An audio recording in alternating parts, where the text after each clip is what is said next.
Today, I would like to talk about the progress on PL-GaN UVB LEDs and our approach toward the real-world applications. And I will also discuss a little bit solar cell also as a background and then move to LEDs. So here is my collaborators. I would say I did my graduation from University of Tsukuba, where Malaika also has some exposure. And I also work with Next JST people, and I also say thanks to the NEDO of Japan also. And we have some collaborator from Yamaguchi University also. And of course, Advanced UV for Life. This is a wonderful platform, and I'm the member. So and thanks to the Women University of Multan for this wonderful conference. So this is the outline of my presentation. First, I would talk about background and motivation of green materials for green devices like solar cells and LEDs. And then I would talk about the engineering of the impurity doped region in semiconducting barium silicide for heterojunction solar cell. And then I also talk about my as a postdoc in MEXT project, where I work on silicon germanium solar cell and silicon nanowires and amorphous hydrogenated solar cell on glass. And then I would talk about the UVB LEDs and also a little bit about laser also, and then conclude my talk. So why the need of SDGs? Maybe some people among you knows the 17 Sustainable Development Goals of the United Nations. So there's 17 goals, but few of they are just briefly say like sustainable energy or sustainable smart cities is one of the goal. Another goal is the how should I say, climate change. So we all have to be careful about our action as a researcher if you can contribute to society, and the well-being. So the other goals of these sustainable development goals, one goal is also well-being of life, I mean quality of life. So we researcher has a lot of responsibility to choose green materials which is eco-friendly and also useful for society and everyone. And so why big no to carbon-based energy or renewable energy resources is one of the attraction for the United Nations as well. So these are the questions that we need to find the answer in more realistic way. So today I will try to find few, not many. So everybody knows we are facing to environmental crisis and climatic change. So you can see the drought and also some deforestation and the industrial pollutions also. And of course, wars, peace and wars is one of the serious issue which causes also environmental problem. And in terms of the human migration from one country to another's, and which is burden on economy too, and also the nuclear disaster like happened in Japan, Fukushima. So we have a lot of challenges, and the most big challenge is the CO2. I will talk about later. So a few important questions are arising in our mind, regarding environmental problems like COVID-19, pandemic issue, climate change, growing energy demands, sustainable energy, nutritional food and clean water shortage, justice and peace across the world. Being a scientist, what is our role and what we can do? So I will quickly show this important information. CO2 is increasing. So the level of CO2 emission increased since 1958 until May 2020 by 102 ppm. So this is a very alarming situation. Just in 62 years, and lighting of one room in every house with LED can reduce CO2 emission by 1 million tons per year. This is just by normal LED. I'm talking about the white LED. So it's very important. things. That's how we can suppress or reduce CO2 as a researcher. So also, we are facing to the global land and ocean surface temperature for March 2020 was 1.16 degree, about the 20th century average value of 12.7 degree. And the second highest in 141 years record. And this data is just last year data. So the global, some people don't believe the climatic change of global warming is really reality. So we have to be. There's one others convention was signed there was in 2020 also, in 2013 also. In 1950 in Minamata Bay in Japan, there was a methyl mercury poisoning. So this was like discharged into the sea. And due to the mercury poisoning, many human lives as well as marine lives were lost.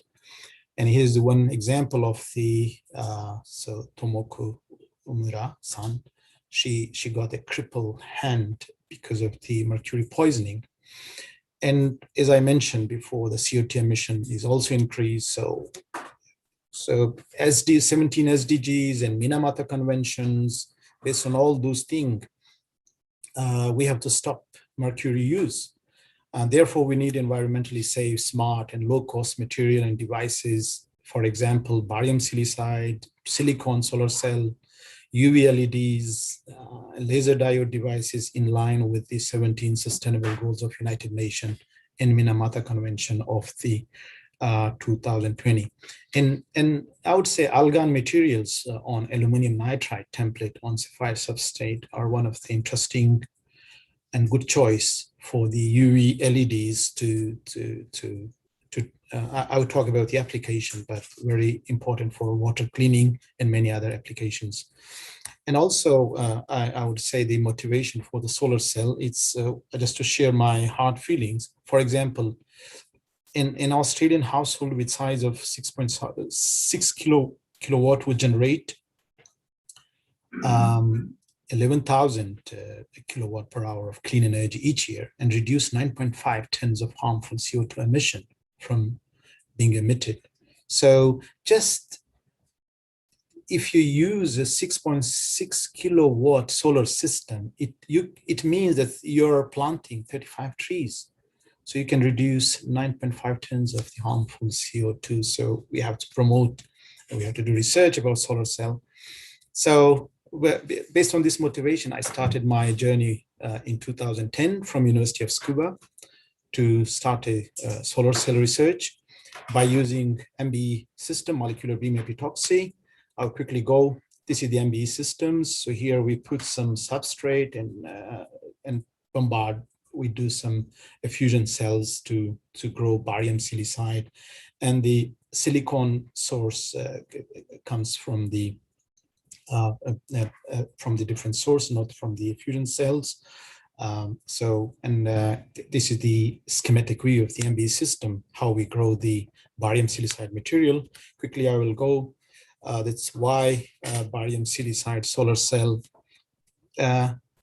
Barium silicide heterojunction has a band gap of 1.34 electron volt, which is equivalent to 930 nanometer wavelength, very suitable for the solar spectrum of the medium spectrum, mid area of the solar spectrum. So based on that wonderful band gap, we try to grow solar cell. So this is the energy band diagram of the solar cell. Here is the structure. We use a P-type silicon substrate, then we use undoped barium silicide, growth by MBE system, and then N-type antimony doped barium silicide. It was the heterojunction solar cell in 2010 when I joined Tsukuba University. But the efficiency was very low, in just 1.6%. So we found that antimony is not a good dopant in N-type of barium silicide. So we chose idea. We changed the idea to make P-type barium silicide on N-type of the silicon. And then to reach to that part, we did a lot of research from 2010 to 2012 by using aluminum, antimony, copper, gallium, phosphorus, silver, indium, and boron to, if we can discover a new type, P-type material. So, luckily in 2012, we discovered boron doped P-type barium silicide, which has a very shallow level, 23 MeV, so it's very good. And all those research is cited in all these wonderful papers.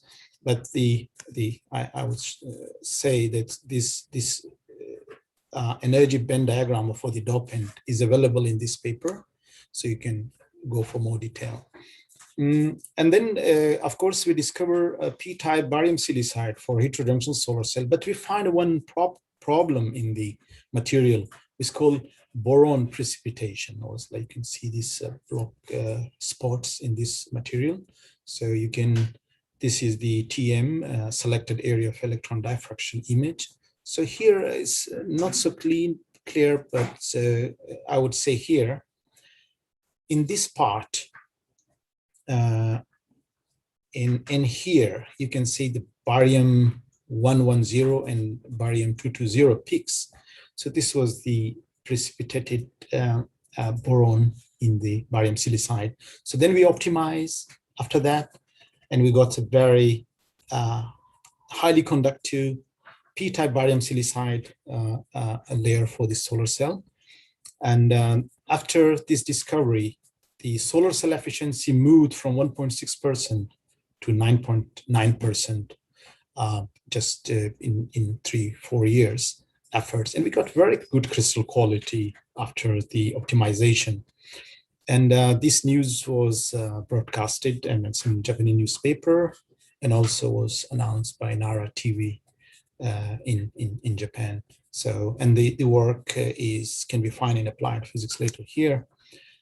Anyway, so then after my PhD, I moved as a postdoc researcher to the Future PV Innovation Project in Fukushima, and where I work on MB and PCVD both for making solar cell, and I will introduce what I did there briefly.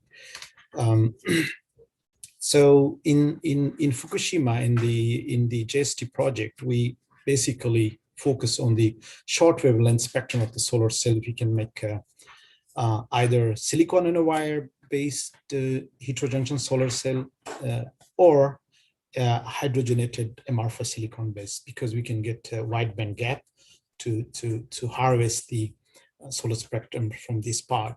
So based on this is actually the silicon nanowire, silicon tandem solar cell structure like this. Here the silicon nanowire, and here's the bottom cell, which is crystalline silicon solar cell. And then we put an electrode, and the P electrode could be put here. So based on these architecture, we did some simulation work. As you know, that silicon nanowires, we can control the band gap as a function of the diameter of the nanowire. So with very thin, with very small diameter nanowire, we can get a wide band gap as I show you, for the wide band gap, for the short wavelength and wide band gap part of the solar spectrum, and this part for the other part, the mid or some short wavelength side, a long wavelength side of the solar spectrum.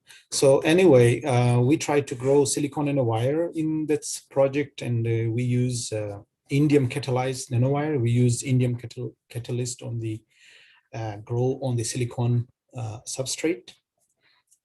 And how to grow it, you can find in our article, which is I will show you later.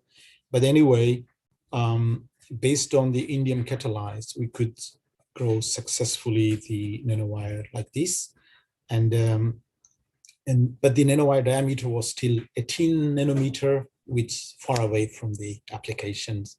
So this was one of my work which I did And how we grow nanowire in the VLS, we call it vapor, liquid, and solid phase. So here is the substrate, and we indium nanodroplet, like liquid, and the silicon precursor go to the liquid and then precipitate it down on the substrate and then grow nanowire. So that's very simple. And if somebody interested, so we already got some book chapter on the nanowires, nanowire recent progress. So here you can find the detail how we grow the nanowires. First time I would say the interesting thing, we could control verticality of indium nanowire. And this has a shallow level because indium is, previously people used gold-based nanowire, which has the deep level, which is not good, but indium base has a shallow level, very good for the devices and vertically aligned and also very good crystal quality. But unfortunately, we cannot control the diameter. So then, and next we also work on the long wavelength side and very small band gap to exploit the solar spectrum of this part too. So we choose a silicon germanium material. Silicon germanium band gap is smaller than silicon, so could be like 0.95, depends on the silicon, about the germanium composition in silicon germanium. You can control the band gap. But how we grow, I will just briefly show. Here the silicon substrate, like both sides is polished. So we grow by MBE, the silicon germanium, which is 10% germanium composition. And then we grow I amorphous undoped amorphous silicon. And then also P-type amorphous silicon, and on the backside we also amorphous silicon. So actually we make a heterojunction solar cell. Well, we make two types of solar cell. We introduce one layer here before the growth of the silicon germanium, which improve the crystal quality of the silicon germanium heterojunction solar cell. I will show these two samples here. So both sample is same except this buffer layer with a 10 nanometer. And here is the performance of the LED, of the solar. And we got 3.5% efficiency. And that was at that time, again, was very similar to MIT group. So recently, I don't have much information where this research goes, but it was my previous work. But at that time, it was the top data of the silicon germanium solar cell.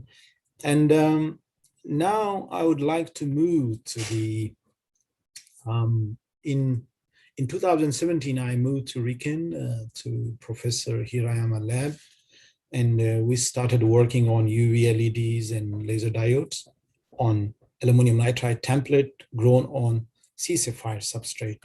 So I would share with you. This is the RIKEN. And I just totally new research field. And I would just say a few comments. Never ever be afraid to accept any challenge in your life. I go from barium silicide from Tsukuba University to Fukushima for silicon germanium and silicon nanowire. And then I come to RIKEN for 3.5 material-based UV emitters like LEDs for water disinfection, even for killing of the COVID-19. So I will discuss the application of those wonderful devices here. So basically UV, we can divide the UV into three groups: UVA, UVB, UVC LEDs, which depends on the emission wavelengths, like given like here. So UVC is from, I could not draw all, but it's like from 190 nanometer to 280 nanometer. This range has a lot of application for water disinfections, purification. And also the 222 nanometer could be used for deactivation of coronavirus, SARS-CoV-2. And the UVB start from 280 nanometer to 320 nanometers. So it can be used for cancer treatment also, For a skin atopic dermatitis, it has a medical application, and we can produce vitamin D in human body. Vitamin D is very important ingredient of the human body, so it has a lot of good application. In agriculture, we can produce phytochemical in plants. Phytochemical can reduce the risk of cancer and cardiovascular disease. And also we can prevent some plant disease by UV light. So this is one of the more eco-friendly way without using chemicals to do something for agriculture application. And the UVA is from 320 nanometer to onward 360 or 70 is wonderful applications too.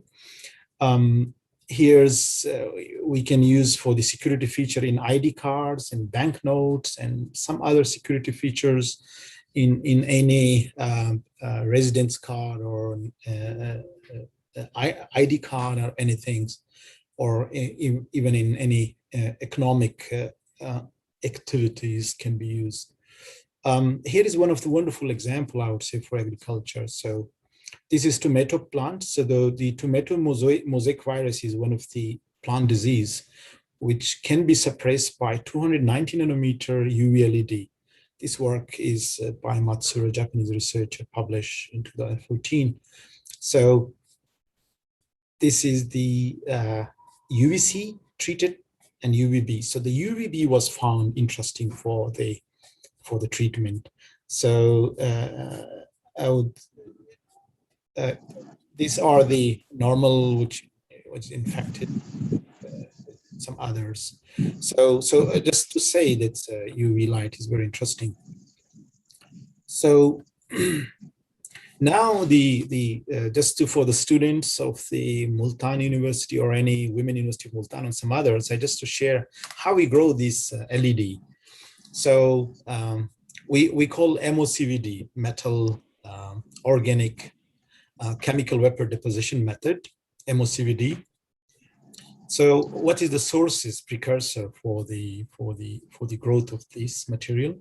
So we use TMAL for the aluminum, and TMGA is this trimethyl and trimethyl aluminum, trimethyl gallium for the gallium, and TSI for the N-type silicon, and this is BeCP2 magnesium for the P-type doping source.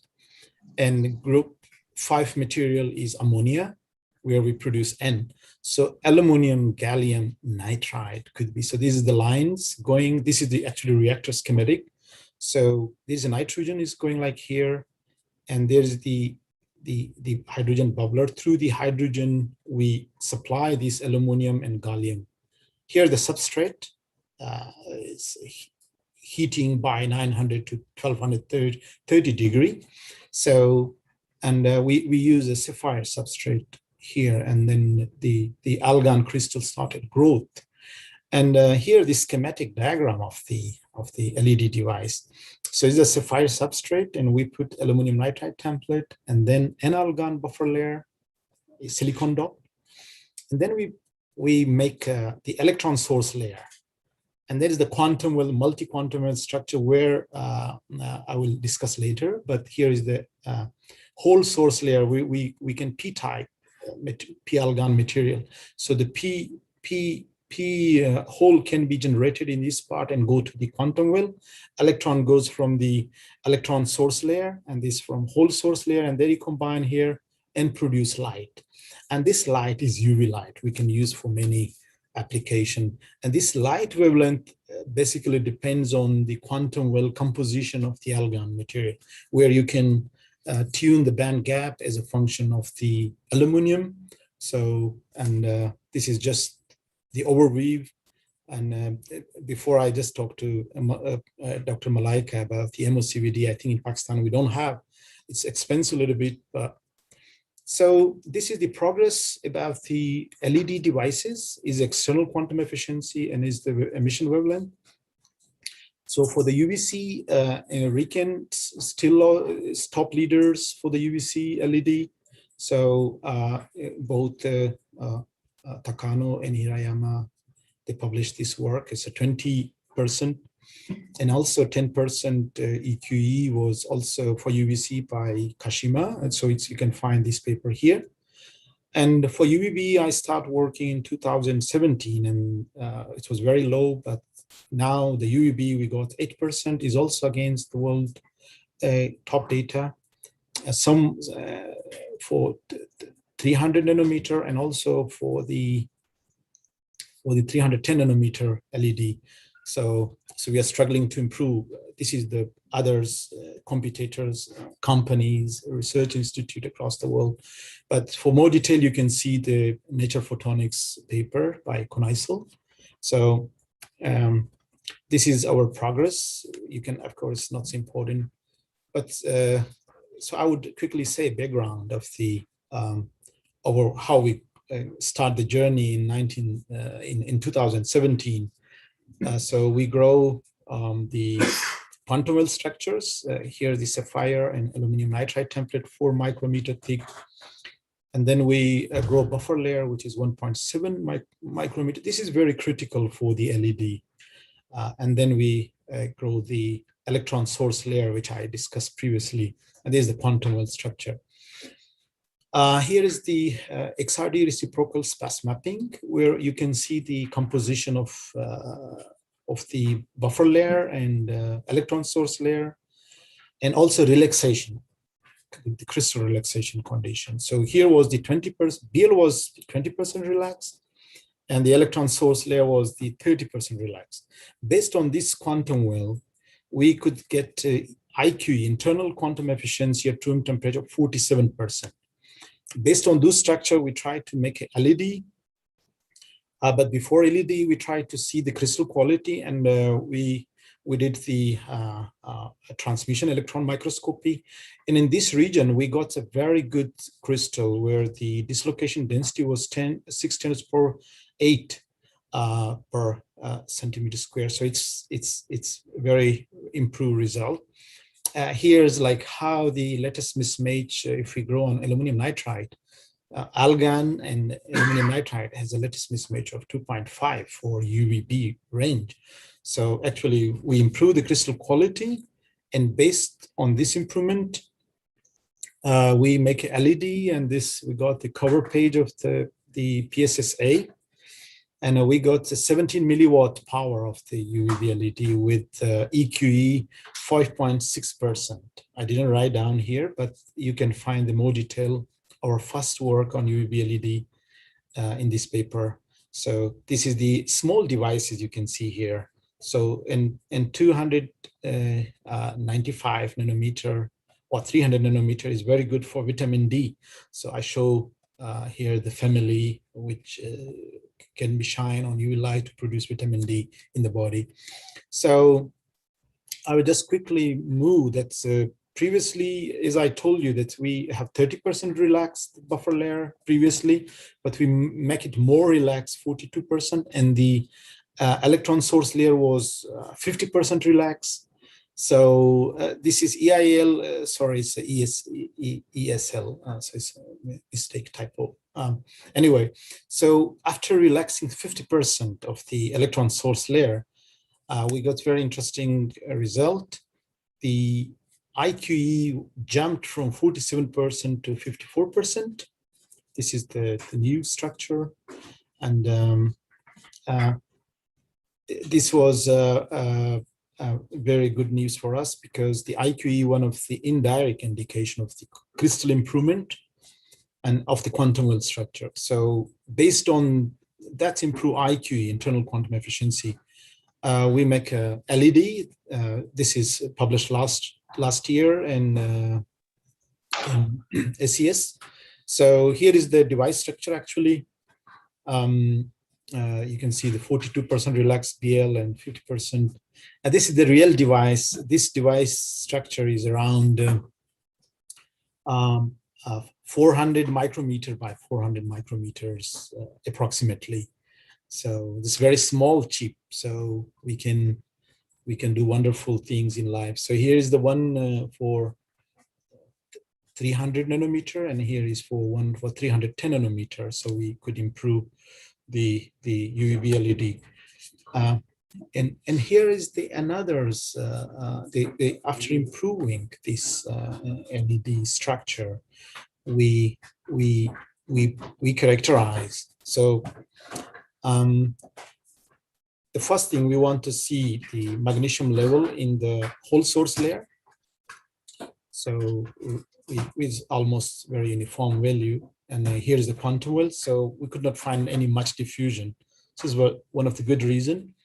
And here's the wafer, the real bar wafer you can see, and the light you can see here. So after making these crystal growth in the MOCVD reactor, and then we make the contact, nickel aluminum is P electrode, and the N electrode is indium dot on indium small particle put here after removing the after reaching to the N-argon layer of the LED. So this is the device structure. And we got very high EQE, 6.5%. And the light power was improved from 17 milliwatt to 32 milliwatt. So it's very important result. And later also, I will just quickly show that we also improve the previously we used this part here we call the electron blocking layers in this blocking area. It was just flat, but we used the graded, I mean aluminum was graded. I'll quickly show how we graded. So if I can find the one figures quickly too. Anyway, okay, I don't have this, but anyways, just to make it more simple, is just we make the first blocking layers, aluminum was high, then the second blocking layer, and the P argon layer, whole source layer was also graded. So we could get very high hole injection to the quantum well by changing this part of the device. And we could get, by using this new architecture of the LED, we could get 8% EQE. So this is the highest value in the world. And we got the light power goes to 42 milliwatt in the LED. And we also work on the laser, UV laser also. Recently, we tried to grow at RIKEN, the Professor Hirayama group, Dr. Maida and me. We struggle here to make a UV laser diode.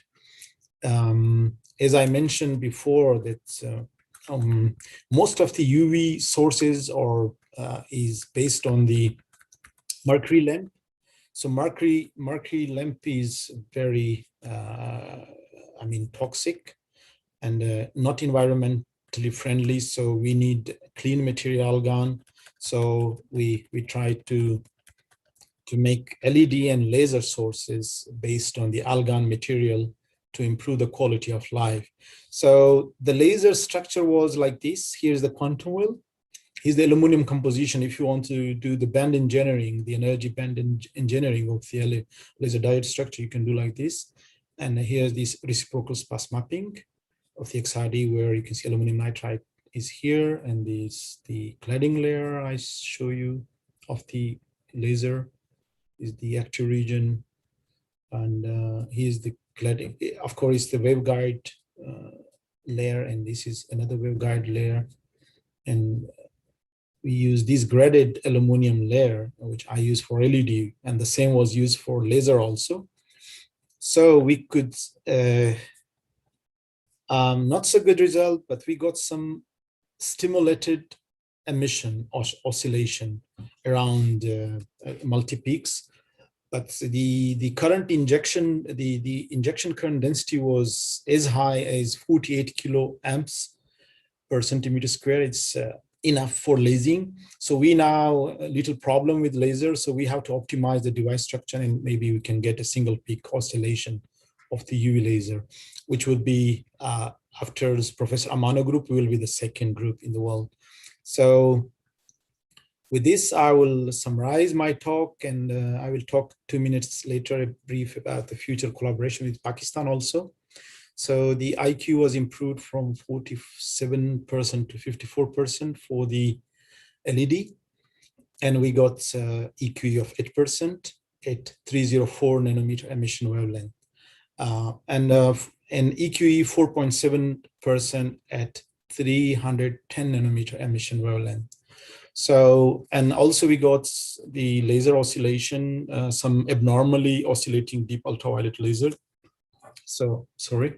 And with the injection current density of 48 kilo amps per centimeter square is, so with standard package, this was on the wafer, this EQE data on bar wafer, but with standard package, we can go beyond EQE 20% or more, and very high light output power is expected, which can be used for medical applications, for water disinfections, for many important applications to improve the quality of life. And next target is to get single peak laser oscillation in the near future. So thank you for your kind attention. And now I would say a few words about the NEDO, a New Energy and Industrial Technology Development Organization, NEDO. They supported our project. Of course, they supported a lot in terms of money and everything. So we have to say special thanks to NEDO, and also our collaborators from Yamaguchi University, from Marubun, from University of Tsukuba, and JST, and there are so many names that I cannot record today. But now with this, I will stop here for your questions. And then after question, if I would just give 2-3 minutes for future collaboration, I'm looking forward if somebody wants to work with me. And I forgot to introduce myself more. Being a Pakistani, I born in South Waziristan, Wana. So, and then I graduated my FSC from Government Degree College, Wana. And then I moved to Islamic College, Peshawar, and then I moved to Qaid-e-Azam University, and then Tsukuba, and I'm here in Riken. So thank you once again for your kind attention. Yeah.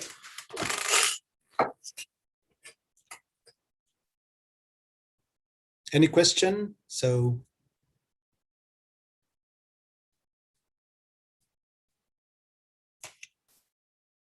Thank you so much, Ajmal San. It's very nice talk, and we are all listening. And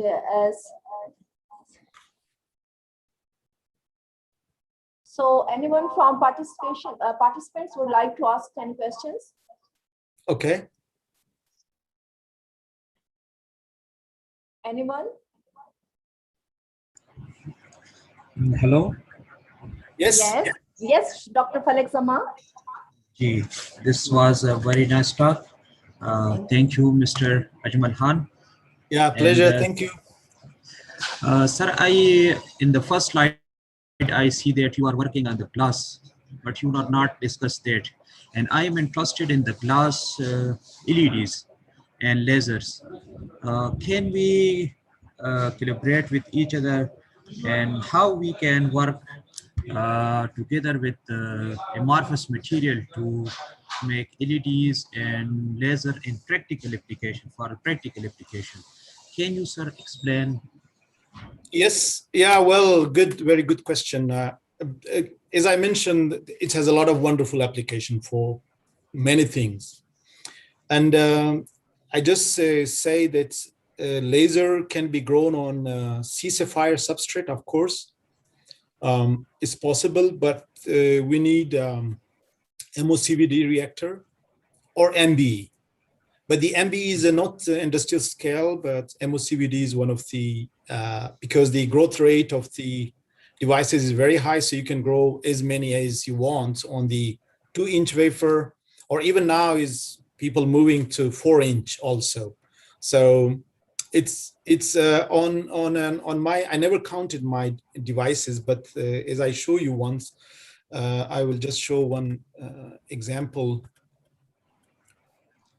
Yeah, this one. So there are many small sizes of LEDs which is grown. So actually we use a glass and then make a PN junction of the N-algan by silicon doping and then P-algan by magnesium doping is not a rocket science much, but unfortunately we don't have these resources. I mean, in Pakistan, MOCVD, and also the consumables, I mean, the sources for this.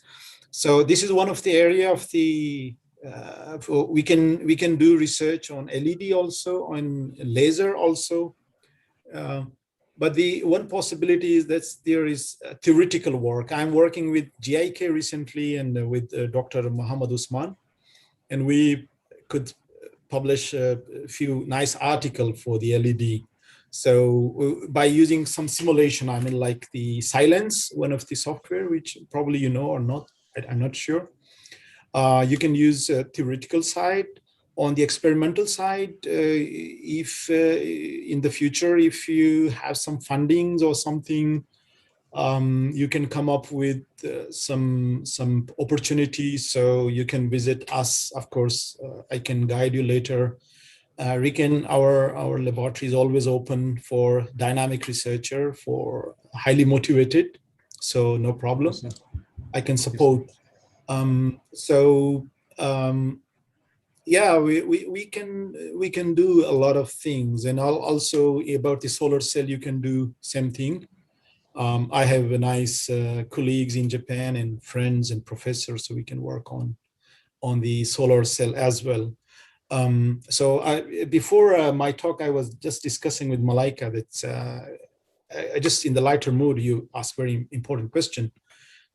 The mostly Pakistani research, and unfortunately, this pilot research publication, but it has nothing to do with the applied side. yes, So I just request everybody to please focus on applied side and try to see local industry, whatever you can dig out from there, and send your student there to the industry and request them for internship, and to do a beautiful science for the well-being of society. So look, I just came from South Waziristan, and I was a very normal student, I would say. And I used to shepherd. I used to take care of the animals, goats, and used to give water to the fields when I was a high school student. So I think everything is possible, but just we need motivations and nice planning and efforts in a way that we can, but especially connectivity is very important. I would say again, thanks to Malaika that this time she invited me and I can talk to people like you who are enthusiastic. Yeah. So is that okay? Or if you have some other question, or if you didn't pick, sir, I'm okay, sir. I can repeat again. And I hear that you are Islamian. I'm also Islamian, sir. Oh, nice. Okay, nice to meet you. Yes, same here, sir. Okay, Yeah. sir, thank you. And I email you and contact with each other. Yes, most In future. welcome. It's no problem. Yeah. Okay, sir. Thank you, sir. Thank you. Thank you, Ajmal San, for a nice talk. And Dr. Falak Zamani is one of my good collaborators, and we are working together in some fields. Even he helped me to organize this conference as well. And Oh, nice. Yeah, he is very serious researcher. So I was planning that we should create a group, research group, with Yes, serious madam. researchers who are interested in application sites and want to seriously work for the community. So I would like to create a group, research group. So I will add you as well and some serious researchers for collaborations. And I really like your idea regarding the water treatment. Especially we have a big problem in Multan regarding the water treatment. So we will not only, as I told you before, not only water treatment, of course, very important, but try to hunt all possible local industry where we can give some nice science and material science applications. So, inshallah. And mineral water also, and making jams and juices, mango juices. making solar-based car and small things, projects to empower the people and businesses also. And also, I would like to say this: Pakistan has very serious problem with the diet, nutritional problem. Yeah. And some medical university in the Multan or even in Falak Zaman area. Yeah. So people should come up with the research to make a local nice balanced food like protein. How to make Yes. nice protein? Japanese are Yes. making protein. Yeah. So we can take as a supplement or just eating the protein. So we have to dig out different possibilities. Yeah. Yeah, inshallah. I will create the group and will add you in that group so we can get the many useful ideas from your side. So, and thank you so much for joining. So please stay with us so that we can share the other researchers' ideas as well. So no, Yes. I would like, yeah. Thank you, Ajmal San. Thank you so much. So if a student, any other one has any, so the student can directly ask anything. So feel free.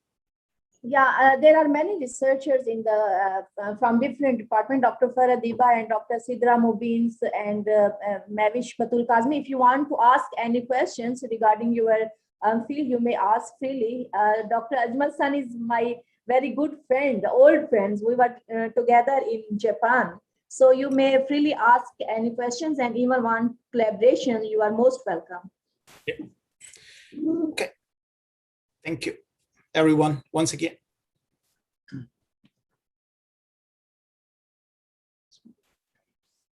Okay, I think no one have questions. So let's move towards the other invited speaker. Thank you so much, Ajmal San. Dr. Mariam from University of Okara, are you there?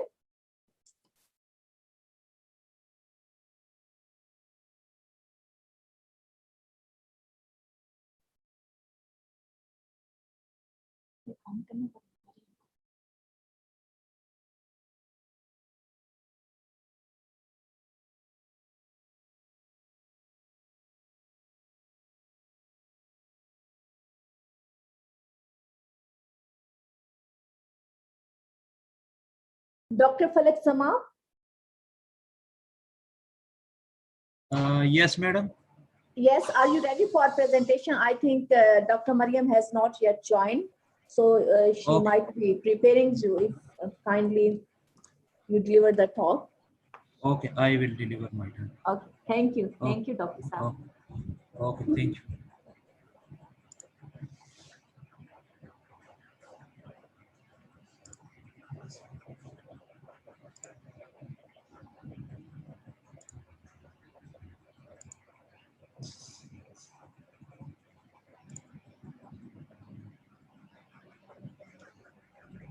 Okay, everyone listen me.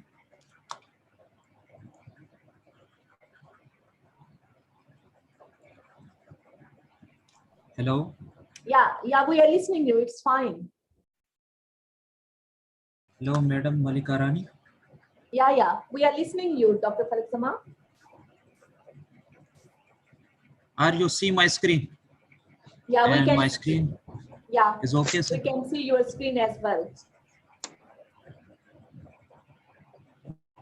Okay. Thank you very much. Okay, thank you very much, Dr. Malika Rani and his team. Good morning, everyone.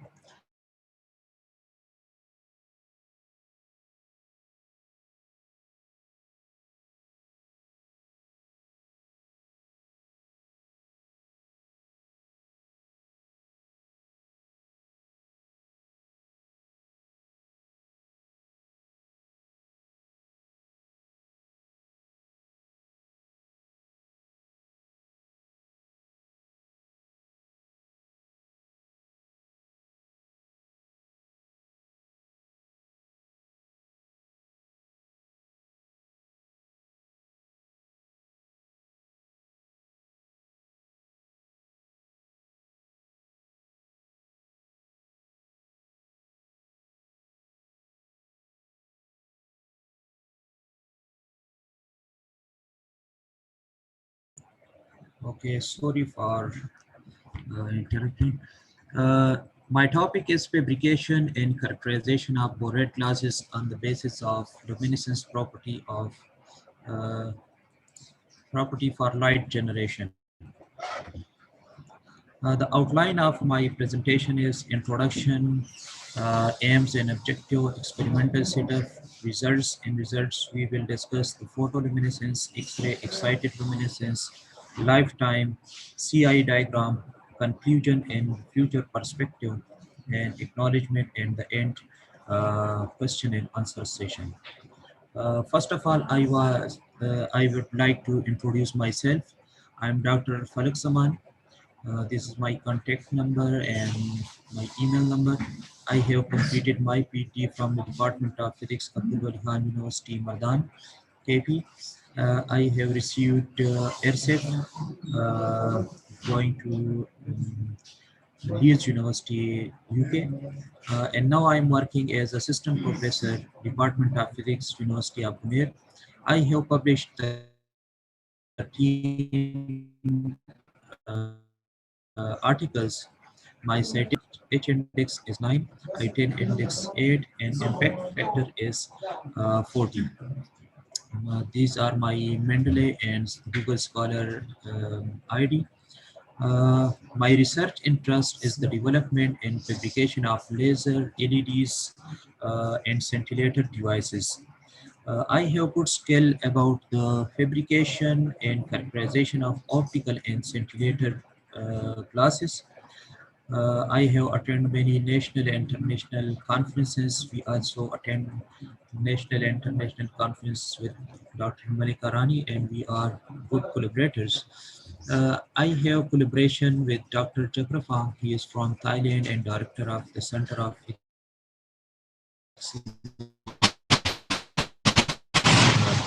um, Center of Excellence in Glass and Material Science, best researcher in Pakistan, uh, in Department of Physics, Abdul Wali Khan University, Mardan. These are my class lab mates in Thailand and university. Motivations why we want to work on the glass material. Uh, why not on the crystal or single crystal or any other materials? Recently, a great emphasis have been placed on the research of light emitting diodes, laser and scintillation devices.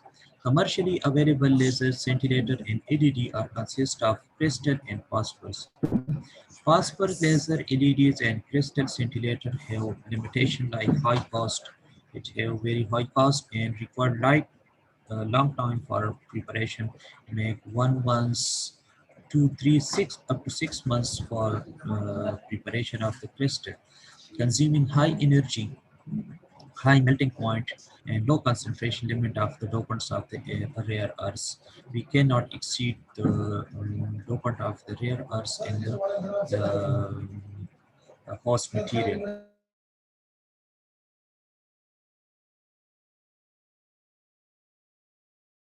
Emphasis will be placed on the production of cheap glass lasers, scintillators, white LED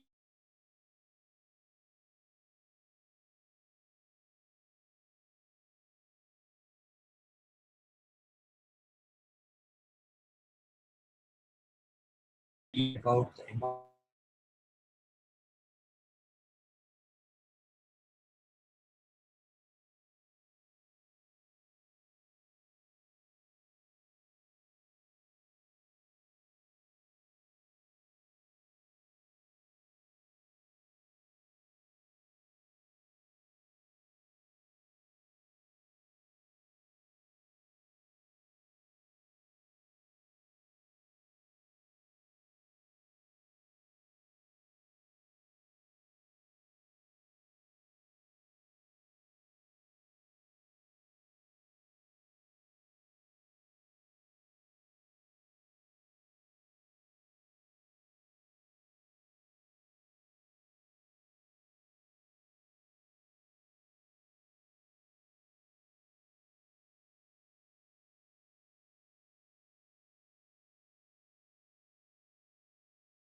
Sorry, net connection is not good.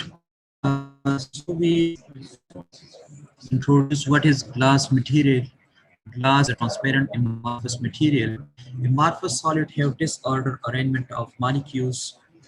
It forms with a melt technique. Amorphous material form with the melt quenching technique. We discuss it in the next slide.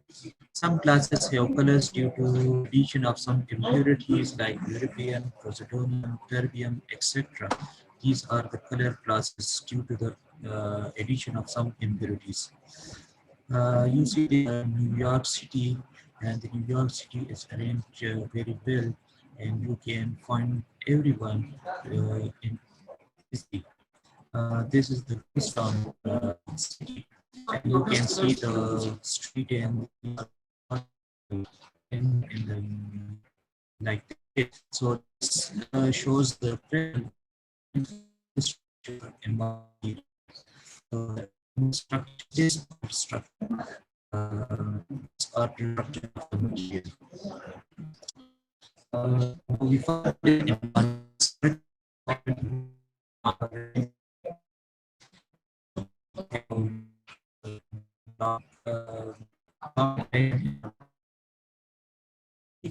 atoms to next stage as the fixed position.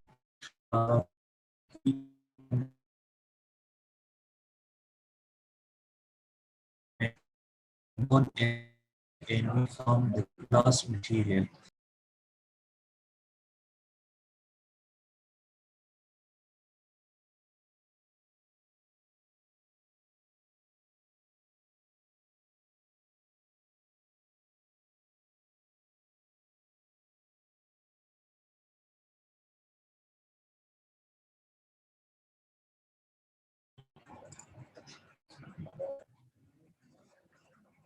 So from liquid we can make glass or crystal by solid. By quick cool we can obtain the glass, and by slow cooling we can make crystal. So the preparation of glass material. First we select the raw material from Sigma company is 9%. And then we select this balance with a single file and balance which is equal up to 40. These material in the aluminum and after they put electric.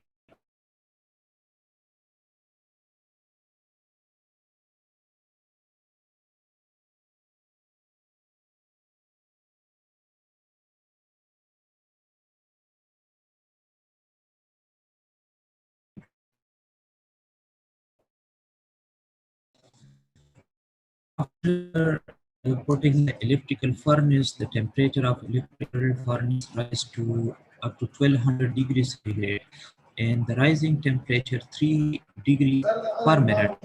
So the 3 degree per minute rising temperature about 3 its temperature rise 100 degrees centigrade, and it cool down up to 1200 degrees centigrade, and then quickly cool downs it to the room temperature. So this is known as melt quenching technique. Quickly cool downs, and we form material, and up we put in centigrade for heating purpose to remove the stress and strain of material.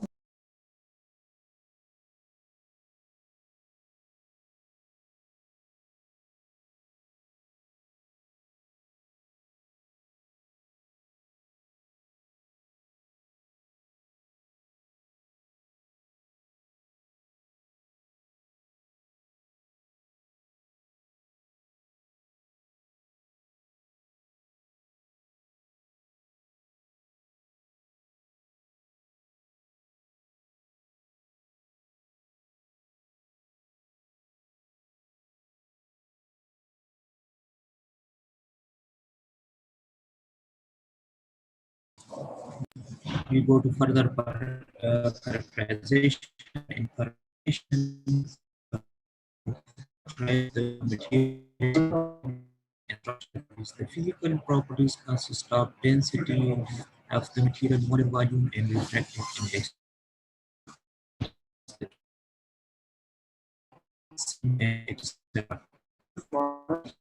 After luminescence property consists of luminescence, photoluminescence, and laser properties. Luminescence, we discuss luminescence spectrum in diagram. In stations and of period,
this is the XRD pattern of the samples, fabricated samples.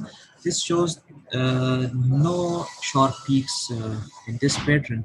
So this shows that the material is amorphous material. This is the confirmation of the amorphous material. So our samples is amorphous material.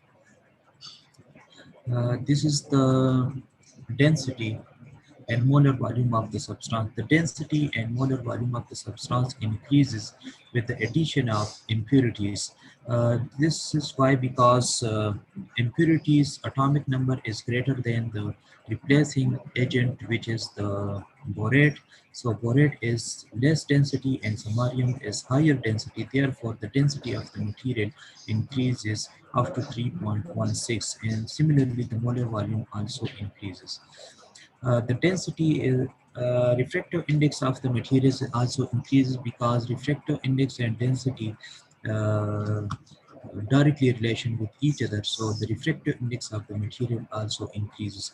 As we concern with the optical properties, so we need the high refractive index material. So these are the increasing refractive index of the material. Uh, this pattern shows the excitation and emission spectra of the selected and fabricated samples. This is the absorption spectra, which shows the 9 peaks, and this is the emission spectra of the material. By obtaining the excitation spectra, we select the emission 600 nanometer, which is the highest among all these peaks. So this is the emission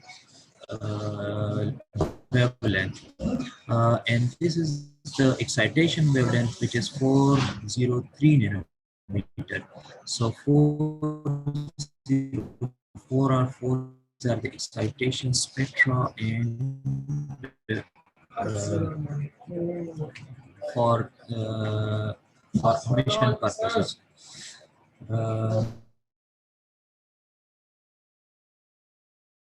Same spectra obtained by this one. This is the energy level diagram.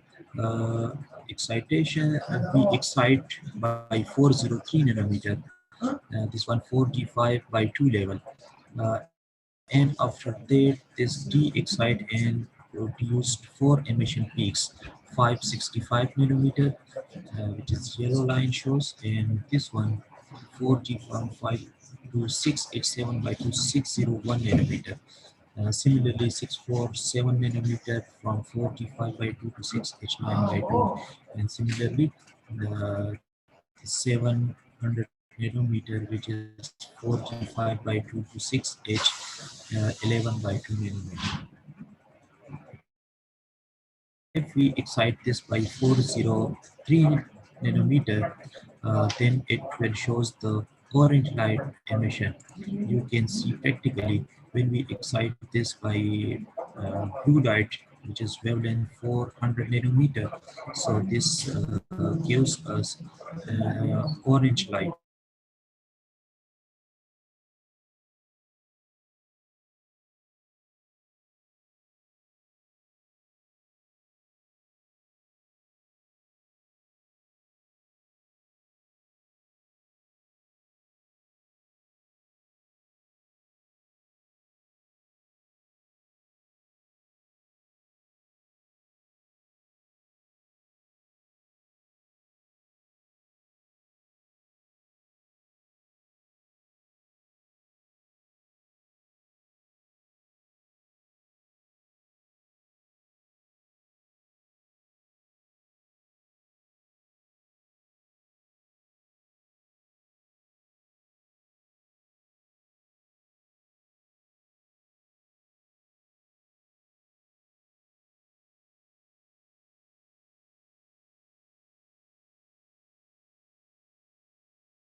Okay.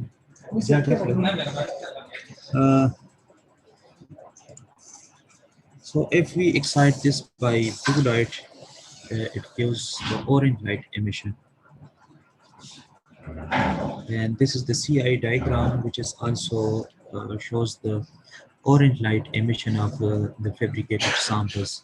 This is the coordinates of 0.59 and 0.40. These coordinates are obtained from the photoluminescence emission spectra of the material. The developed glass samples, these have different application in different areas. Like samarium samples, this is good for the orange laser and LEDs, and D white dot, this is for the white light LEDs, and the EU is good for the red laser and LEDs, and cerium dot, this is good for scintillator detectors because his lifetime is very short. Therefore, this is good for the scintillator detectors. This is my future plan for research, fabrication of the optical devices, which is made from glass or glass ceramics, and the research objective to synthesis and fabrication of the optical devices, laser, LEDs, and scintillators, and their characterization for the application of laser, LEDs, and scintillators. The characterization consists of the physical, optical, and luminescence characteristic will be studies, and the techniques which we used here, the melt quenching technique, and we characterize this with the help of our collaborators with the CGM Center of Excellence in Glass and Material Science, University of Peshawar, GIK, and Abdul Wali Khan University, Mardan. I acknowledge, I am very thankful to Abdul Wali Khan University, Mardan for their support for this research work. I am also thankful to Center of Excellence in Glass Technology and Material Science, Rajabad University, Thailand, for their support and give access to the research facilities. This is the Jacob Khan. He is my collaborator, and Dr. Kulru, my supervisor, and my collaborator in Abdul Wali Khan University, Mardan. Thank you very much, and if you have any question, please ask.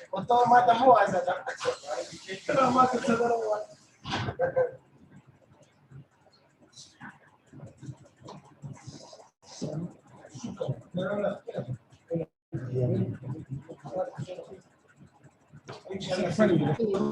alaikum, Dr. Saab.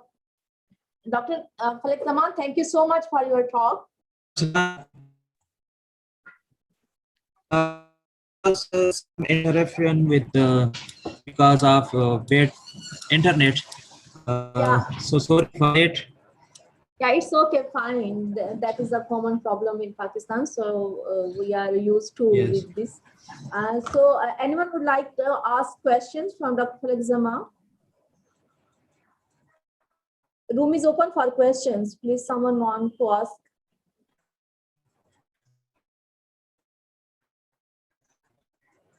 So, Dr. Falak Zaman, I think no one has questions. So we should move towards the next speakers as we have the shortage of time. So, yeah. Thank you so much, Dr. Falak Zaman. Please stay with us. Okay. Assalamu alaikum and good morning. Thank you. Walaikum assalam, sir. Good morning. How are you? How's everybody? Yeah, we are fine, sir. Alhamdulillah, sir. Welcome to the conference, sir. Thank you very much. So nice of you, and thank you for inviting me. So I will share my screen now. Yeah, please.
Can you see my screen now?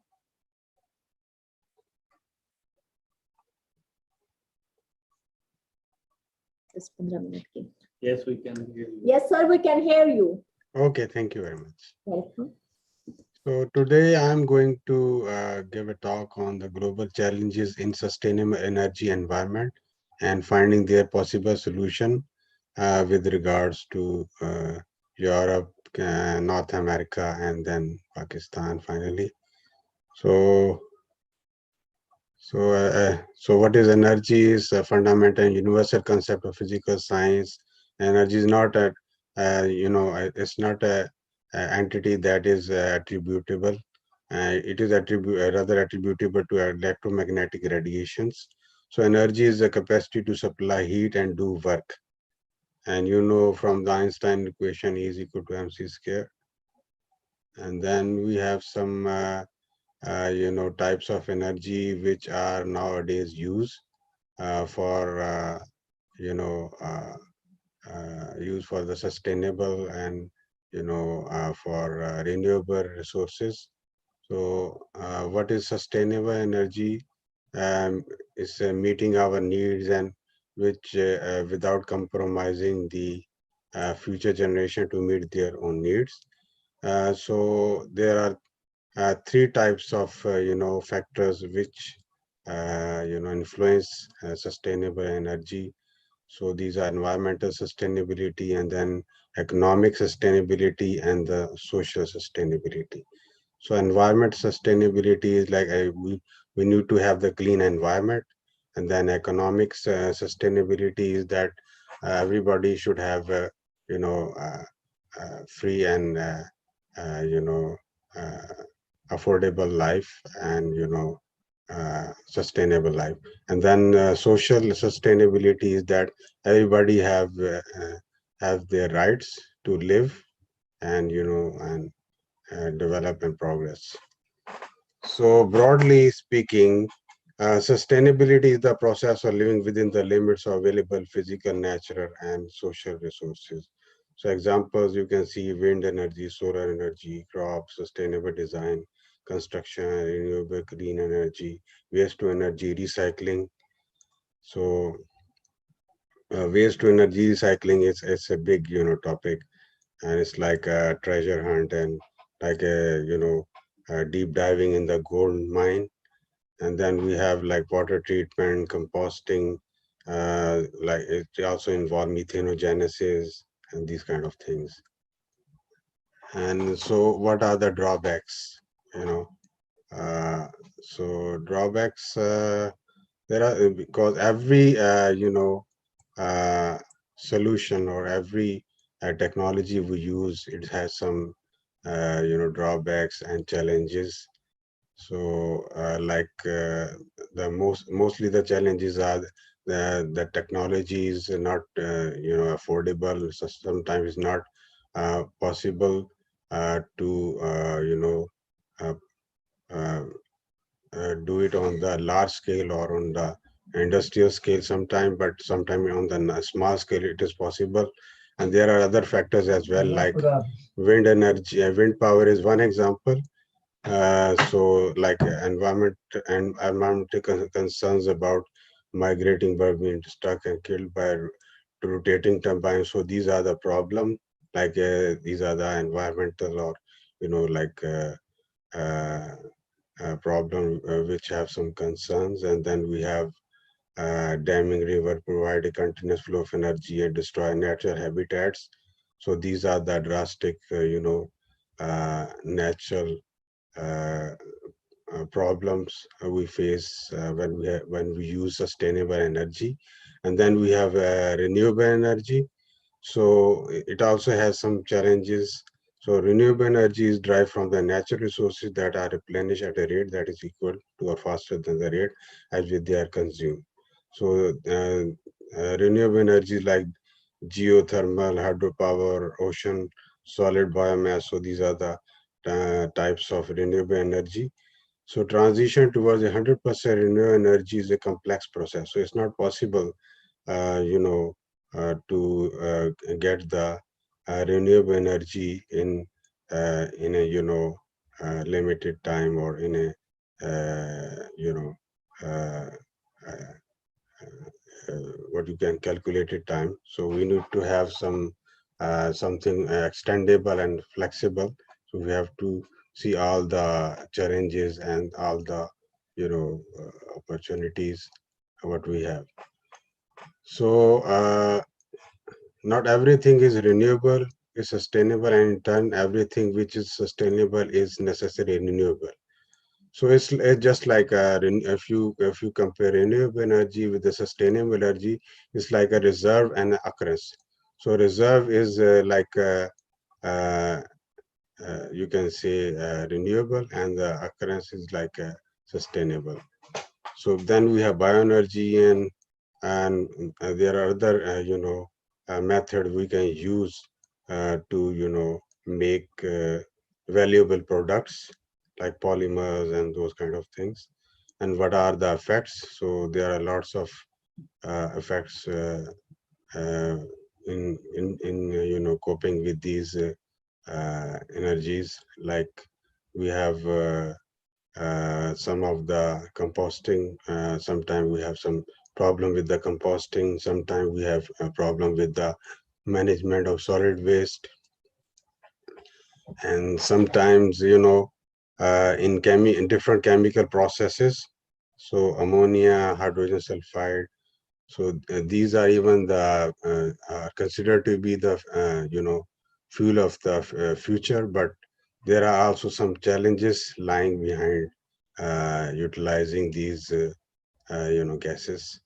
So adverse health effects could be like respiratory dysfunction from particle inhalation, miscarriages, increased instances of diseases like meningitis, escape of methane, as it's a greenhouse gas, and as you know, that is 20 to 25 times more potent than the carbon dioxide.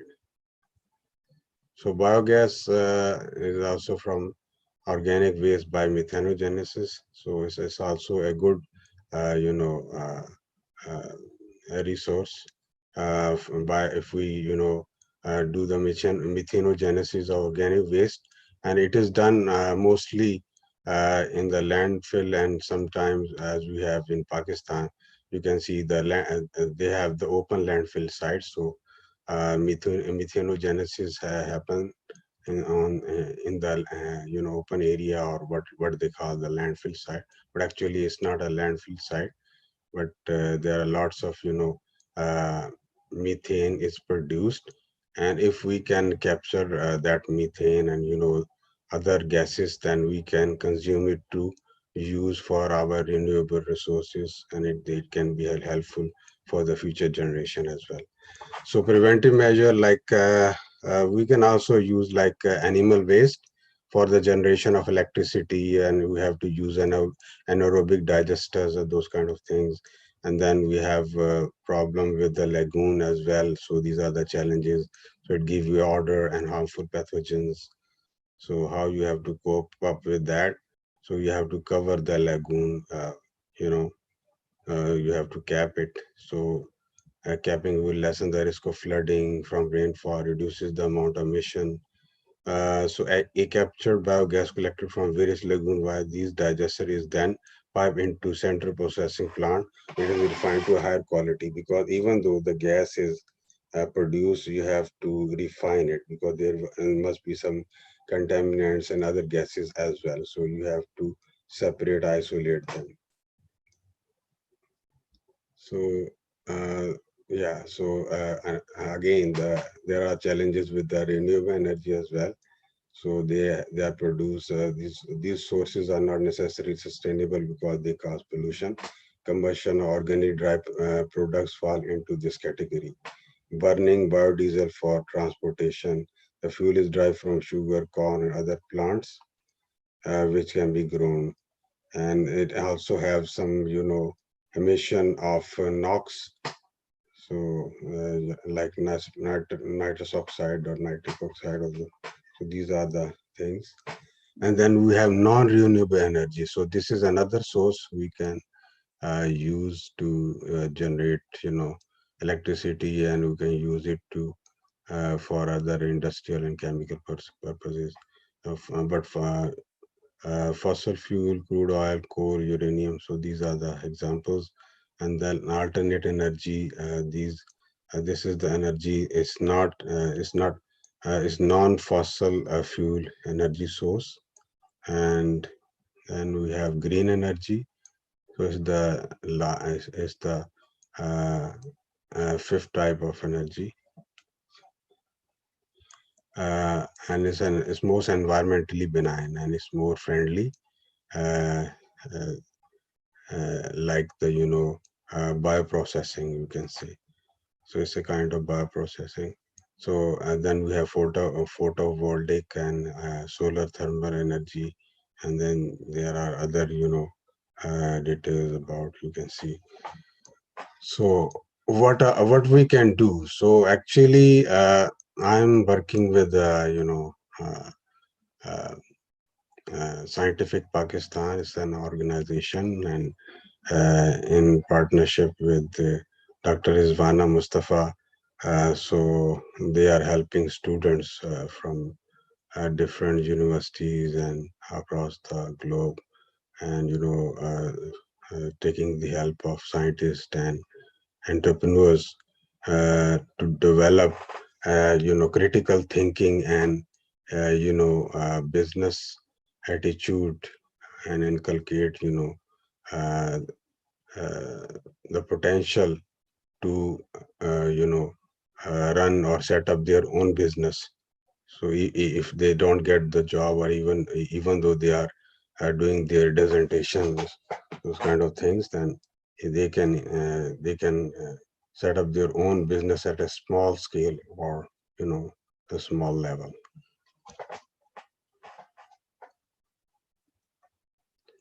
So this is another, a good, source of energy like solid waste. So if you look at solid waste, the problem with the solid waste, waste to energy utilization is that uh, the segregation is very difficult. It's time consuming, and the processes and the machinery and those kind of things, they are costly. So, and we have to follow the 5R concept, and there are also a problem with the incineration and landfill, because in landfill it differs from the season to season. Like in hot summer days, the landfill catch fire, and they create a lot of methane and carbon dioxide. So there are so many problems. And then we have we can even we have a proper landfill site, and we have proper procedure, then we can capture these gases and utilize it for the energy purposes. So now comes the question, what is the fuel of the future? So these are some of the options like ammonia, carbon dioxide, and then oxygen, water, synthetic fuel.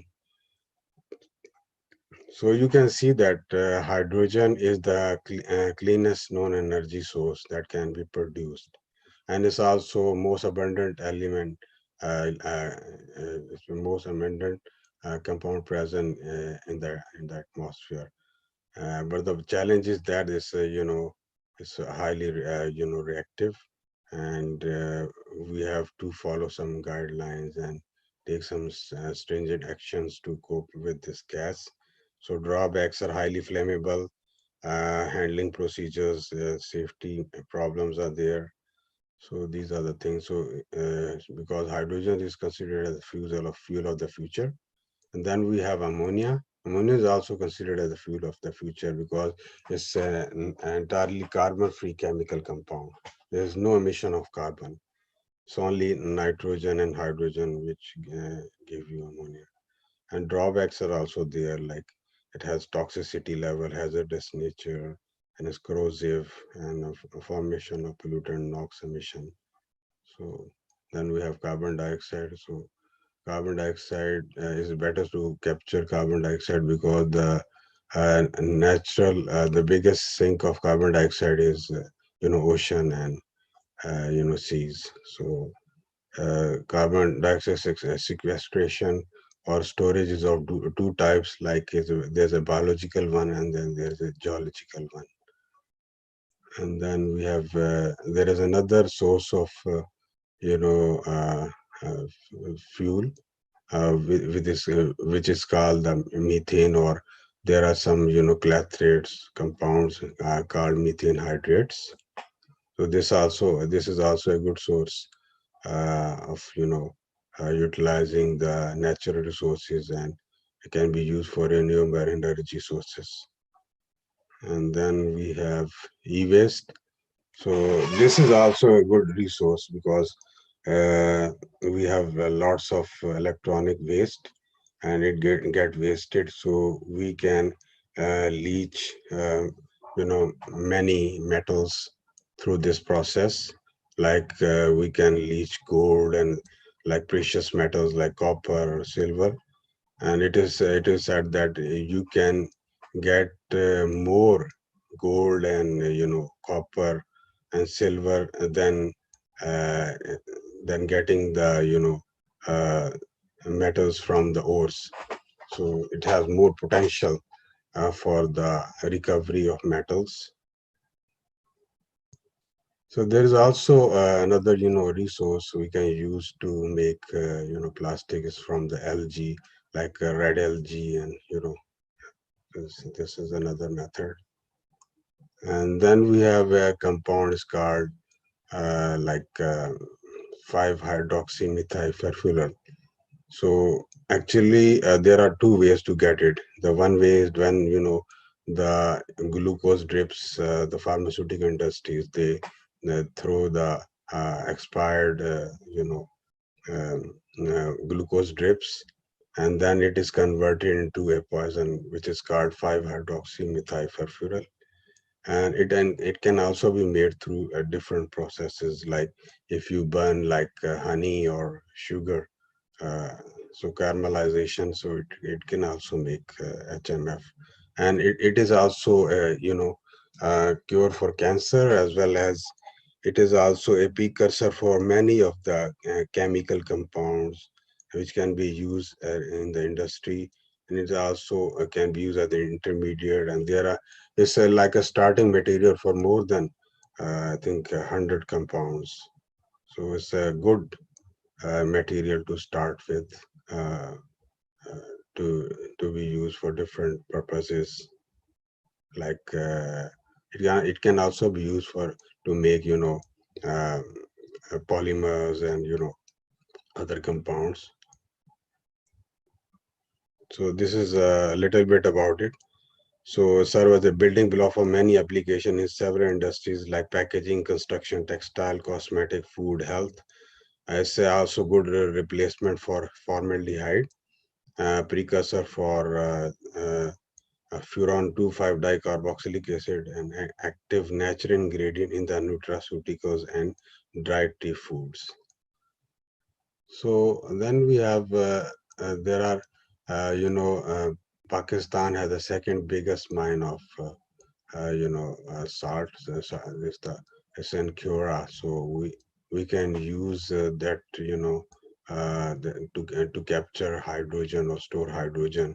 And then we have like a carbon storage, carbon sequestration, biological, that I have already discussed.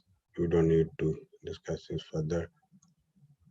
So the problem currently with the Pakistan is that recent industrial development, urbanization, population growth lead to severe environmental complications in Pakistan, because we have smog, we have like air pollution, so much concentration of emission of gases like carbon dioxide, greenhouse gases, and nitrogen dioxide, and other toxic substances from the incinerators like furan or PCB, polychlorinated biphenyls. So in North America and in Europe, so currently industries and economy is moving toward the circular economy, and they are using hemp for different industrial and chemical purposes. You can see here, as the chart can show you. So it can be used for textile, paper, building material, and body care, food, industrial product like paint, solvent, coating. So only difference between hemp and marijuana is that like it's cannabis basically. So the difference is that the hemp is non-psychoactive, and this cannabis or marijuana is psychoactive. So hemp can be used for on industrial scale to make different products, and is the future industry in Europe and North America is based on hemp and cannabis. So cannabis can be used for medical purposes, like uh, irrespective of recreational purposes, but it has a solid ground for medical purposes, can be used to cure diseases and other things. Then we have medical uses of cannabis. So, so you can see here, it can cure many diseases like arthritis, chronic pain, autism, OCD, anxiety, depression. So these are the different types of health concerns we can take into consideration. So this is the system which we have in our body, is in our central nervous system and the brain, and which collaborate with our with the compound found in the cannabis to treat many cures, to treat many diseases, and ailments. So this is about Scientific Pakistan. We can see, Scientific Pakistan is helping students to collaborate and help them for coaching, mentoring, and one more thing to add on, like cannabis could be a cure for COVID-19 as well. So the world now at the moment is working on it, and different universities and companies are working on it. Thank you very much. That would be all.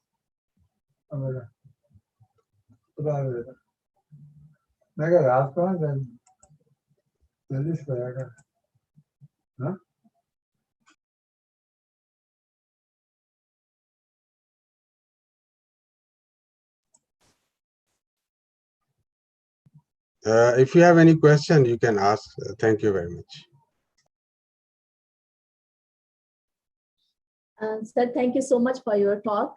Participants, please, room is open for questions.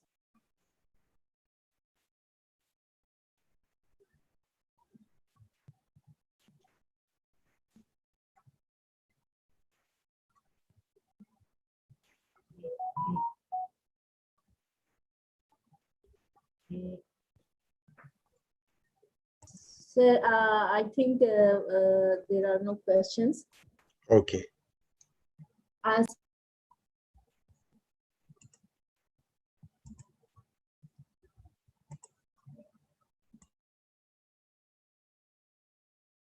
Thank you very much.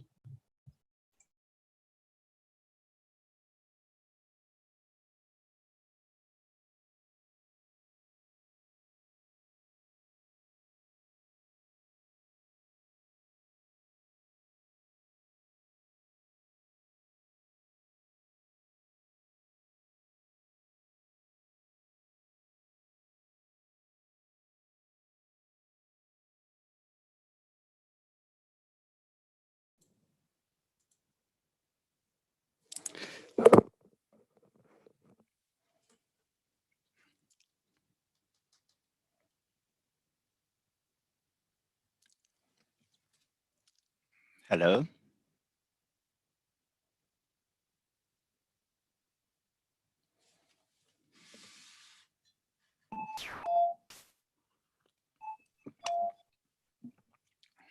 Sir, assalamu alaikum.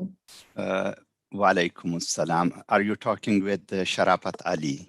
Yes, sir, Dr. Sharafat Ali. Yes. Okay, sir. good. I just got a private text from Asghar Ali that I am the next president, but accordingly the schedule, it's 12 o'clock, but I am ready, no problem. Yeah, thank you, sir. Actually, sir, our 1 and 2 speakers were missing. They will join us later. They have some research, they have some internet issues. That's why they could not join at the time. So that's why. No problem. There is always some technical issue nowadays. So with me, it's very fine. Thank you, sir. Thank you, sir. Okay, so then I can share my screen. And, yes, sir. Give me only 1 minute because I just, let's see. Wow, but I think it's, you can hear me and you can see me. That's very good. Yes, sir.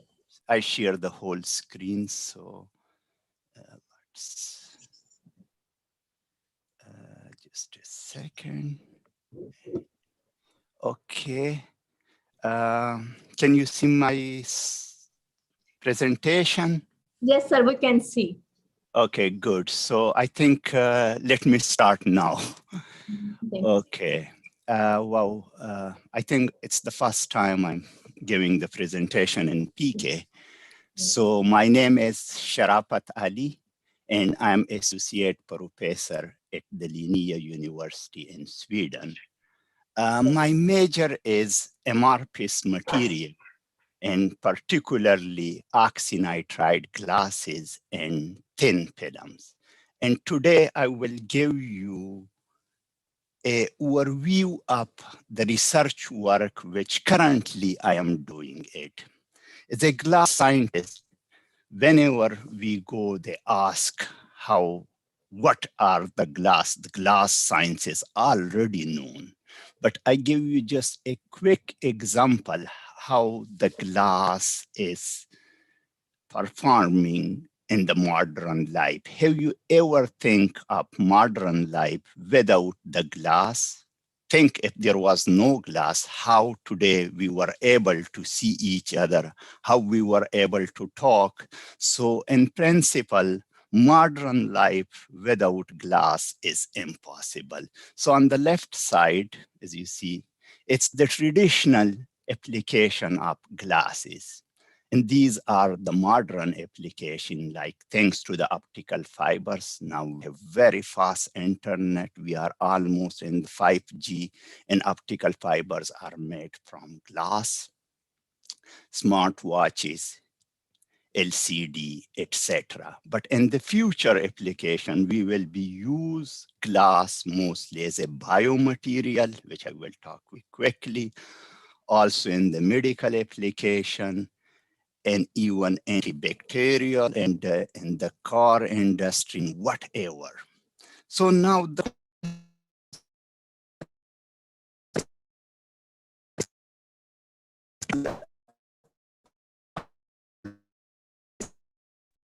strong glass.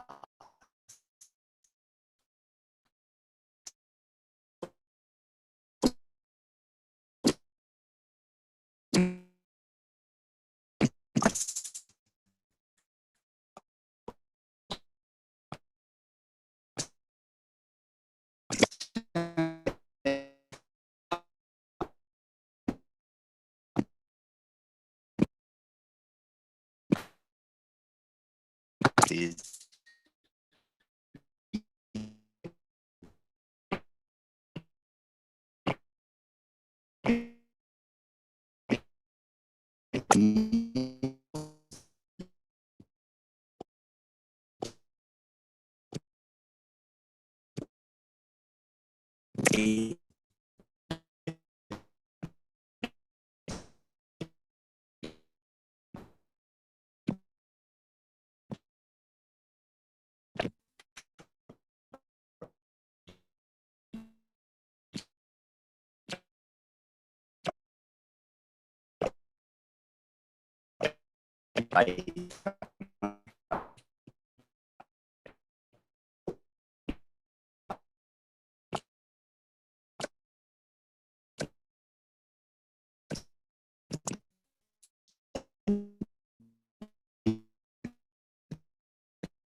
small. So we are two associate professor, one professor, and you can say one senior lecturer and one postdoc.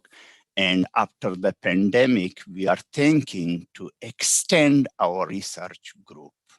So currently, Doris Monk, she moved to Alfred University in US, and Hiroya, she is working in Japan.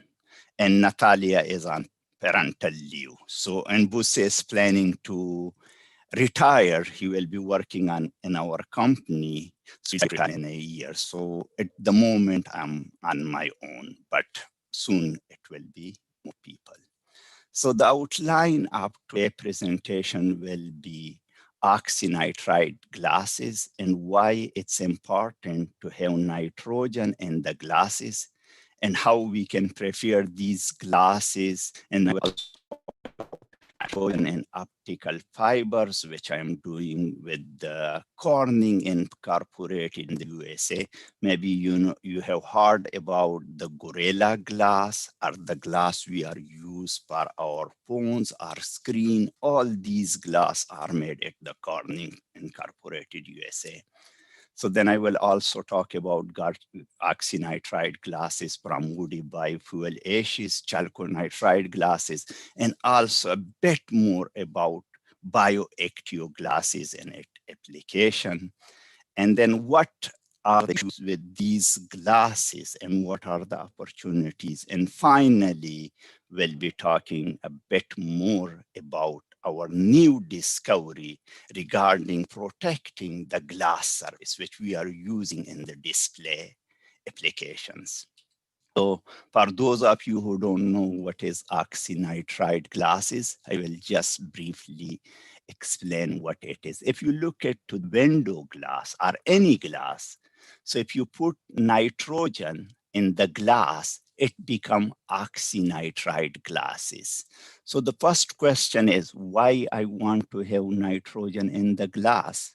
So from chemistry point of view, as a mechanical engineer or material scientist, it's straightforward that oxygen can make 2 bonds with silicon.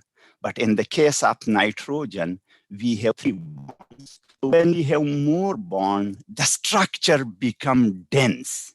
So when the structure becomes dense, so it's become hard and the strength increase. So that's why when we want to have to put nitrogen in the glass, it improves the mechanical properties, optical properties, and thermal properties. So here you can see that oxygen can connect to silica, but in case of nitrogen, it's connect 3 silica. So that means more bonding per unit area, the structure is more compact. So I mentioned earlier that while incorporating nitrogen, most of the properties increase. And here I am just sharing with you one example from the calcium, silicon, oxygen, nitrogen system. And here we see the hardness increase pretty linearly with the nitrogen content. The Young modulus also increase, and the refractive index is increasing with the nitrogen content, and the viscosity in the glass transition temperature. Here, if you look at the mechanical properties, optical properties, and thermal properties, all these increase with increasing the amount of nitrogen in the glass network. Not only the nitrogen, but the modifier or the metal also affect on the properties.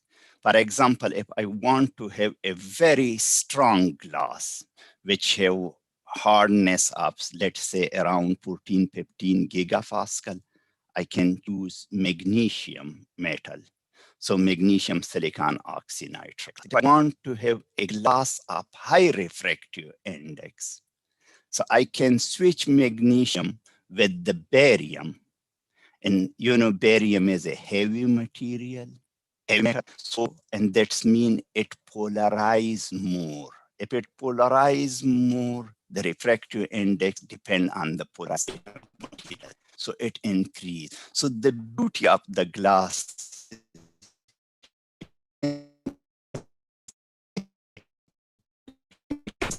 a glass, it depends on cooling rate. So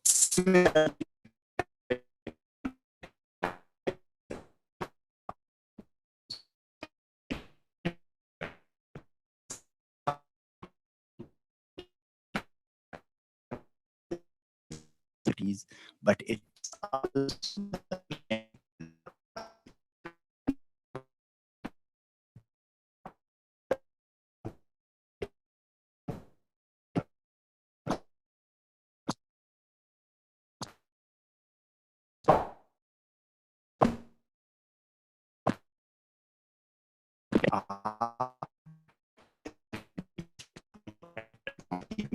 high cation field strength. That's why you are getting very high value of hardness. Well, I work on these oxynitride glasses since 2003 when I start my PhD at Stockholm University. At that time, we make a new synthesis route, which was later on patented by my supervisor, and he also started a company with the name Diamorph. So before us, how they prepare oxynitride glasses, what they take the oxide glasses like the window glass, we melt it in the nitrogen or in ammonia atmosphere. And with this, they were able to put around 6 equivalent nitrogen. If you're not familiar with the equivalent, the glass scientists or the glass, you can say oxynitride expert, we use the term equivalent, but you just divide it by 2.5, you will get atomic percent. So later on in 70s or say early 80s, they prepared oxynitride glasses from oxide and nitride, and they were able to put 30 equivalent nitrogen. And 2004, well, during my PhD studies, we make this new approach. We use, instead of metal oxide, we use pure metal or metal hydride. And with this, we were able to put up to 60 equivalent nitrogen, which was almost double up previously reported one. Of course, you can prepare nitride by sol gel technique. It's not very recommended because you get so much porosity, hydrogen. And with the new approach, we have made some oxynitride glasses by the laser melting. This I'm also doing with Corning Incorporated in the USA. This was our group in university.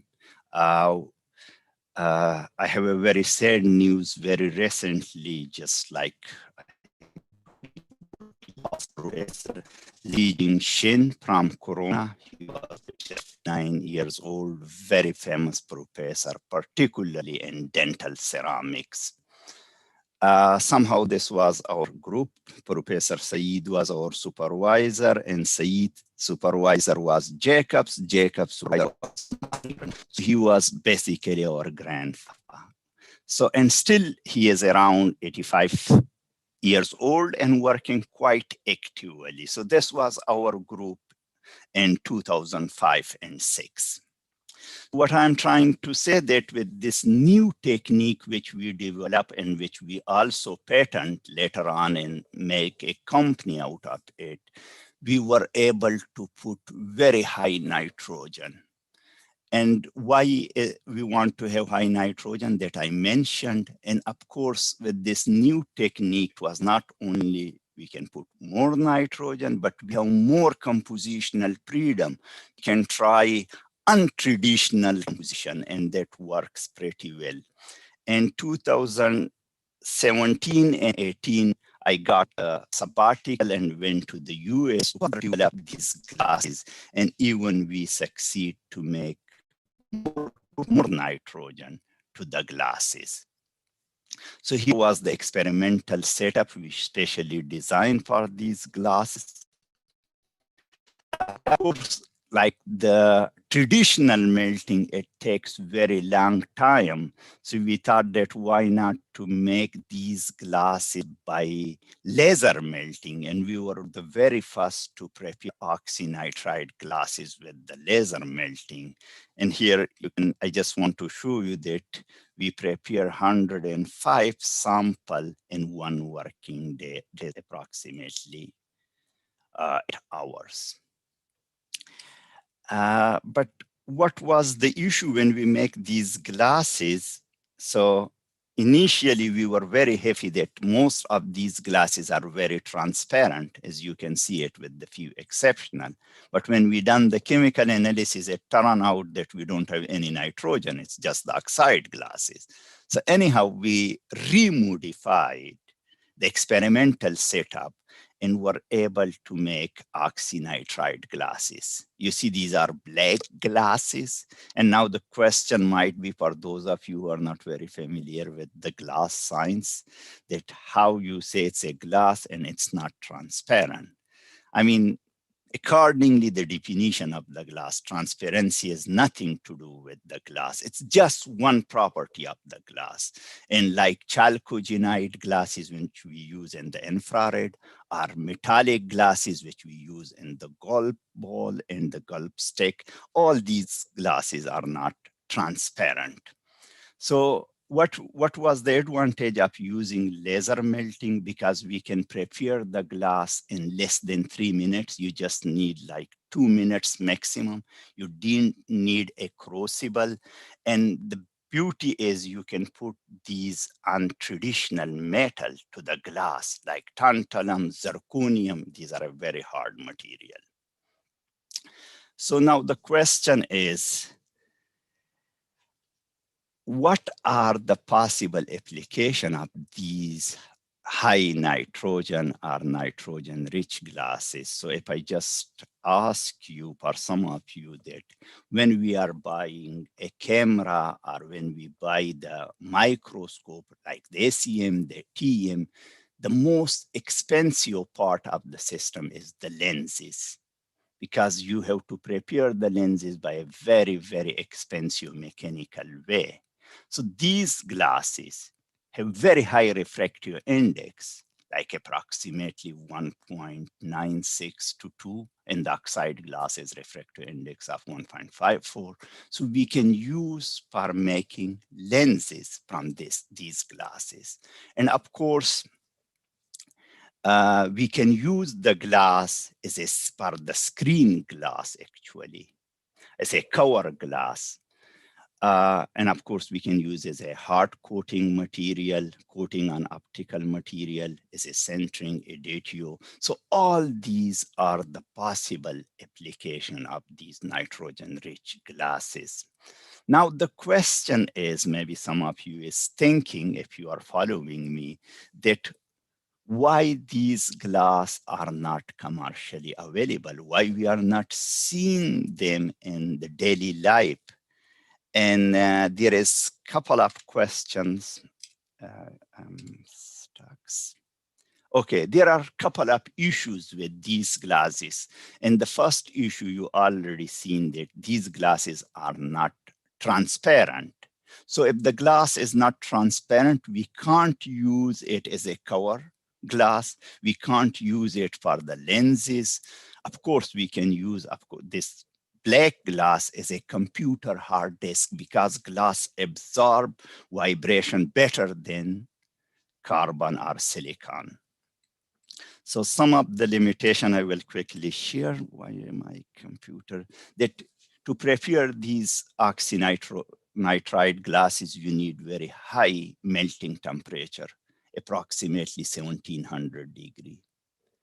And the melt must be heated in inert atmosphere, usually nitrogen. And of course, the metal precursor we use, they are air sensitive. And we have limited selection of inert crucible, because it's 1700 or 1600 degree. Most of the material, they react with the melt and you get something else. So that is one of the issues. So to make these glasses commercially available, we have to make it at low temperature and we have to use another crucibles. But anyhow, these limitations we can answer pretty easily, but the worst is that these glasses contain impurities. And we have two types of impurities. One is elemental silicon, and the other one is the silicide. And it is almost impossible to avoid these two type of impurities in oxynitride glasses. I mean, I'm working in this field for since 2003, 18 years. I have visited almost 4 continents, work in Japan, Germany, US, all the companies willing to pay the money to the research, but the issue is we can't make it transparent. So if any of you in the audience or in this conference can give the suggestion how to make these glasses transparent, or how to eliminate silicon, elemental silicon and silicide, I will really appreciate it. Okay. So as I mentioned, that the transparency is a very big issue in these glasses. So if we can make it transparent, we can use it for optical application, because these glasses have high refractive index, high hardness, high softening temperature, and quite good resistance to the moisture. So we can use the glasses in harsh environment also. I think I will escape this slide. but I can take for a 1 minute that this was my postdoc work, which we are still very interested to work on it.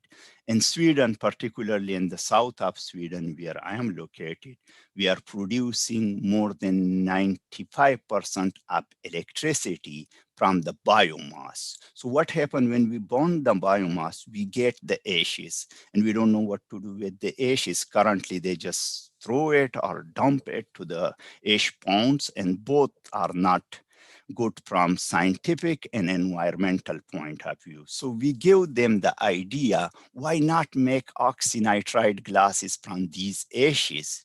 And the question was why we should make glass from the ashes. And the simple answer was, if we look at to the composition of ashes, it contained all the element which you need for the soil nutrition except nitrogen.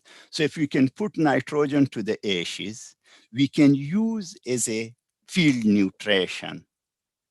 So that was the idea, and we published 2 articles, and this work was slightly financed by the local electricity company. This one should be removed. And when I was in the US, still we are working, I wouldn't talk much about how we can put nitrogen in the optical fibers. As you know that the optical fibers were discovered by the Corning. So the issue with the optical fiber is the strength. So the goal was to improve the strength of optical fibers, but that was possible. But how we can put nitrogen to it? So we can't use silicon nitride, or they already tried nitrogen, ammonia, but no success. So when I was there, I gave them the idea, why not use nitric oxide and nitrogen and of course silica, and somehow it works. So we were able to put a very minor amount of nitrogen to the optical fibers. And of course they will launch it maybe in 1 to 3 years. Then the 4th project, which we are working pretty much right now, is to make bioactive glasses. And as you know, that bioactive material is a hot topic at the moment. So what we are doing is to improve the strength of bioglasses. So, and that's, we are trying to put either nitrogen or niobium, and it works pretty well. So this, I will quickly escape some of the slides to come to the very important, what you called it, discovery, which we made very recently. As I mentioned, if someone can tell me how much time I have left?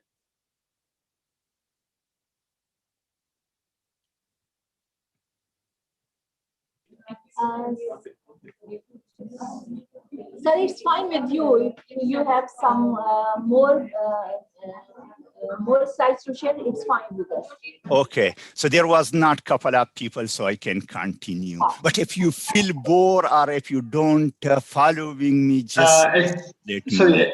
Excuse me. I have a talk at 7:30 and I have to leave at 8 o'clock to drop my children. So I will not be able to give a talk until later in the evening. So if you want to have my talk now, I can give a talk now, or I can give it later. No, you can give it just now, Sir Shafat Ali. Yes. Sir, please, then you may continue till 4 to 5 minutes, as Dr. Tariq Sajjan from London will join us. Okay. He has some time problem, so that's why. Okay, I got it. Tariq, is it okay if I talk for 5 more minutes and then? Yeah, you can talk more than 5 minutes, so you can talk up to 10 minutes, but I have to. Yeah. Okay. Then I will be talking approximately, let's say 5 to 7 minutes, and then you can take the floor. Okay, so now, as I mentioned, that the issue with these oxynitride glasses is they are not transparent, right?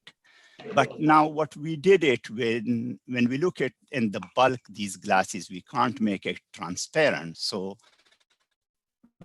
like thin films,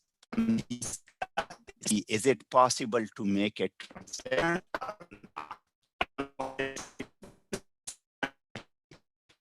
The glass from the oxide glass from the surface.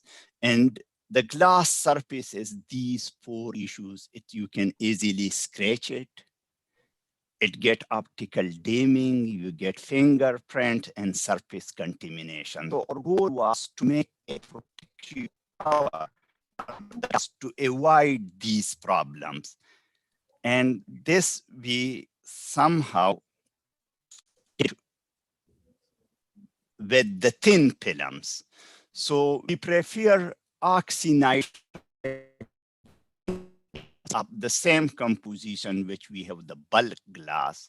And we noticed that the thin films were very transparent. Transmission, very high transmission. And also we were more nitrogen to the thin films. And of course, the thin films were produced by magnetron sputtering. And this project was done in collaboration with Linköping University. And we have patent for the composition and the process that it is granted by 6 publication and also HPV Co. So if you want, just go to hpvco.se. So what I'm trying to say that in the bulk, these glasses were not transparent, but when we make thin film of the same composition, we get the glasses which were very, very thin film, which were very transparent. So here you can have a quick look up the morphology of the film. Very smooth, featureless, and very fine lines, and there is no phase separation or crystallinity. So they were totally, totally amorphous. And then when we look at to the hardness and the reduced elastic modulus, the thin films have a hardness of 21 gigapascal. So if you look at to the hardness of normal oxide glasses are the glass which we use on our phone. This is Gorilla Glass made by Corning. They have the hardness value of approximately 7 gigapascal. And here we made the thin films on the, we deposit on the glass and having hardness of 21 gigapascal. So it's almost impossible, very difficult to scratch it. And secondly, these glasses have also,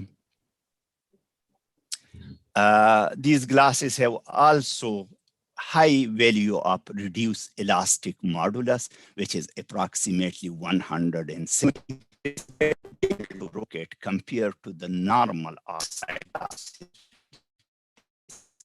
Modulus value of around 72 gigapascal. So here I made a very quick comparison with the silicon oxide or the silicon nitride and silicon oxynitride. Our metal containing silicon oxynitride in the triple almost the hardness and double reduced.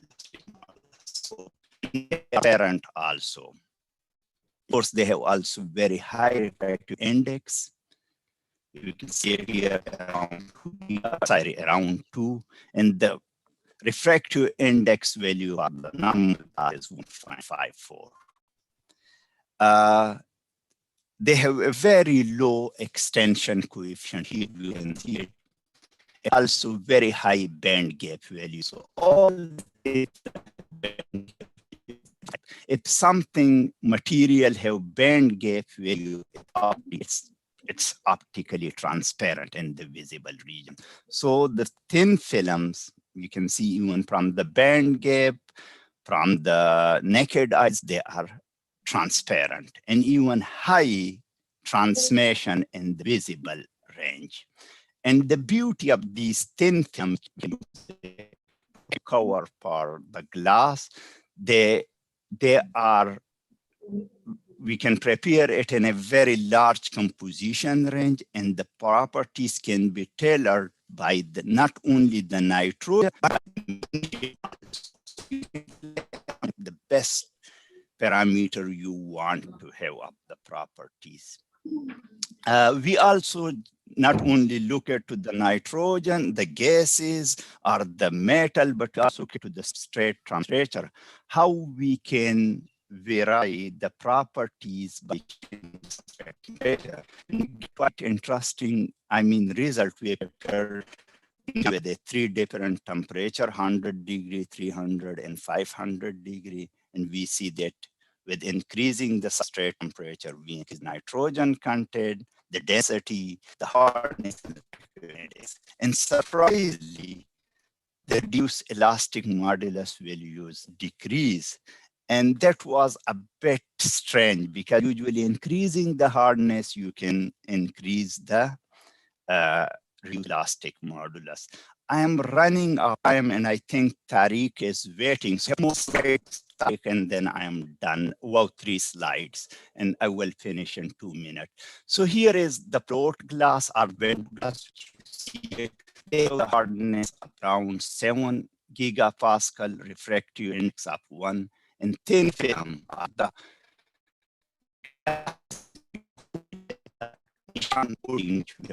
random. So they have the refractive index value up to 2 and the hardness up to 22 gigapascal.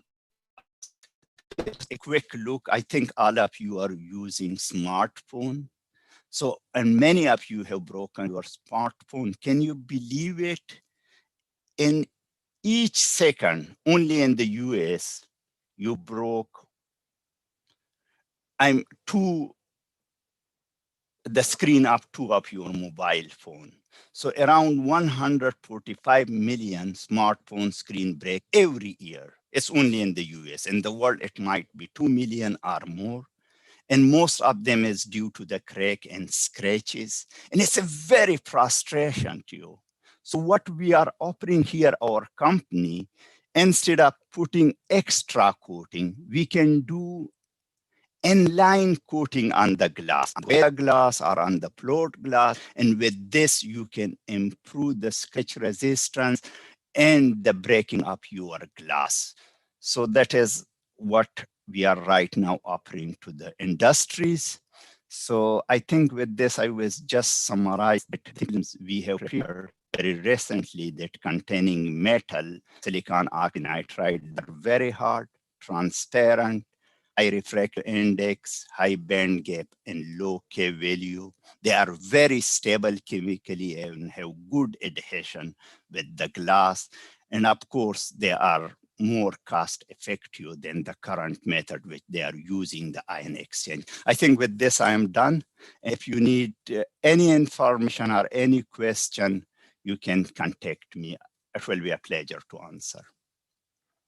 I'm sure if we have time for the question or not.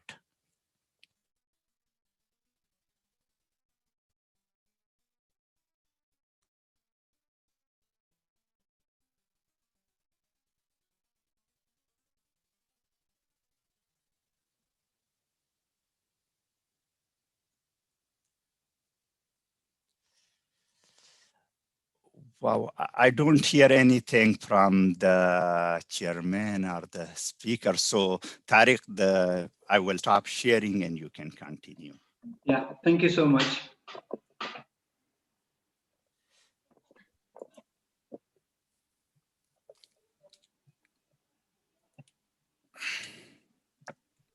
Welcome, Dr. Tariq Sajjad.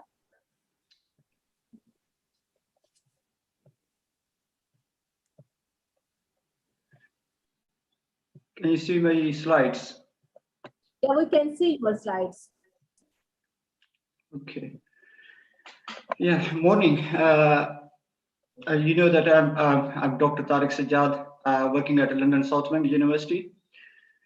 So I'm going to talk about the eco-friendly quantum dot synthesized solar cells. This is one of the area I started working since 2015. And when I moved to LSBU, I'm continuing this kind of work because one of the reasons is that I still believe that these kind of solar cells have a potential to be incorporated in a tandem configuration with perovskite with other quantum dots, and also with the organic and silicon solar cells. So why I'm interested in solar cells, or in general, why we are interested in renewable energy? So because we want to tackle the carbon dioxide emission. So we know that this carbon dioxide emission is a serious problem. It drives the climate crisis, climate change, and also it affects the oceans, our environment, our health, etc. And main source of these the carbon dioxide emission is the fossil fuels which we burn daily to generate the electricity, and also we burn these fossil fuels for our transportation, as well as we burn these fossil fuels to provide the electricity at home as well as in the offices. So if we talk about the numbers, so today 30 billion tons per year of carbon dioxide is related to the human activities. It's related to the energy which we used, and it's related to the transport which we used to travel during our daily life. So in my group, we are working on renewable energies. We are working on solar cells, where we convert the sunlight into the electricity. We are working on the piezoelectric, where we convert the mechanical energy into the electricity. We are also working on the triboelectric nanogenerators. We are also working on the thermoelectric devices. I recently started that area because of the motivation from my friends in Government College University, Faisalabad, where we are trying to convert the thermal energy into the electricity. So if we look at the energy demand, total energy demand of the world, we need around 18 trillion watt of the energy. And if we look at the renewable energy resources which are available to us, so if I just compare the solar energy, so we have 120,000 terawatt of solar energy available. So which means that if we use 0.1% of the solar energy, we can fulfill the energy demand of the world. So that's why I'm working in this area. So in my group, we are working on perovskite solar cells, we are working on organic solar cells, and also we are working on quantum dot solar cells. So for this particular talk, I will be only focusing on the quantum dot solar cells. So in general, why people are interested in quantum dot solar cells or quantum dot LEDs, because you can tune their band gaps. So you can change the size of these quantum dots and you can get the different colors. So you can tune their absorption bands. So you can cover it from UV until to the infrared. Another important properties of these quantum dots are they have a high absorption coefficient, so you can make the very thin film solar cells. So for example, I have been working in organic solar cells, and you know, the thickness of these layers, if it is more than 100 nanometer, we have a problem of the exciton diffusion. And if you keep it lower thickness, then you have a problem that the light will not be absorbed efficiently. However, in the case of the quantum dot solar cells, we don't have this kind of problems because they have very high absorption coefficient similar to the perovskites. They are the potential candidate for tandem configuration, so you can they can overcome the Shockley-Queisser limit, so they can go up to 43% or 44%. They are low cost because the kind of the solar cell, kind of the quantum dots which we are working, we made them from the aqueous method. They showed the good air stability. So stability is one of the issue in the solar cells. For example, in perovskites, if you keep it in the air, they die very, very quickly. Similarly, we have a problem with the organic as well. So organic solar cells oxidized very quickly. Another advantage is that it has a fast exciton dissociation. So for example, if you compare it with organic solar cells, you need another material to generate the electric field to separate these charges. However, in the case of the quantum dot solar cells, these exciton dissociate independently, or you can say very quickly, and give you the efficient charge generation. They have a reasonable high efficiency, so it has been reported like 12%.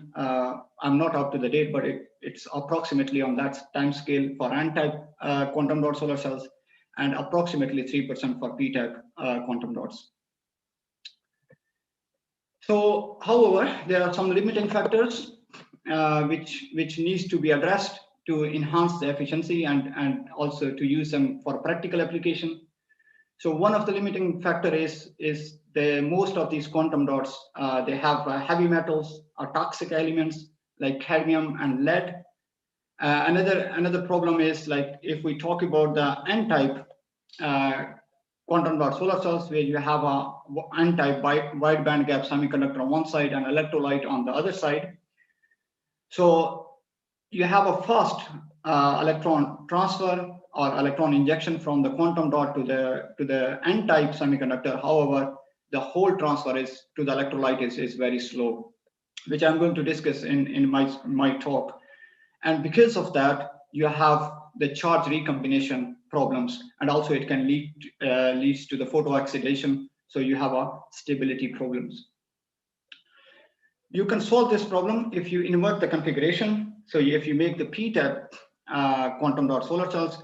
However, we have very limited number of the P-type semiconductors available, and the main issue is that either they are conductive, either they are transparent. But we want the P-type semiconductor, which should be transparent. It should have a transparency of more than 80%, and it should be highly conductive. So this is the outline of my talk. So I'm going to talk about mainly the eco-friendly quantum dots, so copper indium disulfide or copper indium sulfide selenide based quantum dots. And in the first part, I'm going to talk about the N-type semiconductors, N-type quantum dot solar cells, where I have used the N-type semiconductors like TiO2, ZnO nanowires. In the second part, I'm going to discuss the P-type semiconductor based quantum dot solar cells, where I will discuss the copper thiocyanide nanowires as well as the mesoporous nickel oxide P-type materials. So in my talk, so I'm not going to cover the development of these quantum dots. However, I'm going to discuss a little bit about the linkers and why we need it and what it has an effect on the charge transfer as well as on the efficiency of the solar cells. I will discuss about little bit about the morphological studies which we have done, and mainly I will be discussing the solar cells device efficiencies or devices, and also the time resolved spectroscopy to understand the study of the electron and hole transfer. So when we call it solar cells, so quantum dot solar cells works in a similar way as the other solar cells works. So the light absorption generates the bound charges, and these charges are split into the free charges like electron and hole. Then the electron is transferred to the semiconductor, wide band gap semiconductor, and hole is transferred to the electrolyte and extracted by the metal electrodes. So this is the mechanism of the N-type solar cells. For P-type, so hole will transfer to the P-type semiconductor, and the electron will transfer to the electrolytes. But the overall mechanism is the same. So in one of the problem with the quantum dot solar cells is that when you try to deposit the quantum dot on the top of the semiconductor, like wide band gap semiconductor TiO2 or ZnO, it affects the surface of the quantum dots, and you have a surface defects. And as a result, you create a quenching mechanism for the excitons or for the charges to be quenched. And as a result, you have a extra losses in the devices, and your device efficiency is very low.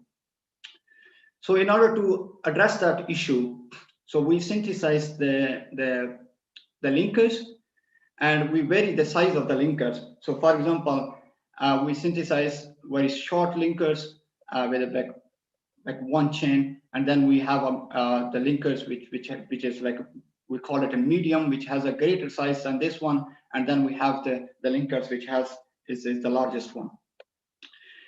The reason was that people were saying that this largest MUPA linker is more efficient than the MPA, and we want to investigate it. Here I have shown you the morphological studies and the STM images. So here I have a STM images on the left hand side, and on the right hand side we have the images which we have taken from the HADF coupled with the EDX. So you can clearly see that when you have a linkers, you have a uniform coverage of the quantum dot onto the ZNO nanowires, whereas in the case of the no linkers, you can see we don't have a uniform coverage of the quantum dots onto the ZNO.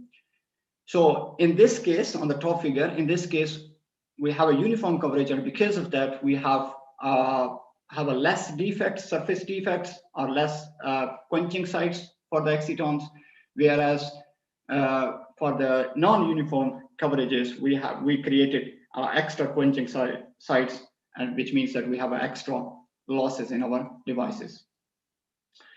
So we did some simple studies. So we measured the absorption and the PL, and you can see that the absorption increases when you have both the ZNO and the quantum dot, compared to the just when you have a zinc oxide nanowires. The PL, if they are emitting around 820 nanometer, so they are ideal. They can be used if we get the efficient solar cells. They can be used in tandem configuration. So the first thing is we investigated the charge transfer dynamics. We used a time-dissolved spectroscopy. So here I have plotted the photoluminescence as a function of time for the different systems which we investigated. So for example, here we just deposited the quantum dot on top of the TiO2, and here another curve which is on, like they are overlapping, is where we have the smallest linker. And you can see that the lifetime or the quenching is strongly dependent on the size of the linker which we used. So we have a fast quenching when we use the shortest linker, and we have a slow quenching when we use the longest linker. So the reason is because the data here is directly correlated to the electron transfer. So you created the charges in the quantum dots, so the electrons transfer to the either TiO2 or ZNO, and gives you this kind of the curves. So it's understood that if you have a longer linkers, then the electron transfer will be slow, because it has a larger distance it has to overcome to go to the quencher or to the acceptors. So we fitted these data using the 3 exponential decays. So we got the fastest, the lifetime is related to the surface defects, whereas the other 2 times related to the donor acceptor recombinations. From this time-dissolved data, we extracted the charge transfer rate and charge transfer efficiency. And you can see that in the case of the smaller linker or the shorter linker, we have the transfer efficiency of 80%. So 80% charges which we generated in the quantum dots are successfully transferred to the TiO2. Whereas in the case of the longer linker, we reduced this efficient, like the efficiency was reduced from 80% to approximately 50%. So we fabricated the devices using a simple device architecture, and then we found that both the short circuit current as well as the efficiency follows the trend of the charge transfer dynamics.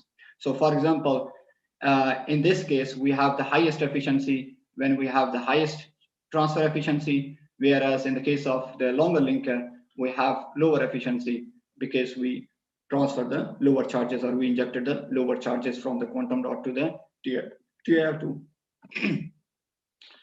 However, if we look at the value of the short circuit current, we have the maximum value we get it in the case of the TI2 is like approximately 6 milliamps per centimeter square, which is very low. And the reason is because you don't have a efficient charge injection to the electrolyte as well as to the TI2. So you don't have a balanced charge injection, and you have a charge recombination in the device, and because of that, which affects badly the short circuit current as well as the overall the device efficiency. So summary of this part is that the charge transfer strongly depends on the linker size, and we have the low efficiency because we have an unbalanced charge transfer, which leads to the high charge recombination problems in the devices. And overall, we found that the device efficiency follows the trend of the electron transfer. So in order to solve that problem, we inverted the configuration of the solar cells. So this is the conventional, like the classical quantum dot solar cells, where we were using the N-type semiconductor for electron injection, and we were using the electrolyte for the hole injection. Whereas in the inverted configuration, we use the P-type semiconductor for the hole injection, and we use the electrolytes, the same electrolyte for the electron transfer or electron injection from the quantum dot to that electrolyte. So as I told you that this configuration is good, it's nice. However, it requires efficient P-type materials. So for this one, we synthesized the first mesoporous nickel oxide, and we used it as a P-type material. The advantage of the mesoporous nickel oxide was when you deposit the quantum dots, the quantum dots goes into the pores of these mesoporous nickel oxide, and it fostered the charge generation efficiency. So because the quantum dots are inside the pores, so they can quickly, excitons can quickly dissociate, and the hole can quickly transfer to the nickel oxide. So in order to investigate our idea, so we used a time dissolved spectroscopy, and we found that in the case of the nickel oxide, our hole transfer rate is on the time scale of nanosecond. So in classical quantum dots, like the slides which I have shown you previously, the electron transfer rate was on the nanoscale. However, the hole transfer was much slower.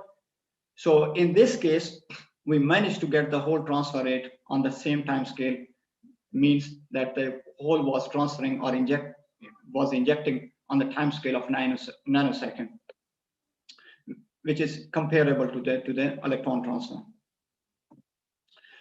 So from this study, we selected the best system, and we investigated it further. So first, we investigated the hole transfer. So we have just the nickel oxide. On the top, we have the quantum dot, and we use the time dissolved spectroscopy to extract the charge transfer rates. In the second one, we have electrolyte and the quantum dot. So we put the quantum dots substrate into the electrolyte, dip into the electrolyte, and measure the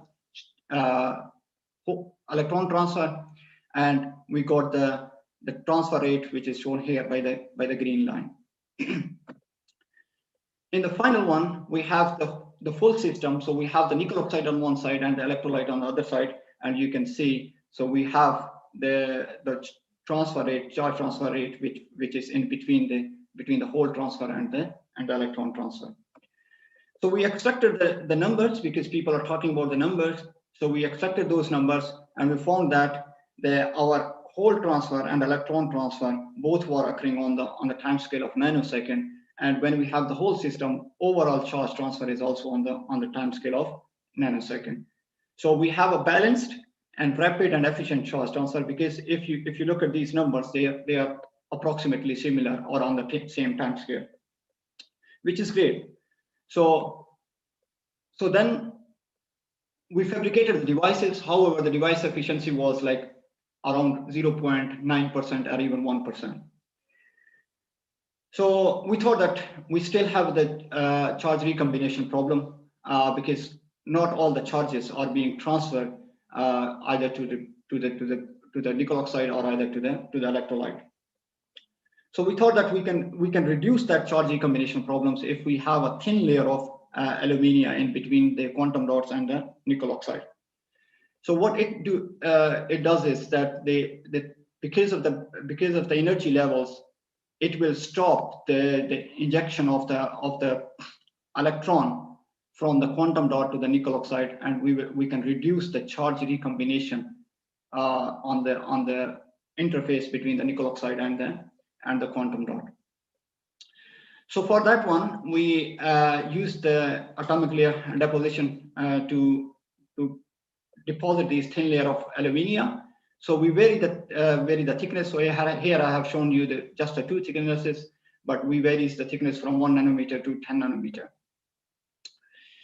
So we found that when we have 1 nanometer thickness, we substantially enhance the charge transfer because we reduce the charge recombination, and so the charges which are available, they transfer efficiently to the nickel oxide as well as to the electrolyte.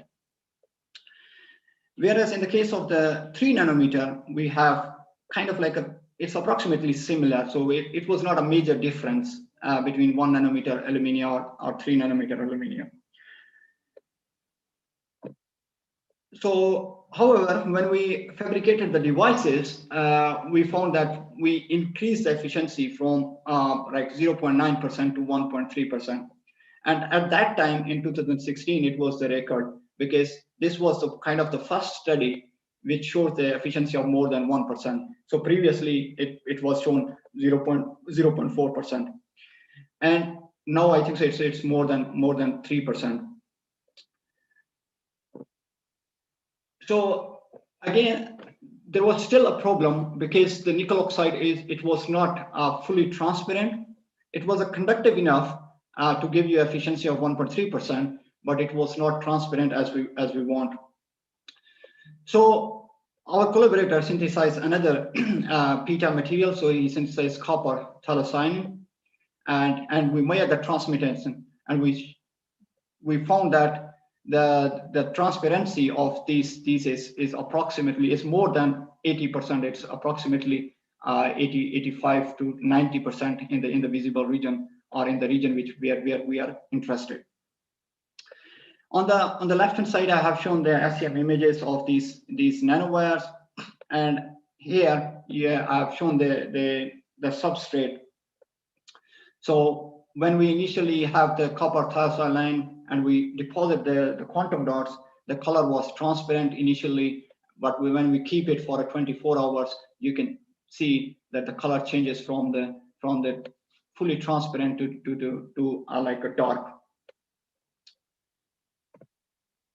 Then we study the charge transfer dynamics, and again, because we found that we can reduce the charge recombination by depositing a thin layer of the alumina. So we deposit the thin layer of the alumina here as well. And what we found is like we have the charge transfer, like the whole transfer. In the case of the copper phthalocyanine, our order of magnitude higher than the nickel oxide. And when we put it the alumina, it doesn't make any further like it doesn't enhance the charge transfer. However, when we have both the copper phthalocyanine as well as the electrolyte, we found that it increases a little bit the overall charge transfer. However, it is on the same time scale. So in conclusion, for the copper phthalocyanine, we have the high charge transfer, which is higher than the nickel oxide, and the main advantage was that it has a better transparency as well as higher conductivity than the nickel oxide. So we recently fabricated the devices, and the device results we are getting around 2% we are optimizing it because 2% is not enough to publish these kind of systems, because people are talking about, like, when you compare it with organic and the perovskite, people are talking about on the time scale of like 20% efficiency. So we are trying to enhance the efficiency. So I hope that in the next time I will have a good news that we are getting a relatively higher efficiency using these kind of PTAB materials. So in conclusion, so for N-type quantum dot solar cells, I've shown you that the charge transfer is strongly dependent on the linkers, on the size of the linkers and the nature of the linkers. I've shown you that in the N-type solar cells, we have a unbalanced charge transfer, which leads to the high charge recombination and stability issue. And overall, there was a low short circuit current and efficiency because of this problem. Sorry, this is PTAB quantum dot solar cells. So in PTAB quantum dot solar cells, we managed to get the balanced, rapid, and efficient charge transfer. We managed to increase the efficiency almost. We managed to double it compared to the N-type quantum dot solar cells, and we managed to increase the short circuit current and IPCE. So in IPCE, I didn't show you, but it was like around 70%. And I have shown you that copper thiocyanate is a promising material for these kind of solar cells. And I think so in future it will be I think so we will have a good news that it can replace the nickel oxide mesoporous nickel oxide based system. So with this one, I'm done. So I'm happy to answer any questions. So I have a very limited time. So I can answer a couple of questions if you have. Thank you so much.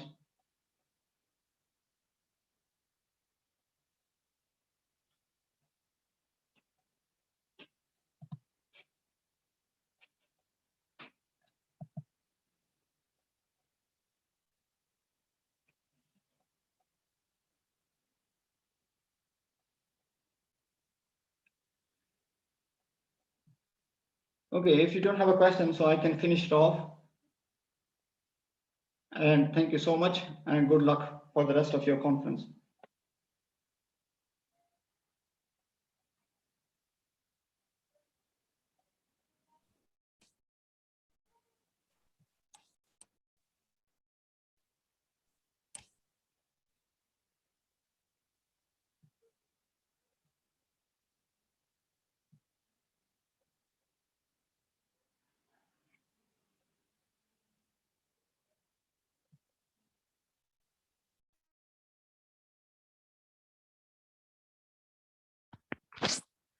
Thank you, Professor, for the informative talk. I can ask question.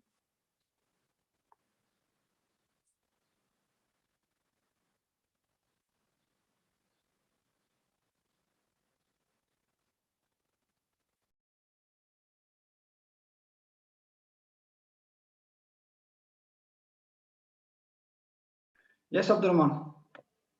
Yeah, thank you. I'm a little bit confused about the mechanism, like that you employed linker between intermediate layer between the wide band gap semiconductor and the quantum dot, right? Yeah. The main motivation of the employment of the linker in between of them, like that, to increase the lifetime? No, not the. Its main thing was that to suppress the surface defects. Okay, as you shown in one of the slide, like by the employment of the longer chain linkers, the lifetime is also increased. I'm just interested to know that about what is the mechanism by employing the longer chain linker. Yeah, so because okay, I can show you quickly.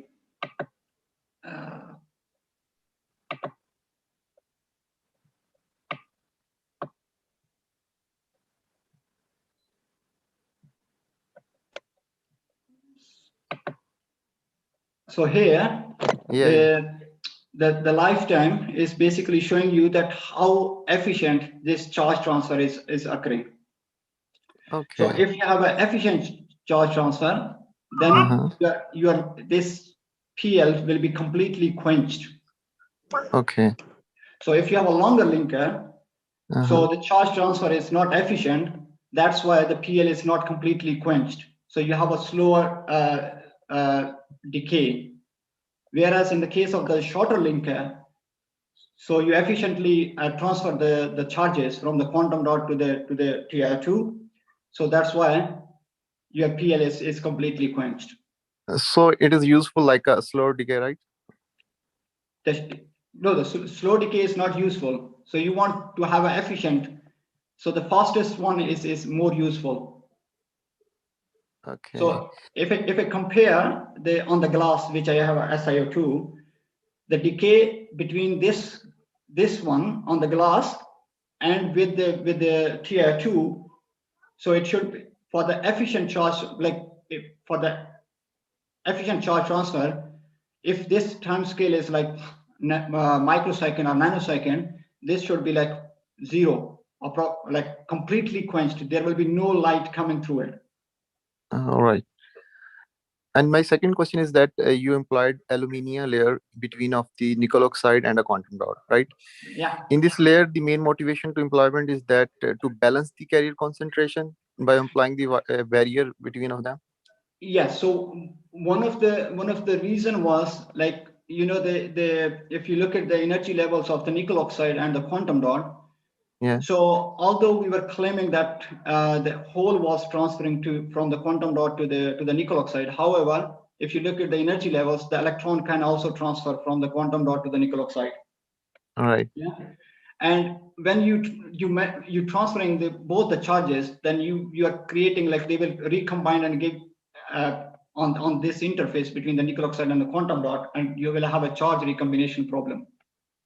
Okay. So in order to stop, to create a barrier for electron transfer, we deposit the alumina, because if you look at the alumina energy level, so it's a little bit higher than the energy level of the quantum dot. Oh. So it will not allow, it will act as a barrier for the electron transfer. And like that, as the holes also face the barrier, right? Then the concentration of hole will be decreased by employing this. Yeah, but if you look at the energy levels between the electrolyte and between this one, so this is the easiest path for the electron to go here. Yeah. Okay. And the hole will be transferred to the nickel oxide. But I'm saying that in comparison to without this layer, the concentration of the hole will be decreased, right?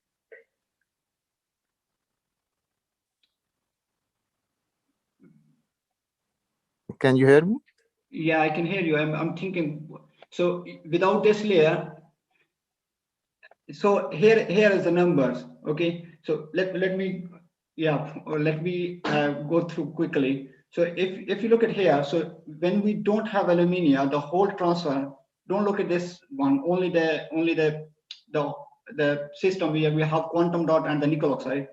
You can see that we have 8 × 10⁸ per second charge transfer. Yeah. Yeah. When we have 1 nanometer or 3 nanometer, yeah, so it increases from 8 to approximately 10. So it's like a kind of like an order of magnitude higher. Okay. But the number of the trend is showing that it is increased. But I'm just thinking by seeing the energy band diagram, because in the path of the injection of the holes, there is also a barrier because of the alumina. Just yeah, but look, so what I'm trying to explain is, so here, if some of the electrons were transferring to the nickel oxide, so if you look at the electrolyte energy levels on nickel oxide, yeah, so the electron can take the path which is the easiest one. Yeah. So without this barrier, so the electron will take this path. So it will go from quantum dot to the nickel oxide more frequently compared to going from other way around. Right. Okay. When we create the barrier, so I agree that it will have a barrier, little bit barrier for the hole, but we mainly managed to stop the transferring of the transferring of the electron, because in this case, no, the easiest path for the electron is from the quantum dot to the electrolyte. Electrolyte. All right. Thank you, Professor. Any other question? No, thank you for my side. Okay, no problem. I have to leave. Thank you so much.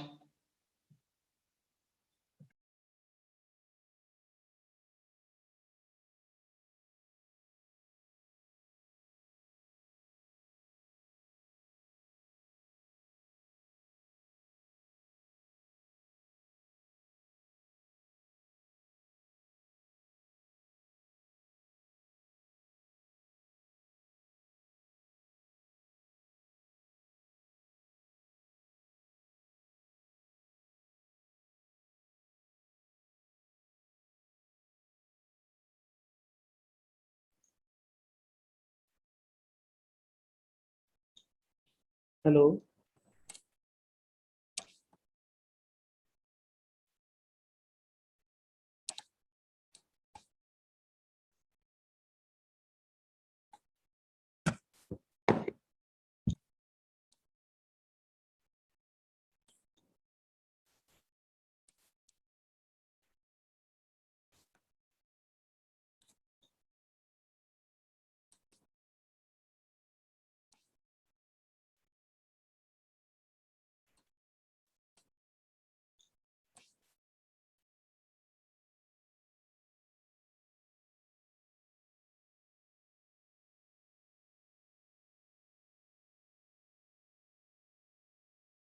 Assalamu alaikum, Dr. Hassan Saab.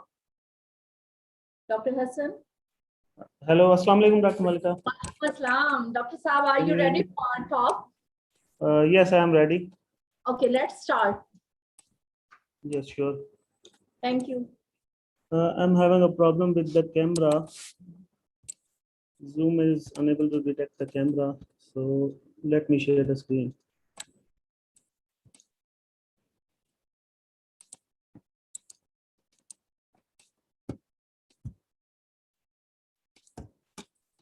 Is it visible?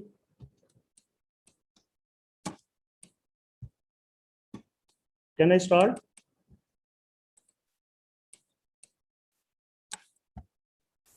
Dr. Malika, can I start?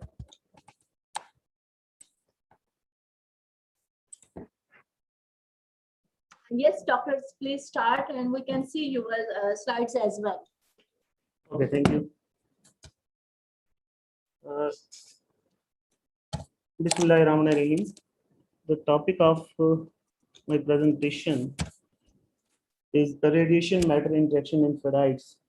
Or in other words, I'm going to discuss the suitability of cations substituted M-type hexaferides for high frequency applications. So the overview contains aims and objectives, introduction of M-type hexaferides, composition selected, synthesis and characterization, and results and discussions. So in characterization, we did DTA, TGA, structure analysis, XRD measurements, morphology, field emission, scanning electron microscopy and transmission electron microscopy, electrical measurements, electrical resistivity, magnetic measurements, MH loops, which are recorded at very low temperature of 4.2 Kelvin to 373 Kelvin, composition dependent MH loops. The important parameter of research includes the high frequency measurements, microwave absorption at a frequency range of 12 gigahertz. Then we'll discuss the conclusions, future plans, acknowledgements, and publications. So the general formula for M-type hexaferrite is MFE12019. M-type hexaferides have high cutoff frequencies and skin depth suitable for microwave absorption.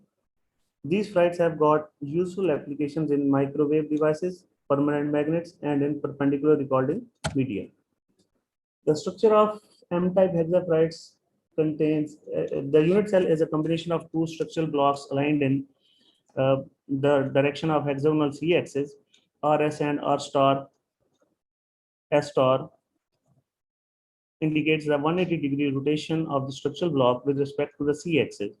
This block has a spinel structure with cubic closed pack oxygen ion and iron ions on its tetrahedral side and octahedral sides. The OR block is formed of hexagonally closed packed oxygen ions and one barium ion. large circles corresponds to oxygen ions, anions, the large blue circles to barium cations, and the small circles to iron Fe3 cations. So the iron ions occupy 5 different crystallographic sites, 3 octahedral sites, 12K, 4F2, 2A, 1 tetrahedral site, 4F1, and 1 trigonal bipyramid site 2B. So what were the aims? We were in search of a favorite magnetic metal for magnetic recording media, electromagnetic interference suppression. For that, we require resonance in the X band, low reflection loss, and high coercivity of the materials. So what motivated us to work on M-type hexafluorides?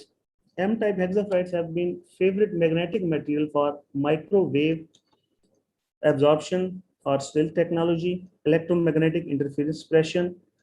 There is the reported literature work, the reported absorption parameters and related properties of M-type barium iron oxide ferrites are listed in the table given below. The permittivity parameters and permeability parameters and the reflection loss for cobalt, titanium, barium iron oxide lies in the range minus 21 dB to 9.54 gigahertz. And for barium, iron, titanium, cobalt, for these sample, it lies to 10 gigahertz. And for these samples, the range was 13 gigahertz. So to enhance these properties and absorption ability up to X band, strontium was selected as base along with barium. Strontium has got the ability to improve these properties and lowers the sinking temperature. Moreover, strontium is more abundant than lead and barium on Earth with low cost, and it belongs to the same group of the periodic table. Whereas the doped rare earth element may enhance the resistivity, electric and magnetic properties. So it may also be interesting that unfilled 4f electrons of rare earth and 3d electrons of transition metal ions may also enhance the magnetization. The above mentioned facts motivated to investigate the strontium barium based M-type hexafluorides substituted with rare earth and transition metal ions. So for the said purpose, in order to achieve the required goals, following series was selected and investigated thoroughly: strontium 0.5, barium 0.5 minus X, terbium X, zinc Y, Fe12 minus Y O19, where terbium and zinc are being replaced by barium and iron in stepwise, where X and Y varies from 0.0 to 0.10 and 0.0 to 1.0. So sample preparation was done by Sol-Gel. M-type hexafluorides with the nominal composition of strontium, barium, terbium, zinc, iron oxide were synthesized by Sol-Gel autocombustion method. The flow chart depicts the Sol-Gel process where the citric acid and all the reagents are mixed in the deionized water and then stirred, being heated also meanwhile. So after a few hours, the sols were allowed to gel, and then dried gel was obtained at 200 degrees centigrade. The dried gel was then ground and powder was sintered at 1100 degrees centigrade for 8 hours. So the results obtained, now we move to the results and discussion part. TJ-DT curves for strontium, barium, terbium, zinc, iron oxide indicates the weight loss at about 150 degrees centigrade, which 150 degrees centigrade, the weight loss occurs, which indicates the removal of water from the samples, and at 400 degrees centigrade, the conversion of hydroxides to oxides take place. The peak in DTA curve is observed at about 1000 degrees centigrade. That's why we decided to sinter these samples at 1100 degrees centigrade, because at 1000 degrees centigrade, we found that the phase is being developed. So after that, we got the samples, and the XRD pattern was got. The single phase hexafluoride samples were obtained, and that are compared by JCPDS call number given. So peaks identified match well with the standard M-type barium hexafluoride. The crystallite size was calculated by Scherrer formula, and it lies in the range of 15 to 34 nanometer, which is less than 15 nanometer. And obviously the slide size less than 50 nanometer is obviously suitable for high frequency applications, electromagnetic interference, and magnetic recording media. Here is a VSM analysis of these samples. So the MH loop applied field at the applied field of 10,000 Oersted at room temperature have been recorded, and the coercivity increases from 1640 Oersted to 2134 Oersted with substitution of dopants, which is due to the replacement of iron ions at 4F2 sites. It has been reported that 4F2 and 2B sites contribute towards large magnetocrystalline anisotropy field, and simultaneous grain growth takes place by the substitution of binary composition of terbium and zinc that results in the increase of the coercivity. So temperature dependent MH loops were also recorded, and that work was done by me when I was in University of York under the kind supervision of Professor Kevin O'Grady. The temperature dependent MH loops taken on squid from temperature 4.2 Kelvin and 373 Kelvin. So we have got reasonable results at such a low temperature, which is a good indication. So MS and MR reaches to maximum respectively at 36.76 EMU per gram and 20.95 EMU per gram. The variation of rare earth concentration influences the super exchange interactions between magnetic cations and hence on the magnetization. The large pinning fields exist at the grain boundaries. The decrease in coercivity is consistent with the reduction in grain size during the heat treatment. The grain boundaries and the associated pinning fields seems to have a resolute role in the behavior of oxide magnets.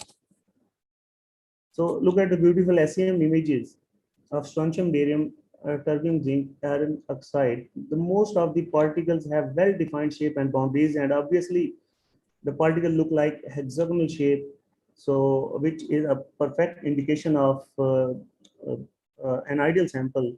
So the grains are regular hexagonal platelets with homogeneous grain size between 0.5 to 10 micrometer. Shape and diameter of most of the grains are almost dependent of the terbium zinc substitution. TM images in good agreement with the value estimated from XRD analysis.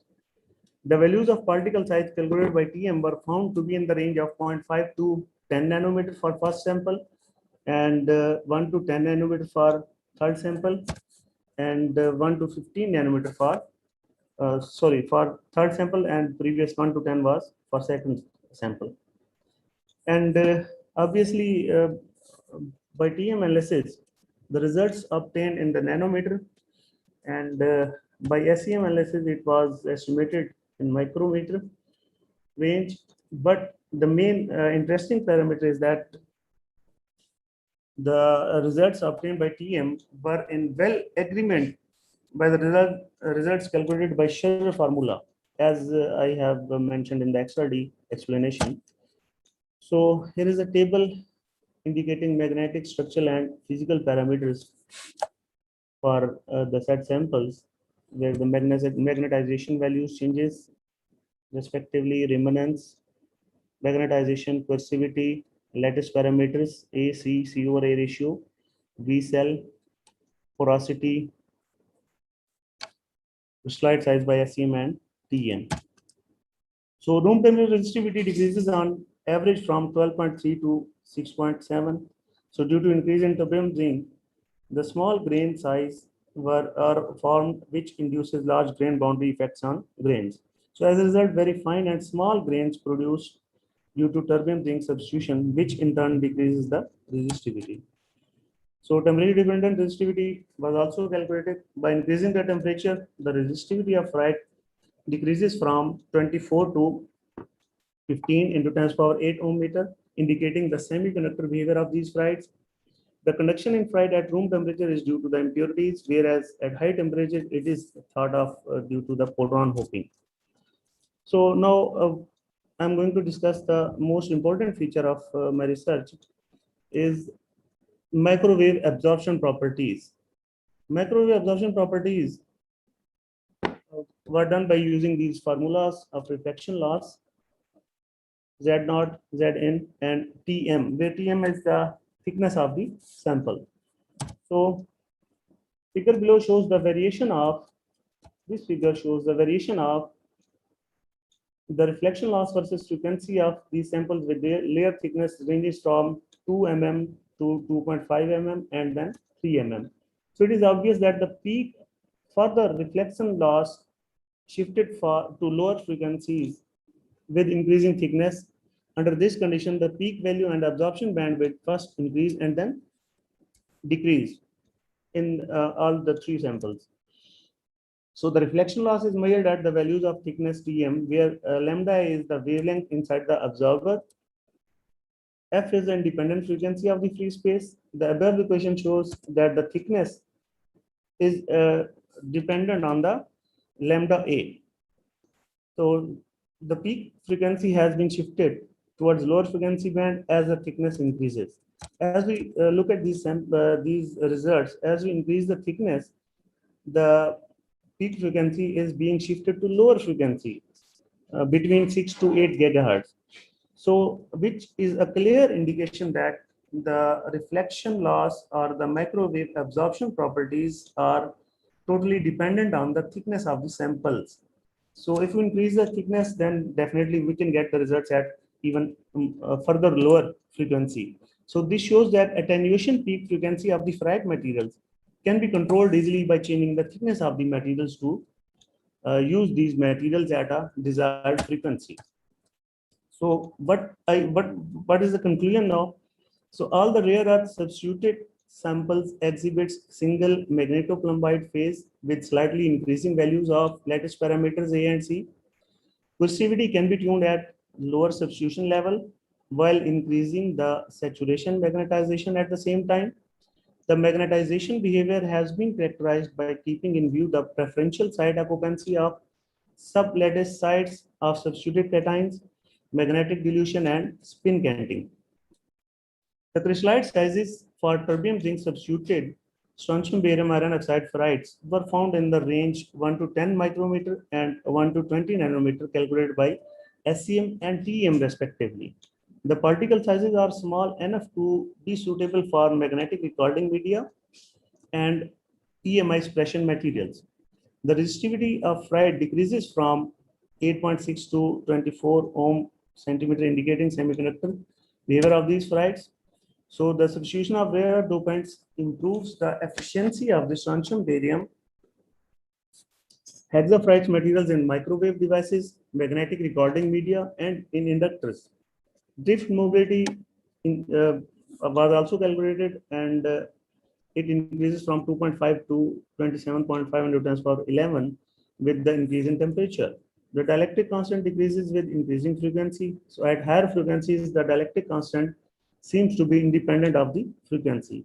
So this behavior of the samples is in accordance with the Maxwell-Wagner model. The attenuation peak frequency of the ferrites can be controlled by changing the thickness of the materials to use these materials at a desired frequency. Moreover, in 3 mm sample, which indicate the low loss and more absorption. So thin films of these samples may be prepared for the device fabrication. FMR of these samples may be performed in order to check the high frequency response. Spinel ferrites may be mixed with these samples. The polymer composite of the samples may be prepared for the further study.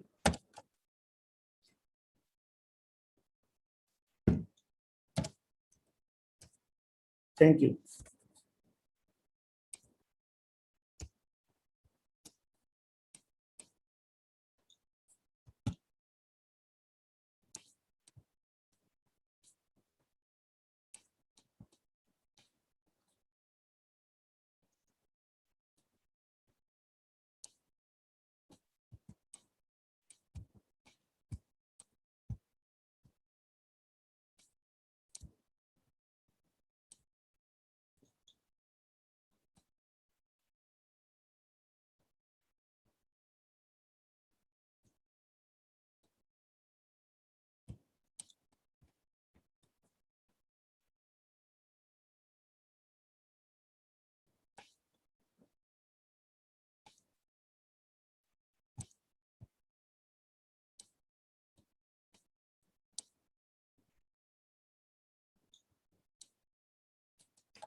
Hello.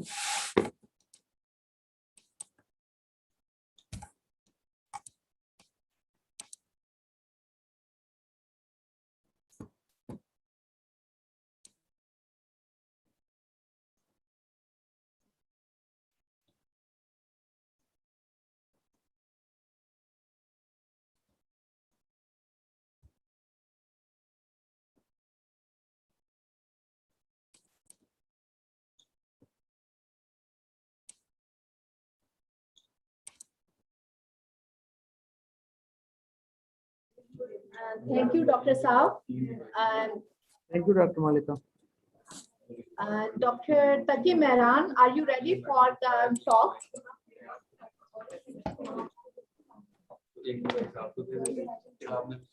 Dr. Taki Mehran.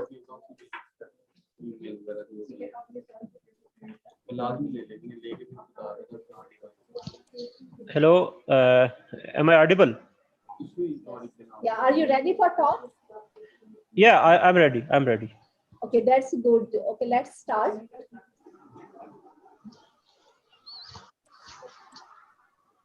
Kindly introduce yourself as well to the audience. Okay, so I will share my screen and then I will start by myself. Okay, thank you.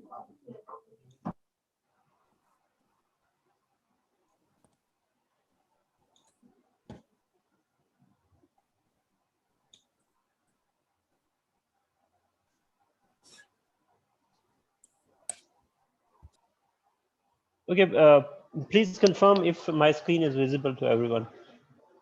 Ma'am, is my screen visible? Yes, sure. Yeah, okay. Thank you very much. Thank you very much, Dr. Malika, and thank you very much, the organizing committee of the conference at Women University Multan and all the participants. Assalamu alaikum. My name is Dr. Muhammad Taki Mehran, and I am currently assistant professor at School of Chemical and Materials Engineering at National University of Sciences and Technology, NUST in Islamabad.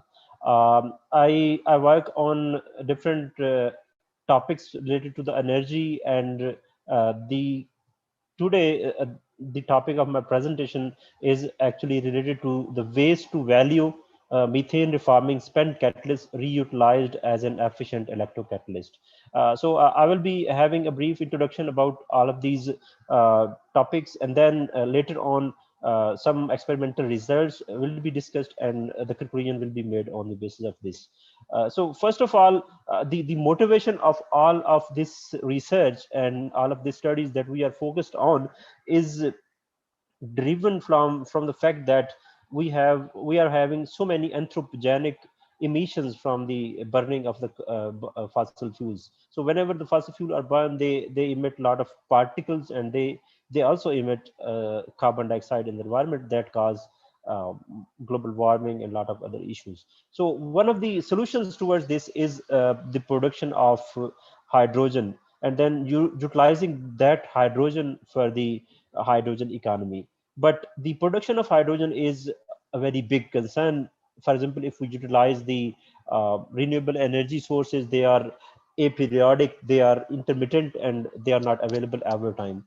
On the other hand, if we utilize the fossil fuel reforming process to produce hydrogen, this is also an expensive process, and ultimately it goes towards the emission of carbon dioxide in the system. So if we summarize the hydrogen production mechanism and hydrogen production process, so most of the time the hydrogen is produced currently by using methane reforming. Like 48% of the hydrogen is produced by the methane reforming. 30% of the hydrogen is produced from the naphtha or oil reforming. Currently 18% is obtained from the coal gasification, and remaining 3.9% is coming from the electrolysis. So this means if we see the equation from the fossil fuel reforming and coal gasification, we use some catalyst, and those catalysts not only produced a lot of carbon dioxide. So for example, 7 to 8 kilogram of carbon dioxide is produced by when we get 1 kilogram of carbon. And another problem with this is the denaturing of the spent catalyst. So whenever we are using methane reforming process or naphtha reforming process, we use some catalyst, and those catalysts are denatured, and the catalyst denaturing occurs due to the formation of carbon coking and carbon deposition on the catalyst. So due to this big problem, what we thought was that there is a big adverse of the fossil fuel on the system, and then in the future there will be around 70 tons of like currently there is 70 ton of hydrogen demand in the system, but maybe when we increase our hydrogen demands, it will be going highly up. Right now we have around 0.2 million tons of the spent catalyst that is used in the reforming process, that is already wasted. So what we thought in this system was that how about utilizing these spent reforming catalyst, and then is it possible to obtain some nanostructure that can be used for further hydrogen production in an electrocatalyst, and then these electrocatalysts will be evaluated for the hydrogen evolution reaction and oxygen evolution reaction. So advantages of all of this work is these are the eco-friendly, these are the cost effective, and these are the efficient, and ultimately we can reutilize the whole catalyst that is actually produced during the steam reforming process. So the concept overall, the concept is this, that we use some LDH catalyst. So this catalyst is generally used in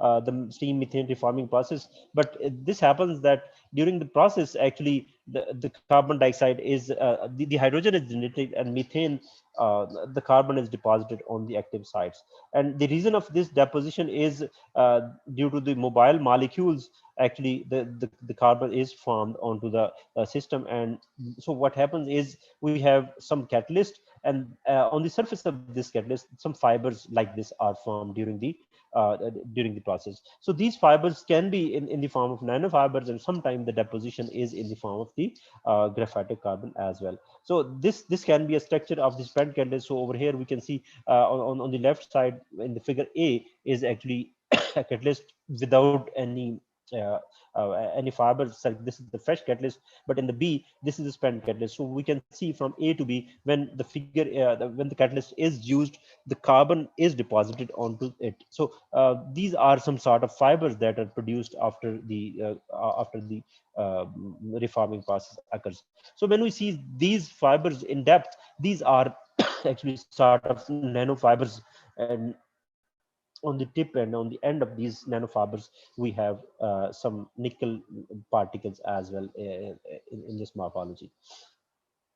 So what is the overall idea of this research? Like in our current project, what we thought, we considered that we take this spent catalyst that has already a lot of fibers, this has already a lot of surface area, and this also has nickel nanoparticles available onto it.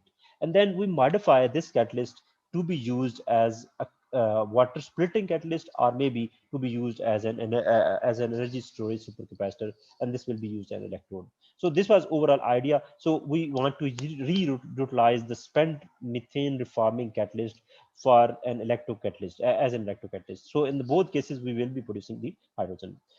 So in this case, what we did, we actually obtained a spent catalyst, and on the spent catalyst, we grown 2D MOS2 nanostructure, and this nanostructure was further tested on the hydrogen production system. So the MOS2 was synthesized onto the spent catalyst nanofibers by using the normal hydrothermal process, and we got very good structures on this. And the overall process was like this. So we used the wet chemistry method to obtain MOS2 at the spent catalyst.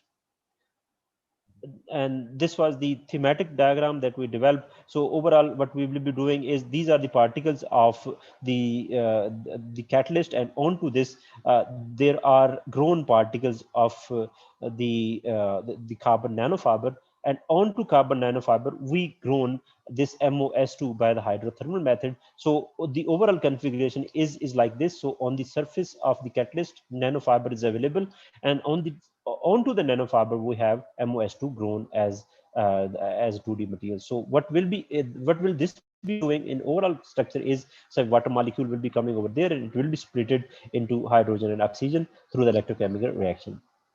So let's see how the outcome of this experiment is. So we had two types of the carbon deposited on the spent catalyst. So one was the graphitic carbon. So these are the results from the graphitic carbon. These are some images. So over here we can see that the deposition of MOS2 on the graphitic carbon is very uniform, and this is available throughout the structure, and this is in good molecular combination as well. Similarly, another situation was we had the carbon nanofiber, and onto this nanofiber we deposited the 2D nanosheets of MOS2. So for example, over here we can see that this is the microstructure of the carbon nanofiber, and onto nanofiber over here we can observe that the 2D nanosheets are actually grown onto the tip of the nanofiber. So both of these samples were later on analyzed by this is XRD and FDR analysis, and over here we can confirm that the over the graphitic carbon and on the carbon nanofiber on both of these structures we have a uniform growth of MOS2, and based on this uniform growth of MOS2 we are expecting some very good results from the system. So we tested this electrocatalyst for the two purposes. So one was the hydrogen evolution reaction, and another was the oxygen evolution reaction overall to produce hydrogen. So these are the results from the hydrogen evolution reaction, and the hydrogen evolution reaction results actually confirm that as we have developed MOS2 onto the carbon nanofiber, the overall over potential reduced, and as well as the Tafel slope also reduced. So for example, over here we can see that the over potential of the system actually was reduced up to like 180 170 millivolt at this time. And similarly, the Tafel slope was also reduced when the MOS2 was grown onto the carbon nanofiber, and this was a very good development that overall we can utilize the spent catalyst, and that spent catalyst can be improved by the addition of MOS2 onto it for a very good utility as an electrocatalyst. These are the results for the oxygen evolution reaction. So the oxygen evolution reaction usually occurs at a little bit higher over potential, and this needs more energy to have this reaction occurring. So even over here we can see that the by the addition of MOS2 on the carbon nanofiber had a good result, but when we added MOS2 onto it, actually the performance of the oxygen evolution reaction for this electrocatalyst actually improved really well. So similarly over here we can see that these are the Tafel slopes, and the Tafel slope was reduced ultimately to 41 millivolt per decade, and this was a very good result in comparison to the other materials. One of the concerns for these materials is most of the time about the stability of the system. So we also tested the stability, but here is a summary of the HER and OER data, and from here we can see that the graphitic carbon onset potential was 201 millivolt with the eta 10 onset potential, and at the 10 millivolt was 302, and the Tafel slope was for HER reaction it was 255, and for OER it was 195. But when we added MOS2 onto the graphitic carbon, the HER and OER, both of these Tafel slopes were reduced significantly in both of these systems. Similarly, as compared to the MOS2 with the graphitic carbon, when we studied the MOS2 on the carbon nanofiber, we found out that the Tafel slope was reduced up to 41 millivolt per decade. And then based on all of this, we can say that the addition of we can use the spent carbon nanofibers, the spent catalyst as an electrocatalyst for the production of hydrogen, and then later on when we add MOS2 onto the system, this really enhances the overall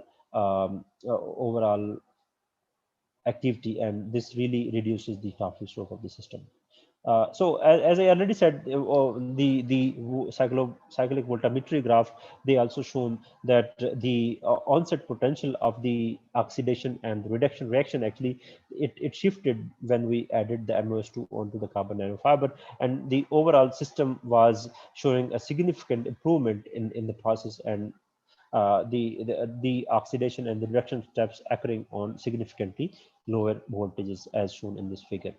One of the concerns is this that when we use these sort of system, after some time maybe the catalyst degrades. So we tested the stability of the system for 20 hours, and within the 20 hours it was confirmed that there is no significant loss in the activity and in the stability of the system.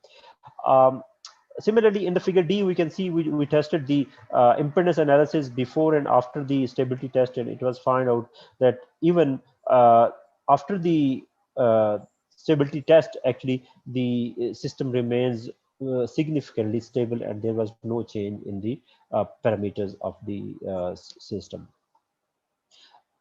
Based on this, there is a summary of the impedance analysis and the stability test. So we can see that the MOS2 at graphite carbon, it's R1, C1, actually these are the parameters for the equivalent circuit that is produced from the impedance analysis. And we can find out that the ohmic resistance of the system is actually significantly decreasing as we added the MOS2 onto the system. So this decreased from 0.88 to 0.94. And similarly for the carbon nanofiber, this decreased from 1.3 to 0.834. Similarly, the activation potential, activation resistance also actually it got reduced, and we can see that overall the system remained quite stable for the test.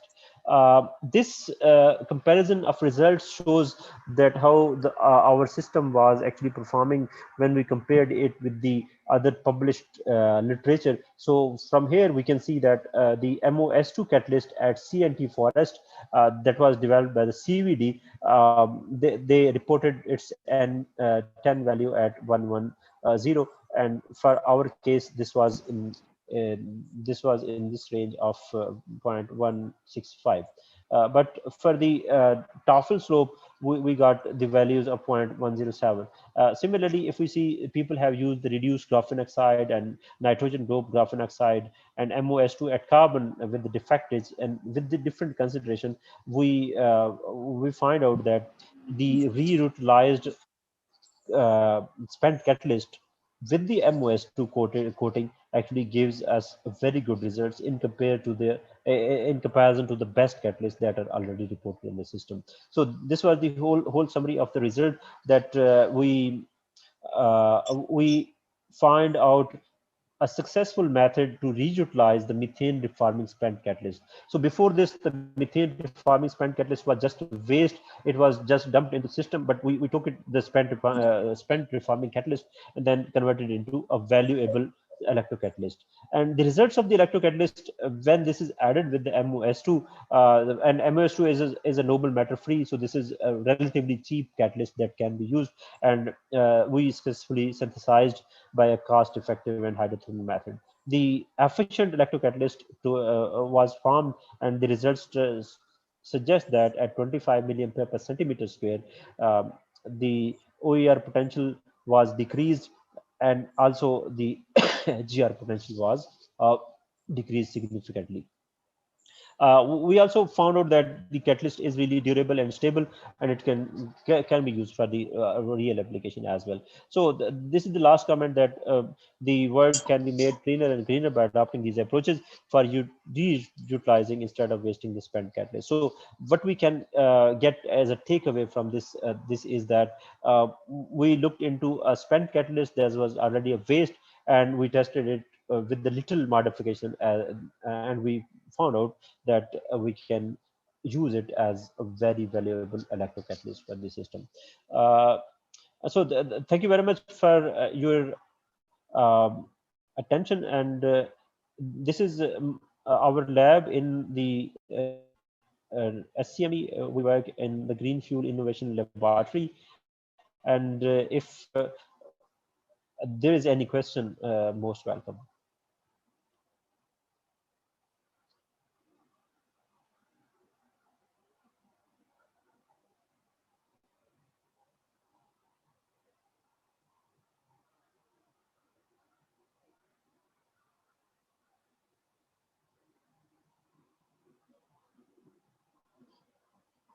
Yeah, if there is any question, please.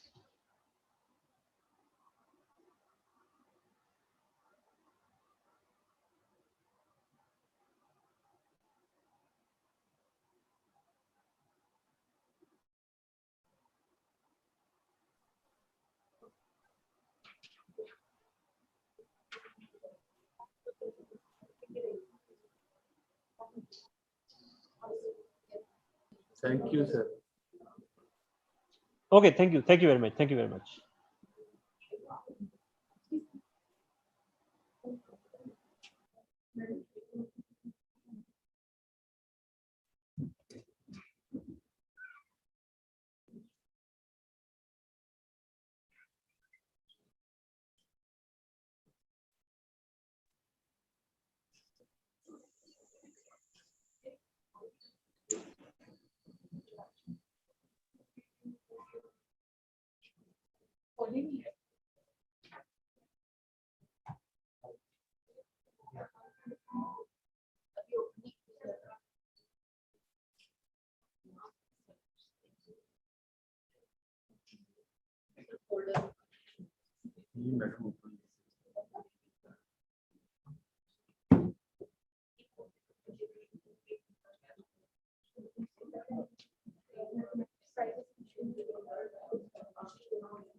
Assalamualaikum everyone.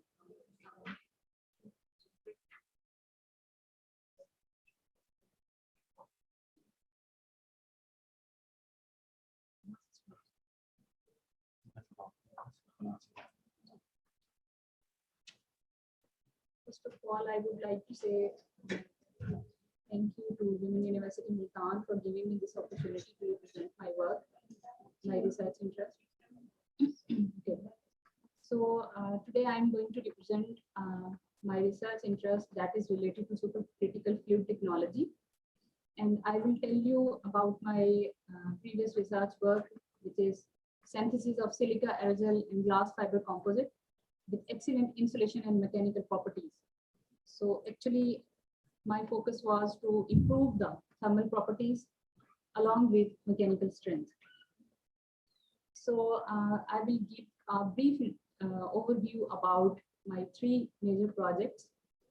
First one was with silica aerogel glass fiber composite with excellent insulation and mechanical properties.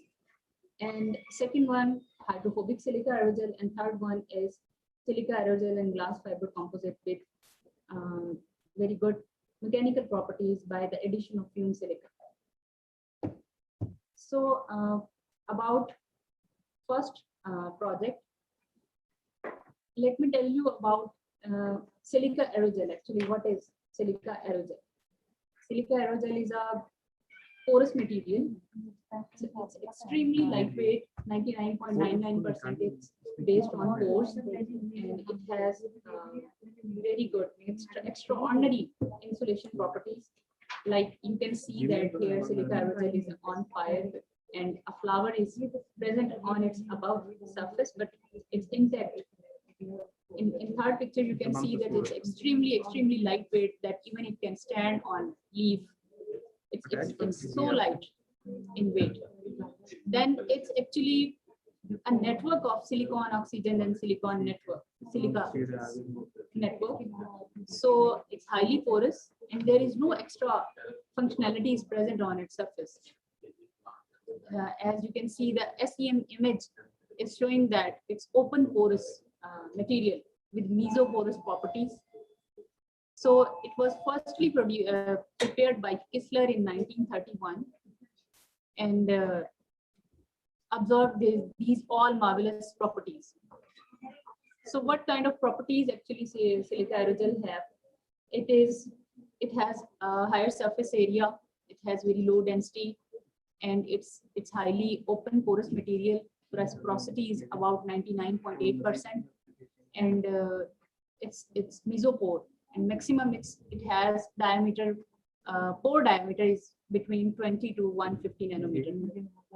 So, and primary particle size is from 2 to 5 nanometer. Actually, in its preparation, we just played with its particle size properties and work on it, how to strengthen it. So thermal properties are outstanding. So these all are the properties which make silica aerogel a distinguished material among many. So here you can see a few applications. In very cold areas or in very hot areas, if you use windows made up of silica aerogel, so we can overcome on the temperature difference and many more properties. So these are few properties, optical properties. It is also it also have medical properties and electrical and so on. So here is a scheme where you can see how it can be prepared.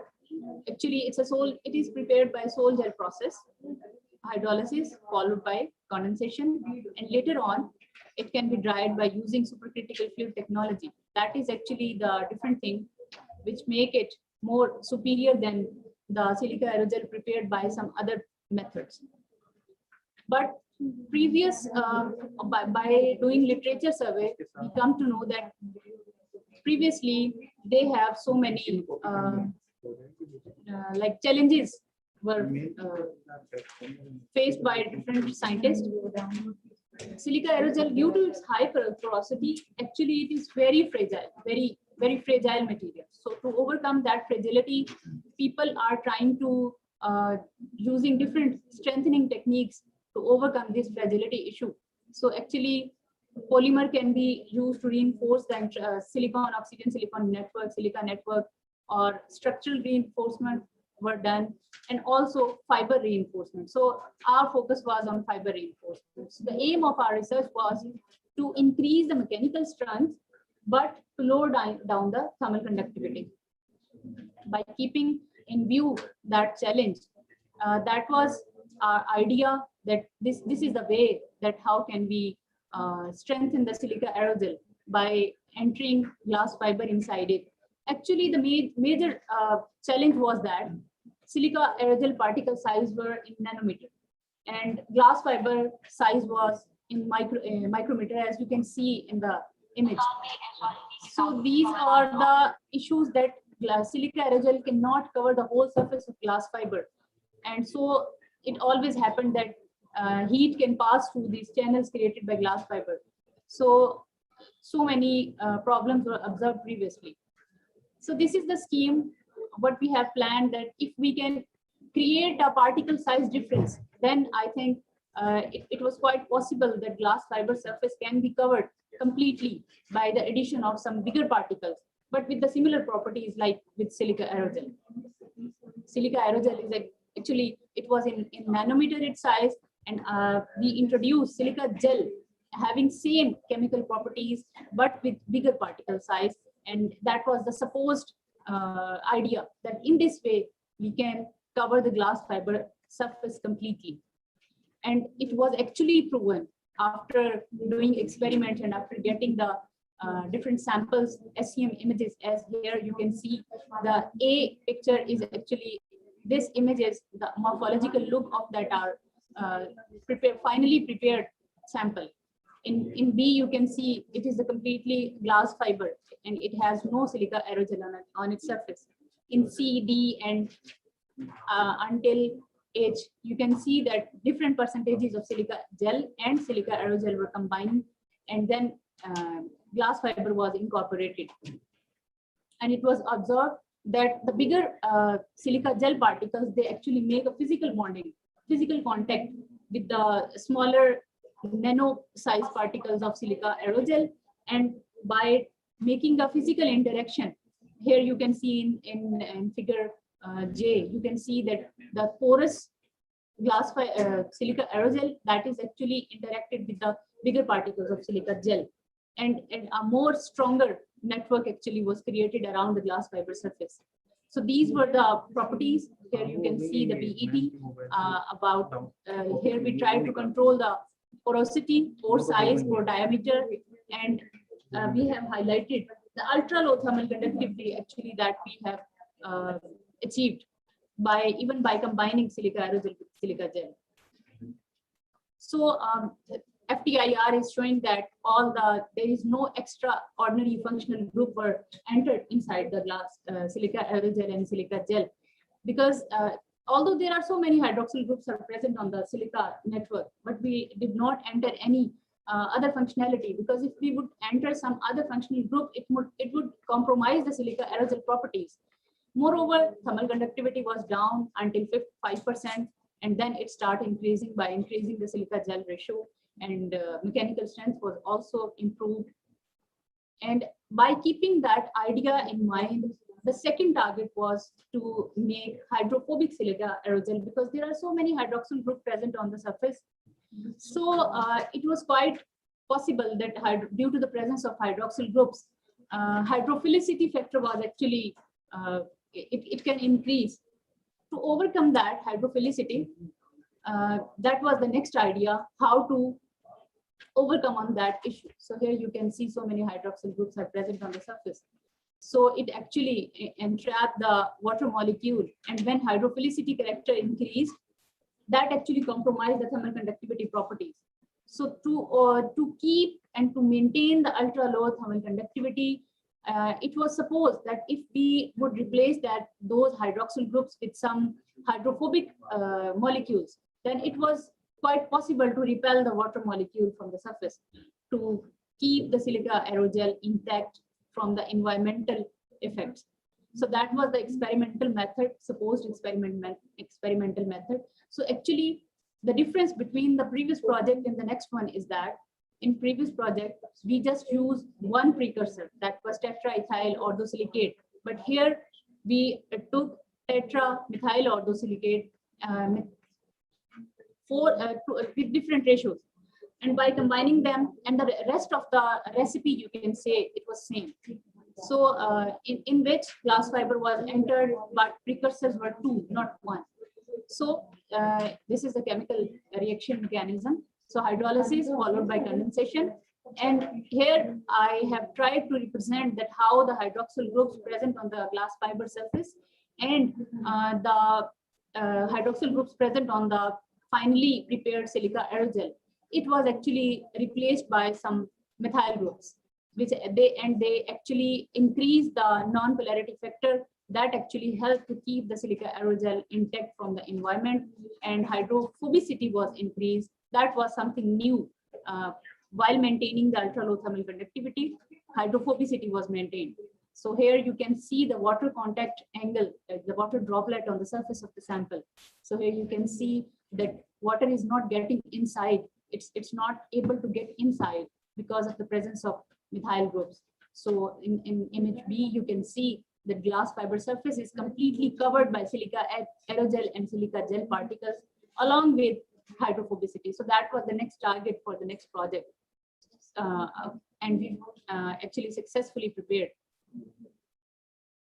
So here you can see the super hydrophobic silica aerogel was prepared, as the water contact angle is showing that it was around 145. So it was a success to prepare a hydrophobic silica aerogel composite while entering glass fiber inside it, along with a controlled porosity, as the BET images are showing, with a completely controlled porosity with mesoporous structure. So a controlled silica aerogel were prepared with hydrophobicity. That was the new and extra property. Moreover, due to the presence of methyl groups, actually it showed compressibility. The sample was actually 60% compressed, and after removing the pores, you can see in image C that the composite actually it retained its shape again. mechanical strength was also improved along with the thermal conductivity. So moreover, you can see the TGA results. Actually, the thermogravimetric analysis, actually it showed that the thermal stability was also improved along with the thermal conductivity. So after getting these results, actually after playing with the particle size of silica aerogel, actually our next target was to play with the pore size. If we can vary the particle size, why not we can play with the pore size? If we can play with pore size, then definitely properties can be improved. That was an idea behind starting this next project. So that was the research purpose, to work with the pore size. So that was actually idea, because silica is available in different forms, in silica gel, in the form of fume silica, and the difference is about their particle size and the pore size. So here actually we thought, if we merge the bigger pore size particle with the smaller pore size, and then after combining, pore size can be further reduced and thermal conductivity can be further lowered down, and just that actually happened. Here you can see that was the idea, supposed idea, and that was actually proven by these SEM images. Here you can see the glass fiber surface is completely covered with the silica aerogel plus fume silica, and with the number of macro and mesoporous silica aerogel plus fume silica around glass fiber. TEM images, you can see here that two different type of clusters were available. Firstly, the bigger clusters of silica aerogel and the smaller clusters of fume silica, and after combining them, we got a dense silica network around glass fiber. These all ideas were supported by VET results, where the mesoporous properties of silica aerogel were kept maintained, along with lowering down the thermal conductivity. That was actually our target, to prepare a highly insulated material without compromising its thermal insulation mechanical properties. So the new thing was, here we did the fracture strength test. So fractural properties were also enhanced, as you can see in these graphs. The fractural properties were improved, and sample survived even after applying a fractural force. So actually, we synthesized 3 different type of samples of silica aerogel. We made 3 different type of composites. Glass fiber was common, it was constant, but we played with the silica aerogel properties. Firstly, we played with the particle size, and then we work on the pore size, and then we got 3 different results. So thank you so much. This is all about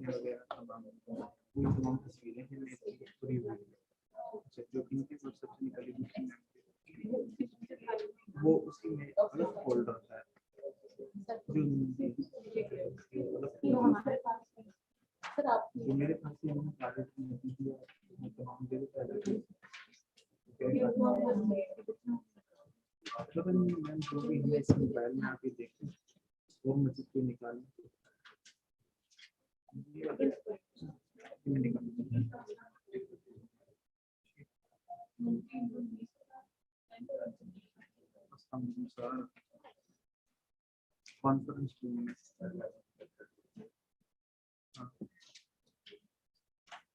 एहसान हो गया तो आज मेरी meeting रुकी पड़ी है 3 दिन हो गए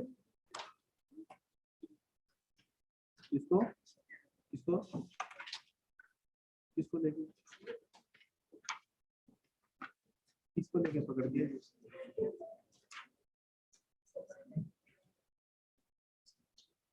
कौन करता है अच्छा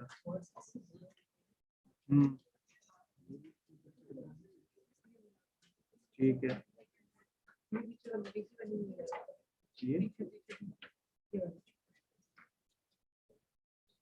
चलो तू आज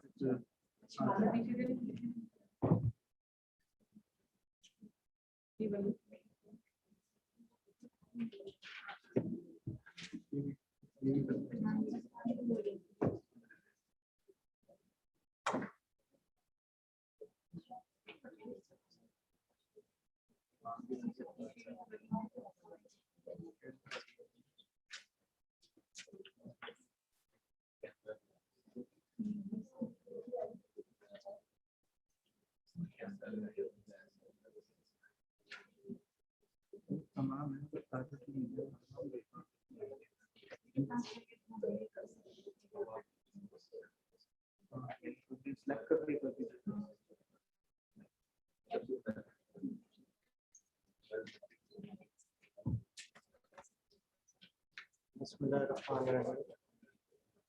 Here I'm going to present my presentation in an international conference on global challenges in sustainable energy and environmental development.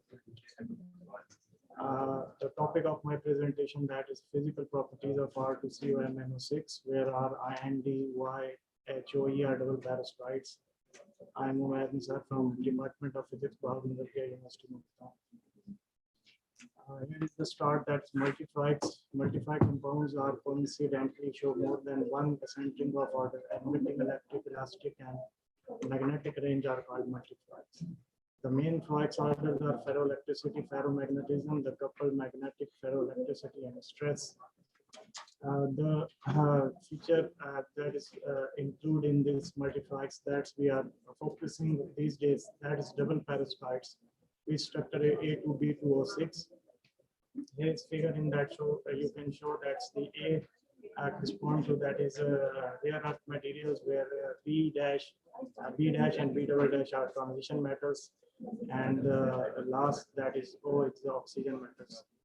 Among all double perovskites, L2COMnO6 LCMO material has been investigated in detail, while remaining rare earth materials oxides are relatively limited, and exploring of the new physical properties of this system is our major concern.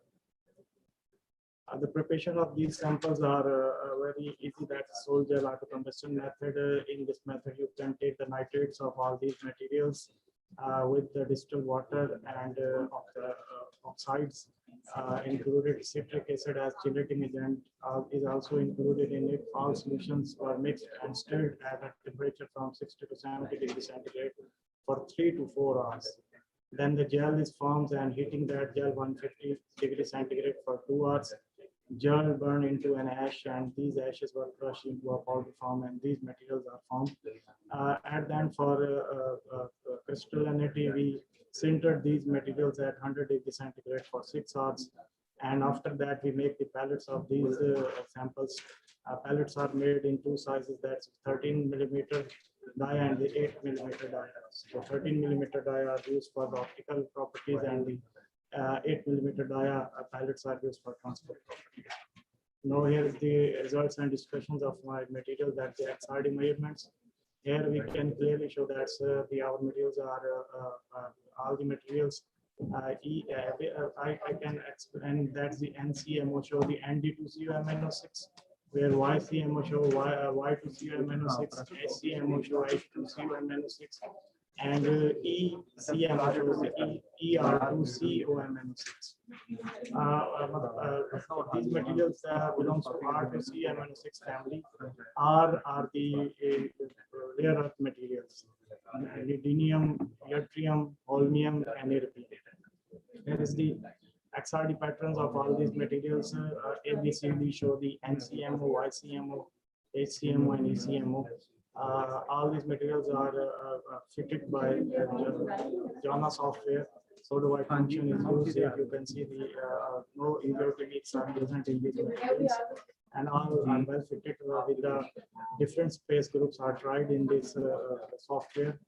So the space group which hit the best, that is the monoclinic P21/N space group is found in these materials. In insect morphological properties is also stripped through the FECM. We can see that agglomeratic type agglomeration size of materials has been seen in these materials. These materials definitely temperature has a strong effect on the rate of reactions. So when temperature is increased, so there is not ample time to separate these materials. So the agglomeration type structure is formed in these materials. Next, crystallite size have been calculated in these materials. For this, you know that Williamson Hall analysis is the best technique to calculate the crystallite size. We can see that 4 sine theta beta cos theta relations here. The data points are well fitted. So with the y-intercept, we can calculate the crystallite size, while slope gave us the strain. So these data points show us that our uniformity of the crystals remain good in preparation of these materials. Here is the table to relate the XRD patterns. ABC parameters have been calculated, which is also evidence of the monoclinic P2-1 space group. Beta definitely show monoclinic beta remains close to 90 and it's a fix. So volume is decreasing. So volume decreasing definitely when you go through the in a group, so atomic masses is decreased, so the volume is also decreased.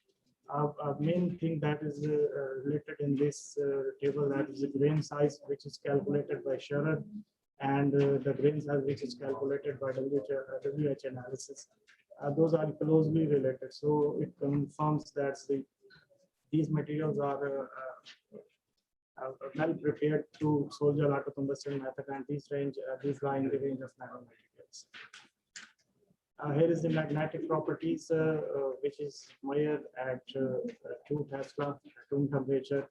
All of these materials show the antiferromagnetic interactions because there is at applied of 2 Tesla magnetization, no status slope is found in these materials. So this relates to the antiferromagnetism. But here A and B show that these materials are antiferromagnetic, while C and D, that is ECMO and ICMO, that show the paramagnetic behaviors. Here are the tables to calculate the saturation magnetization for these materials at an applied field.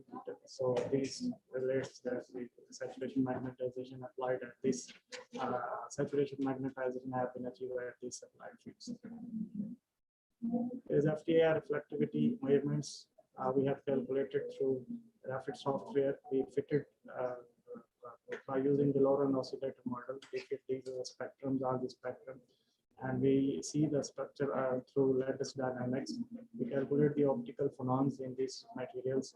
So we can see that our peaks range are from 100 to 700. Actually, because below 100, noises, skins are very prominent, so we can ignore this region. But above 700, the segment is show flat, so this is the absence of lattice excitations of phonons. So this is the main behaviors. We have calculated the optical phonon is in these range, and we can see in the table what are the values of these optical phonons. We can see. Here is the real part of optical conductivity. That show the sharp peaks of all these materials, and this has a strong effect on the crystal structure. Here is the optical phenomena that are calculated in these materials. We can see that NCMO, NCMO, and ECMO show the 10 optical phonons, while ICMO show 12. YCMO, last but not least, show the 13 optical phonons. But theoretically, these phonons are actually these are the 33 optical phonons that have been predicted in different literature. But through experimental, we have calculated maximum of 14 optical phonons in these materials. And we can see that slattertite mode, these are below 200 and 200 to 500 in pending modes of oxygen, magnesium, oxygen. These are found, while above 500, these cobalt, magnesium, oxygen octahedra stretching mode have been observed.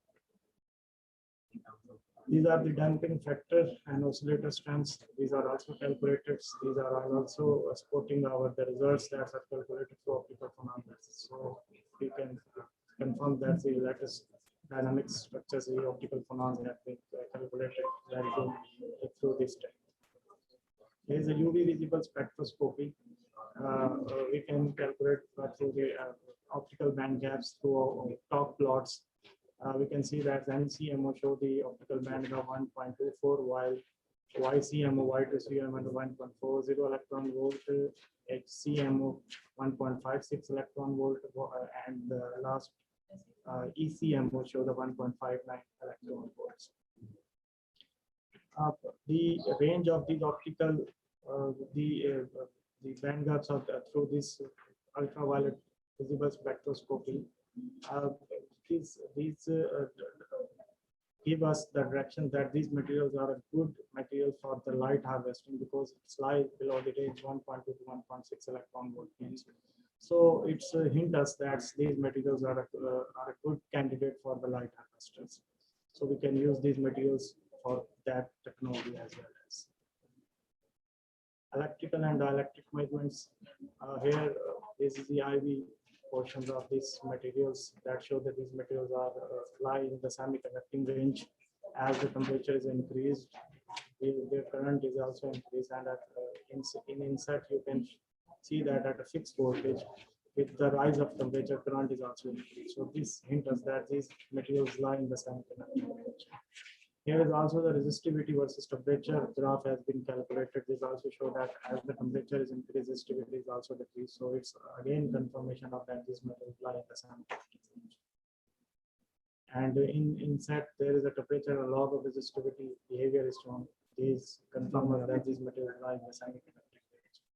Further, the transport, the mechanism, which mechanism has been confirmed in these materials. In set, actually there are three types of model. That's a thermal Polaron model, that's a small Polaron model, sorry, thermal activation model, small Polaron model, and variable range hopping model. So 1/T log rho over T was fitted well best. That's this shows that these materials have shown small Polaron hopping models in our materials. So the activation energy is as well as calculated. You can see that activation energy is increasing as we go, as the ionic radii is decreases in the materials. So activation energy for the NCM is 0.31, while YCM is 0.42, HCM is 0.44, and ECM is 0.46 electron volt. Here is the dielectric portions. You can see that as the frequency increases, dielectric permittivity is decreased. So it's a very simple and conventional method that is used. As the frequency increases, the dielectric constant is decreased. So this is a conventional trend that is shown in these materials.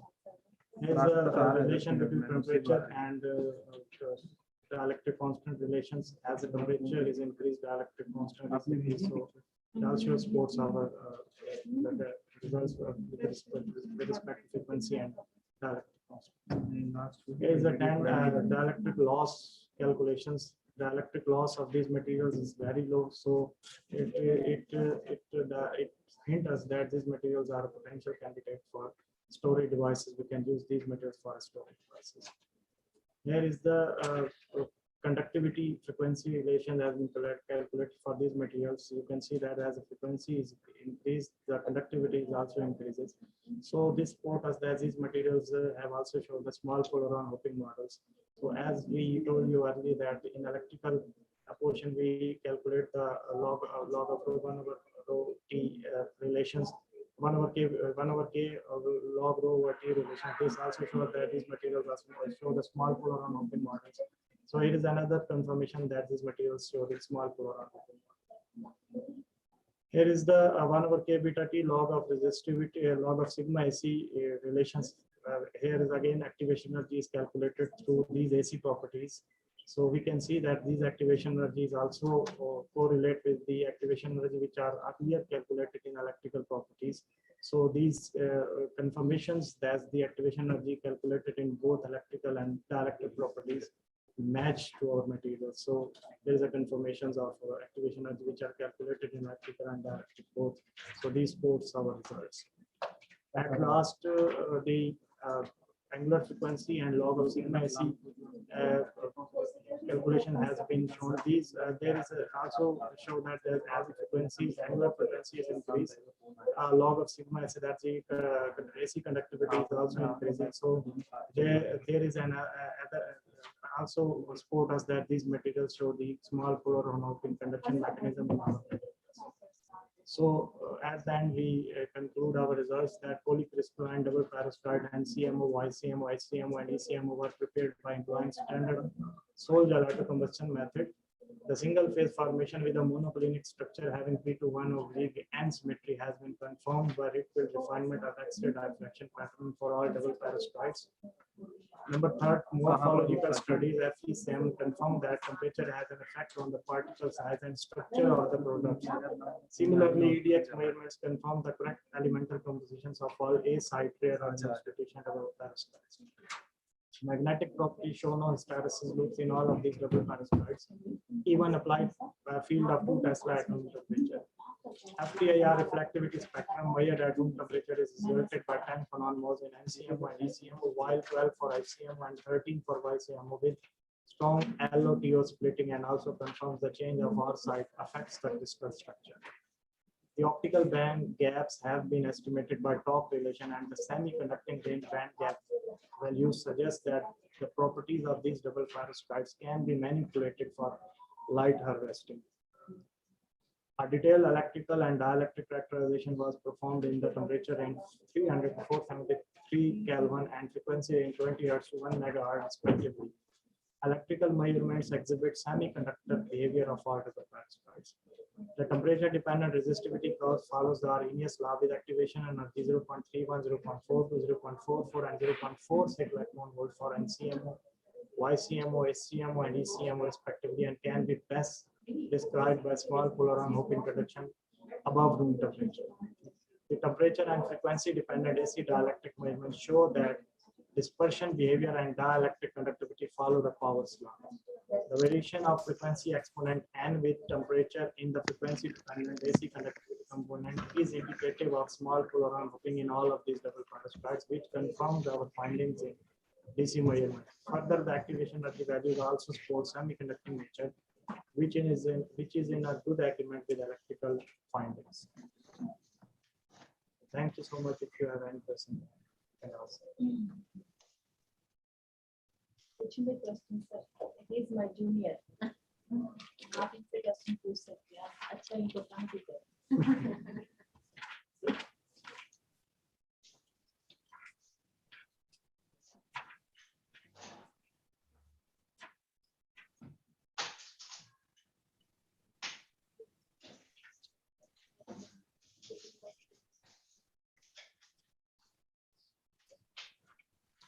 Okay, ji, no question. Thank you so much.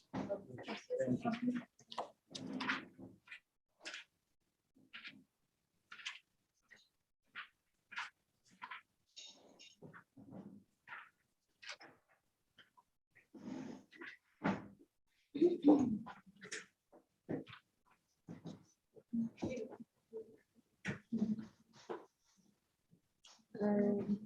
Thank you, Umair. Dr. Mariam, are you here? Dr. Mariam, are you ready for a talk?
अस्सलाम वालेकुम। वालेकुम अस्सलाम doctor साहिबा। हाँ madam, मेरी आवाज clear है? जी जी बिल्कुल क्लियर है। चलें, sorry for the delay. It's fine. बिल्कुल क्लियर है? जी जी बिल्कुल क्लियर है। एक्चुअली मेरी और टॉक थी जिसकी वजह से मुझे थोड़ा सा लेट होना पड़ा, अपनी टॉक की टाइमिंग चेंज करनी पड़ी। मैं बस अपनी स्लाइड शेयर कर रही हूँ, फिर मैं टॉक इंशाल्लाह स्टार्ट करती हूँ। मुझे थोड़ा सा आप आइडिया दे देंगे कि हमारे जो ऑडियंस है, जो स्टूडेंट्स हैं, वो ग्रेजुएशन से हैं या पोस्ट ग्रेजुएशन के हैं? नहीं, ये पोस्ट ग्रेजुएट स्टूडेंट्स हैं, तमाम एमफिल पीएचडी और फैकल्टी हैं और रिसर्चर्स हैं। ठीक है, सही हो गया। मेरी स्लाइड शेयर हो रही है? जी आपकी स्लाइड शो हो रही है। चलें ठीक है, मैं अब स्टार्ट करती हूँ। Thank you. अस्सलाम वालेकुम। I'm Mariam Liaquat from University of Okada. Currently, I'm working as the head of computational physics and assistant professor of physics department. Basically, I'm a physicist, but I did my PhD in electrical engineering. That's why I'm going to present something linked with both these of things, both these of fields. इसमें starting में मैंने थोड़ा सा रखा use of radiations in medical field, ताकि थोड़ा सा idea हो कि हम मेडिकल इंडस्ट्री में फिजिक्स को किस किस तरीके से यूज कर सकते हैं। फिर इलेक्ट्रिकल इंजीनियरिंग का थोड़ा सा पोर्शन जो मैं आपके साथ शेयर करूँगी कि किस तरह से हम जो है इस वक्त ग्लोबल चैलेंजेस में सस्टेनेबिलिटी गोल्स में वर्किंग कर रहे हैं with respect to the field of physics and electrical engineering. सबसे पहले हम we are talking about the use of radiation, so we have to discuss about the radiations. Electromagnetic radiations are the emission or transmission of the energy in the form of waves or in the particles. The different type of radiations होती है, electromagnetic radiation है, radioactive radiation है जो हमें radioactive particles से मिलती है, फिर acoustic radiations और gravitational radiation है। Currently जो हमारा focus रहेगा इस वक्त हम we will discuss about the electromagnetic radiation और radioactive radiations, जो कि बहुत ज़्यादा मेडिकल फील्ड में हम यूज़ कर रहे हैं। ये एक स्पेक्ट्रम हमने थोड़ा सा शो किया हुआ है, जिसमें आप देख सकते हैं विद रिस्पेक्ट टू फ्रिक्वेंसी और रेडिएशन, और इसके साथ ही साथ उसने उसके टेम्परेचर के बारे में थोड़ा सा बताया हुआ।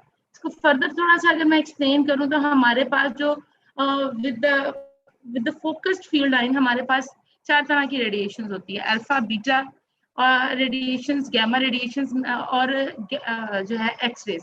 इसके अलावा एक एडिशन हुआ है currently from last 14 to 15 years, हम जो है माइक्रोवेव पे वर्किंग करना शुरू हुए, क्योंकि हम देख रहे हैं कि उसकी के बेनिफिट्स जो है as compare to the x rays या गामा रेज बहुत ज़्यादा है। अब अल्फा रेज और बीटा रेज को हम बहुत ज़्यादा इनको हम यूज़ नहीं कर सकते। ज़्यादातर जो मेडिकल एप्लीकेशन में यूज़ हो रही है वो हमारे पास एक्स रेज यूज़ हो रही हैं, और उसके बाद हमारे पास गामा रे है।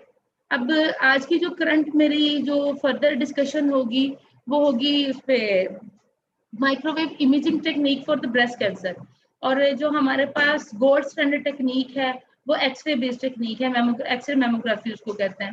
We will discuss the benefits and disadvantages of both the techniques. Electromagnetic radiations 2 तरह की होती हैं, एक तो आयनाइजिंग होती है, दूसरी नॉन आयनाइजिंग होती है। जो आयनाइजिंग है वो हमारे पास एक्स-रेज और रेडियोएक्टिव रेडिएशंस हैं। एक्स-रेज हम जो है for the scanning bone scan use कर रहे हैं, for the whole body scanning के लिए यूज कर रहे हैं, मैमोग्राफी में यूज कर रहे हैं। रेडियोएक्टिव रेडिएशंस हम कहाँ पे यूज कर रहे हैं, जो हम फार्मास्यूटिकल्स, रेडियोएक्टिव फार्मास्यूटिकल्स यूज करते हैं, पेट में वो यूज हो रही है, स्पेक्ट में यूज हो रही है, जो कि होल बॉडी स्कैन को बताती है, हमारे किडनी इश्यूज को बताती है, and different kind of medical application है। लेकिन इनका एक डिसएडवांटेज ये है कि ये आयनाइजिंग होने की वजह से और हाई इनकी आयनाइजिंग पावर होने की वजह से ये जो है डिस्ट्रक्शन पैदा करना शुरू कर देती है after the certain period.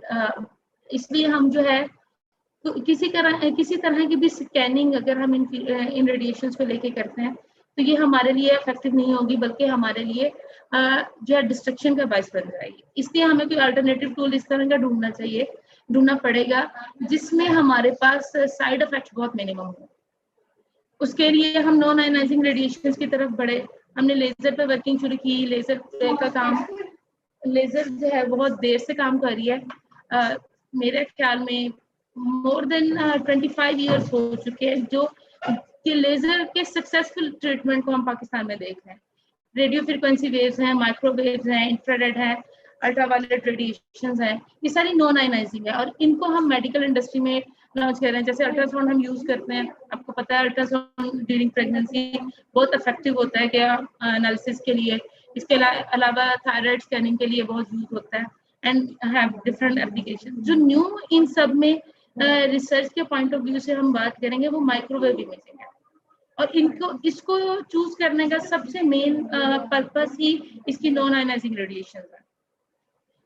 Sorry, I forgot to ask if I continue in English or in Urdu.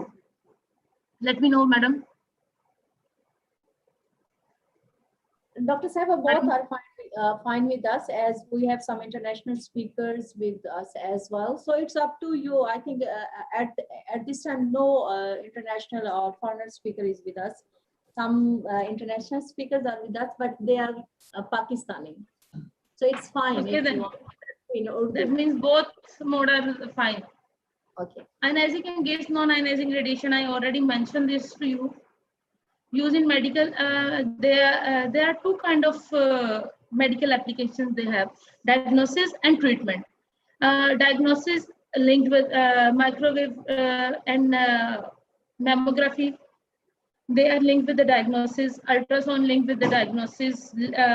X-ray scanning is linked with the diagnosis. Treatment.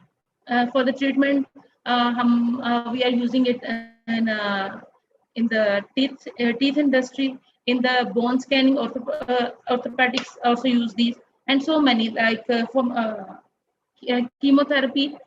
In radiotherapy, they are using for the as a treatment. X-rays. I mentioned you that X-rays are the ionizing radiation. How they produce? They are characteristic X-rays and continuous in nature, have short wavelength, frequency range from this to this. They have the energy value from 100 electron volt to 100 kilo electron volt, which are the main cause of their what do we say, the destructive phenomena, that dark side of their treatment, their use in the medical industries.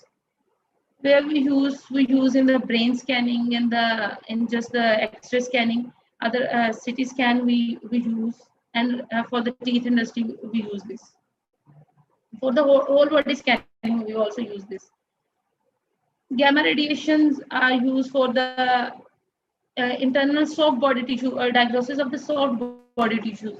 That's why they are linked with the radiopharmaceutical industries also, because to analyze some particular organ, you have to inject some particular pharmaceutical which has the radioactive pharmaceutical linked with the scanning of the kidney, scanning of the heart and the whole body. They have energy up to 8 mega electron volt. 8 mega electron volt. If you put on the body for more than a certain period of time, the healthy tissues of the body can start unhealthy growth, or can destroy, or can produce some abnormal behavior. Maybe the DNA defection started in the organs. Ultrasound, we all know where we use, and the most known use of the ultrasound is during the pregnancy we use this. But the other are for the scanning of the throat diseases, we use ultrasound, and it is very effective non-ionizing radiation technique which we use for the female, particularly for the female having the age less than, or you can say that in the group of 30 to 40 years of age.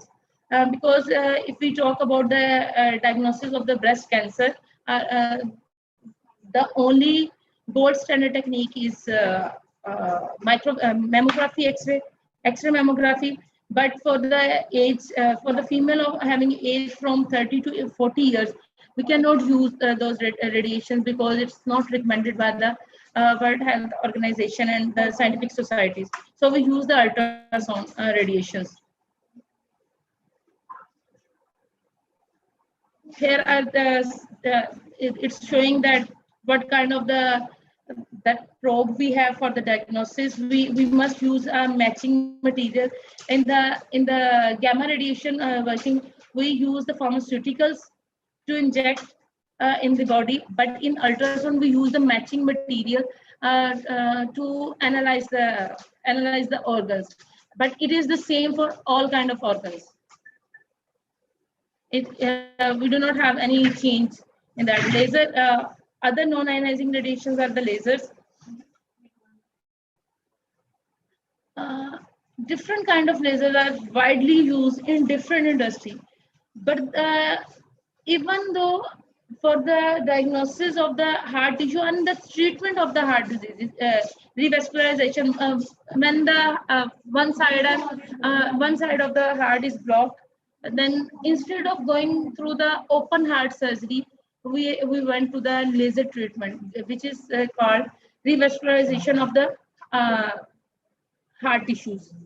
What we do in that, we just create new channels with carbon dioxide laser. Only this laser which have the wavelength of wavelength of 10.600 nanometer.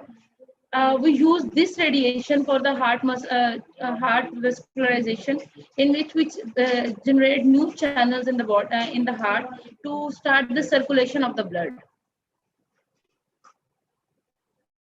Here are some other uses of. It's really common to use on the skin industry, in the dentistry. It's widely used in the laser industry.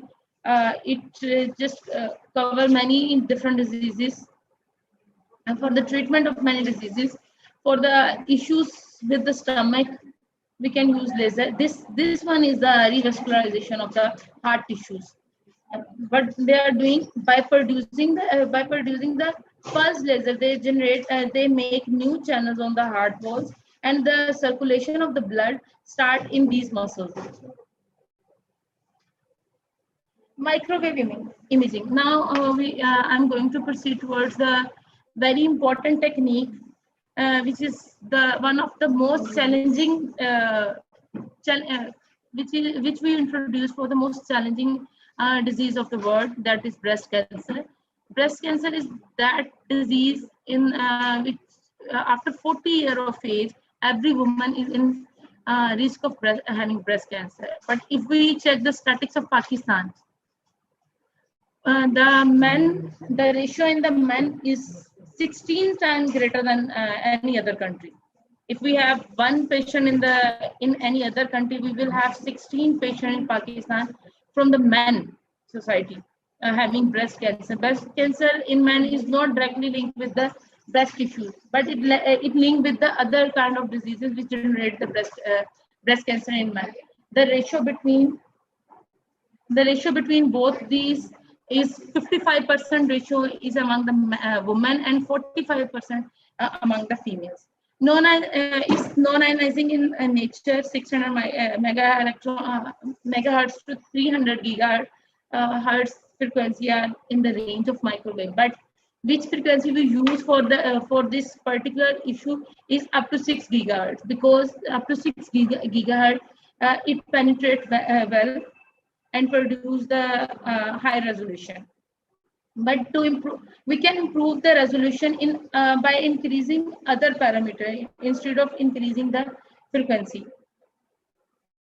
We can in this research work, I'm going to show you how we make a small technique. We develop a small technique on microwave imaging. If we check the statistics of the world, only the Canada has the highest ratio, highest risk of having breast cancer. Every second woman in Canada are in risk of breast cancer. In Pakistan, it's every 8th woman. But the death rate or the recovery rate is much high, and death rate is much lesser in Canada as compared to any other country. Why it is so? Because they developed many other techniques, and one of their new techniques are microwave imaging techniques. So here I'm going to show how we make this, how we prove it effective for this particular disease. We develop from the antennas to the a proper set of the of model. I already mentioned the statics. USA and Pakistan both are in the same death rate with respect. Even till today, is the same in the statistics of having breast cancer and the death rate of the breast cancer. Having breast cancer in Pakistan, it was 23 in 2017, but now it raised up to 45%. And if we compare the risk in Pakistan, all over the world, the standard age limit start from the 40 years of age. But if we check with the Pakistan Research Institute, they are saying that we have the patients, majority of the patient in the age group of 25 to 35 years. That means in Pakistan, this age limit reduced 10 years more. That means our female from 25 year to 35 year, they are starting having breast cancer. And what we have the reason are what we have much more alarming situation is this: we do not have any standard technique to diagnose this disease in the females in this particular age limit. Because we by the World Health Organization, we cannot use microwave mammography, X-ray mammography, because it's not recommended due to the ionizing nature and some other analysis phenomena. Because by when we use the X-ray mammography, we have to add up 2 or 3 other techniques to certify the results of X-ray mammography. So we are in utmost need of this technique. I already mentioned all these things. Here is another reason. These are the age groups which are set by some other countries, are the international standard protocols: 40 to 49, 50 to 69, and so on. X-ray mammography have highest false result ratio up to 69% in young women. 40 to 49 years, they are quite young. And in Pakistan, if we start using it on the patient less than this age, the ratio will be much more higher. So it's not recommended to go through this. Microwave imaging are the radar-based technique.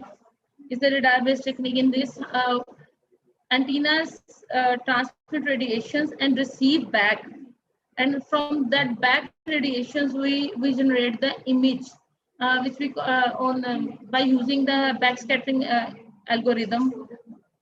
I think so we use Born approximation technique for the production of the X-rays. Why we prefer microwave imaging other than this non-ionizing nature? We have other benefits, like if we use the microwave imaging, we will talk about the dielectric properties of tissues. And when we talk about the dielectric properties of the tissues, the normal tissues versus the breast tissues, the tumor tissues, they have huge contrast in the dielectric properties. Here they just show benign and malignant tissues 6:1 and 4.7:1, but in some instant there is up to hundreds of times greater than the normal tissues.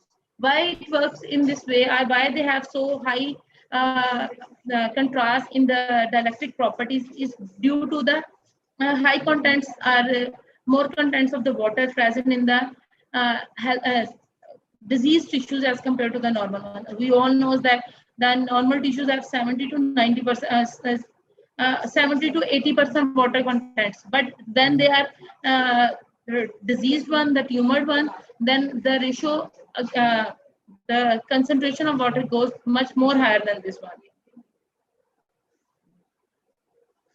Inverse scattering we work, sorry, just 1 second.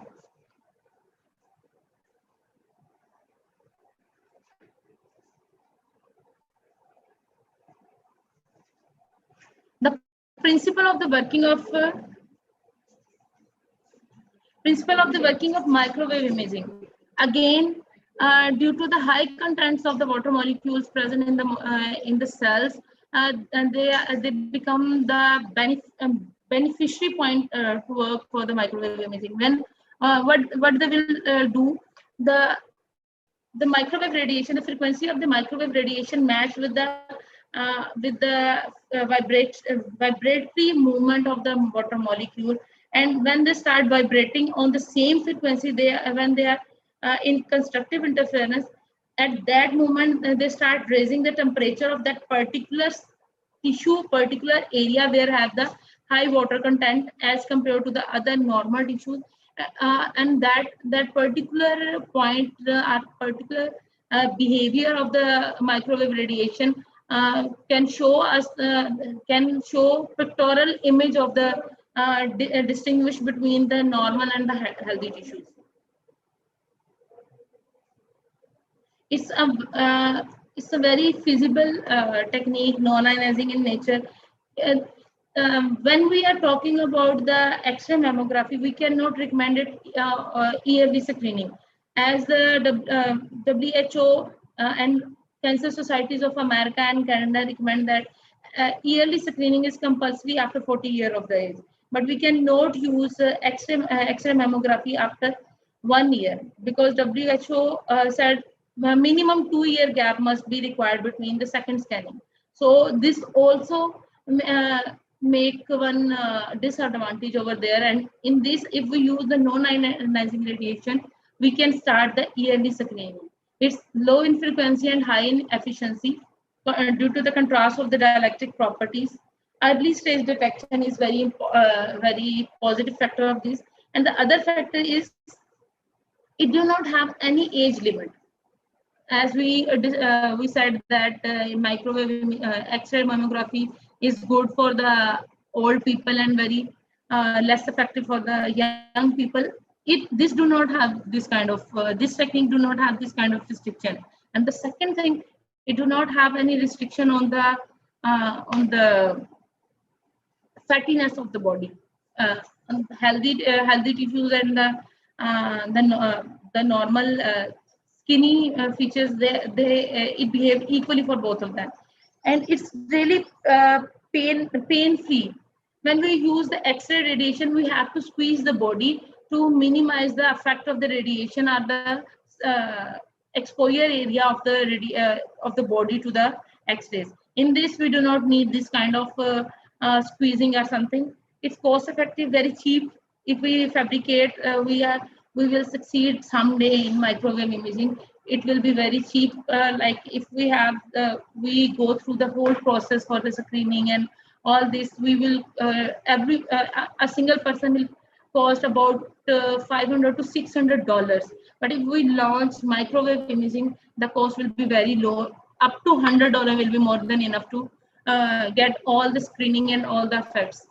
And it's compact in size. We can might be possible in the future. We can be able to make it in compact size.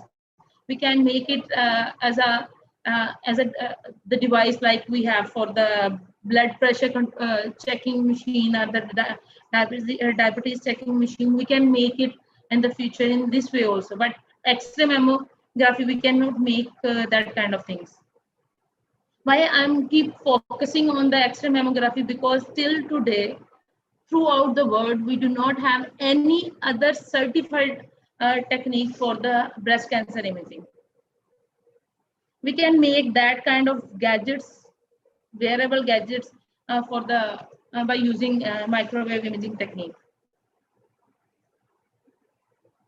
We already mentioned in the current working, I designed the antenna. My focus was to design the antenna in the simulation and fabricate in the lab, and then test on the phantoms of the body, phantoms of the breast tissues.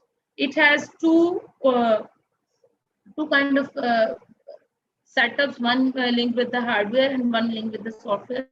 In the software, we collect the data from the hardware, what we get from the antennas. We get the reverse imaging, inverse radiations, and grab it and put into a protocol, in mathematical protocol, and produced 2-dimensional or 3-dimensional images. We designed the antennas of up to 2 gigahertz frequency. Here, antennas are kind of transducers, not just the receiving or transmitting antennas. They are the transducers we will use in this technique.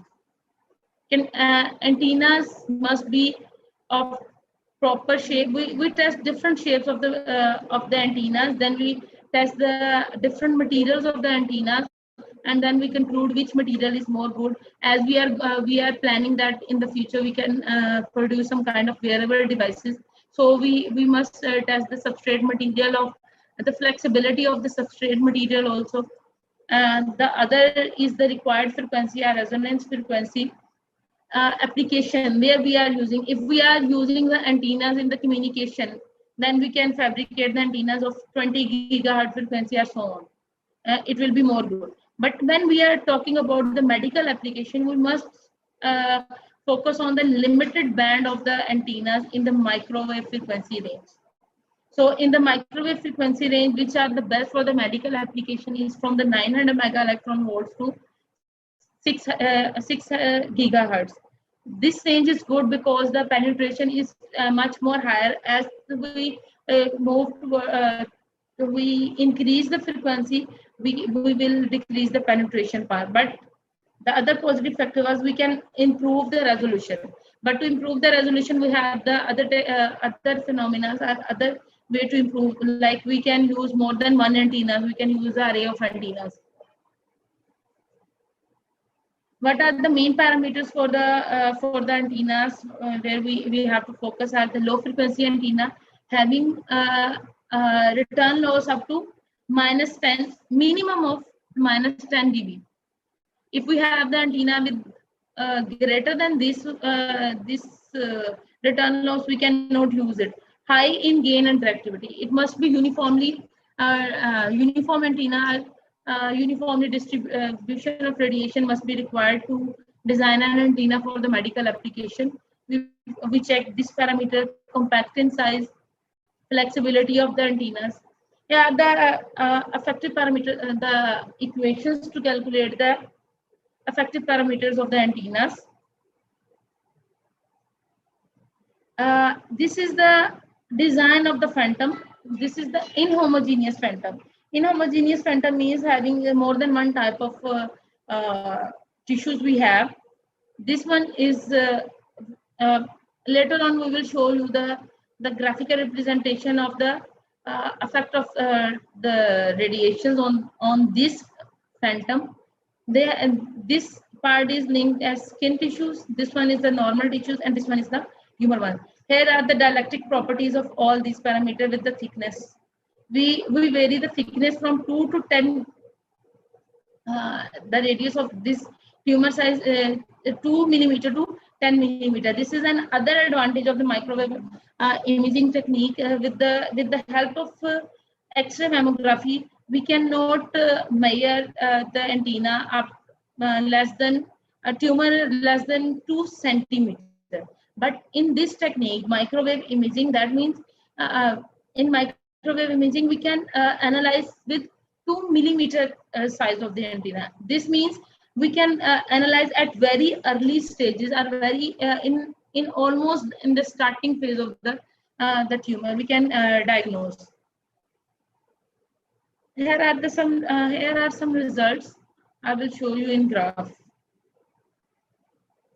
This graph is for the substrate material.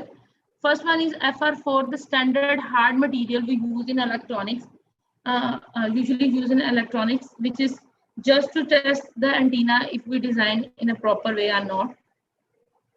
Just 1 second. Second one is the polyester. Why we use the polyester? We use the polyester because if we want to design something in practical, the wearable device in the practical, then polyester is very good fabric which we can use, and our results are very compromising, very acceptable. As we get the radiations, the return loss, the first parametric result, which is less than -10. By changing the few more parameter, we can improve the properties of this one. The next one is the Pyrrolix polyamide. This one, the green one is the Pyrrolix polyamide material, which in future in my proceeding results you will check that I will use the flexible material of Pyrrolix polyamide, which is very compromising in its behavior for this kind of radiations. This is the impedance matching for all kind of substrate. Impedance matching means when we design any electronics component, we must have some certified range of the range of resistivity or impedance. Resistance are in the impedance of the object. For the present antennas fabrication, we use the we use up to we will design the antenna with 50 ohms. The other parameter was to check the impedance by changing the ground values. I think I did not show you the picture of the antenna. Let me check. This one is the antenna. This was the antenna. We the blue line show the experimental result, and the red line shows the simulated result. And this is the simplest design of the patch antenna we fabricate in the lab with FR4 material, just to certify that we are proceeding on the right way. This is the E and H plane of the directivity using FR4 patch antenna, the same antenna. We check that the distribution of the radiation in is very uniform in H plane. Sorry, in H plane is more uniformly distributed. You can check the blue line. And the red line is for the measurements. Red line, we use the red line for the measured one directivity, and the this one is the blue line is for the simulated result. You can check they are slightly change in the result at this point, at this angle, and this is called the experimental errors. Again, these are the results with the patch antenna with Pyrrolix polyamide. Pyrrolix polyamide, the flexible material. This is the actual shape of the final antenna, which we will use for the further proceeding. We here I'm showing you the array of 8 different antennas around the phantom of the breast, and you can check this ball is represented as the tumor of the tissue. Here are some results.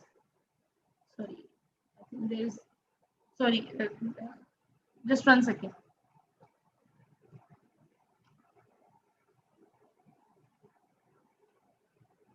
Okay, these results will be shown at the end of the Previously, we talked about the improvement of the resolution of the image. How we will improve the resolution of the image by adding up the antennas. You can check the directivity by the single antenna is this one. When we change, we use more than one antenna, the 2 antenna, the directivity goes to 38, and these are the field values. That and their overall efficiency was 97%. And when we use the 4 antennas and we improve the antenna, the efficiency goes to 99%. This was our results by moving from single antenna to array of antenna. We already showed this. This was the final flexible design of the antenna with Pyrrolix polyamide.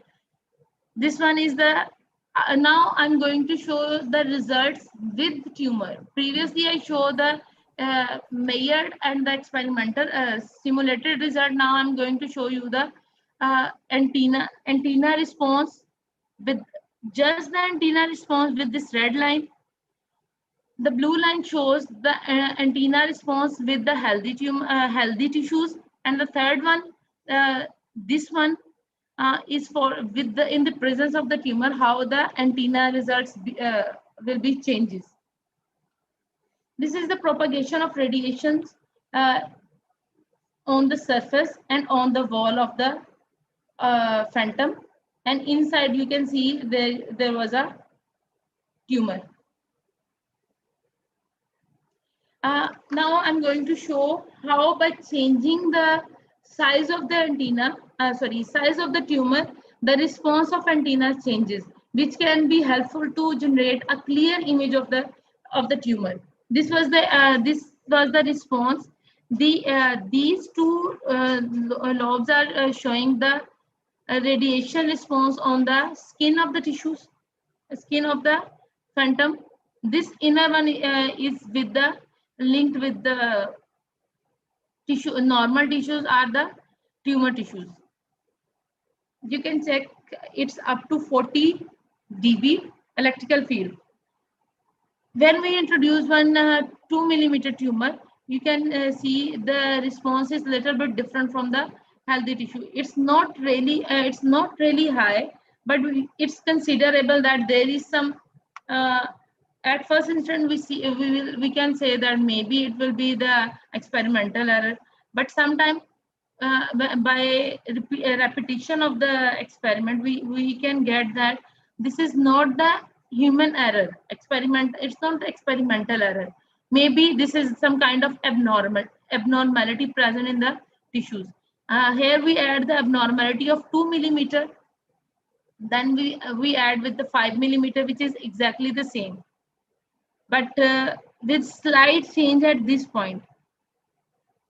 But by changing more, by increasing the size more and more, we get more clear result, more clear deviation from the normal line, and it will be clear to us that there are some abnormality of different size. We can make a database on basis of these kind of response towards the different sizes. We can make the final results or final conclusion. Here are some final conclusion that with the normal tumor, we will get the following results, following values of the directivity, gain, electric field in dB and electric field in watt per meter. When we are whenever we used to analyze something, if anyone of you saw the brain scanning results of MRI, they give response in electric field in watt per meter. That's why we calculate our result in watt per meter also. And here are some conclusions. For the first instant, we have, for the normal tumor, we have 99.68 response of the electric field with at about 2 gigahertz frequency. But by increasing, by adding up the abnormality, we can change. We can check the response, change in response. You can see here also. This one is for the 2 millimeter tumor, 5, 8, and 10 millimeter tumor. These two parameters are checked just to make sure that our antennas are working in proper way. Here are some conclusion that we can use Pyrrolix polyamide, a flexible material, as a substrate to make a wearable device of microwave imaging. Split antennas are good in performance. The final antenna design we use, we call them split antenna, patch antennas. There is a prominent difference in the electric field response.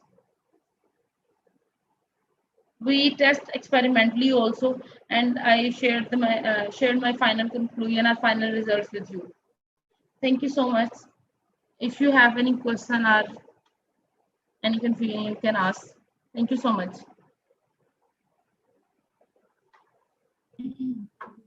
Thank you so much, Dr. Mariam, for your valuable time. Dear listener, if you have any question, you can ask from Dr. Mariam. Okay, Ji, no question. Thank you once again, Dr. Mariam. No, Dr. Hassan is waiting. Dr. Hassan, sir, are you listening? Yes, sir. Should I share my screen? Yes, your screen is sharing here. Please start your presentation, sir.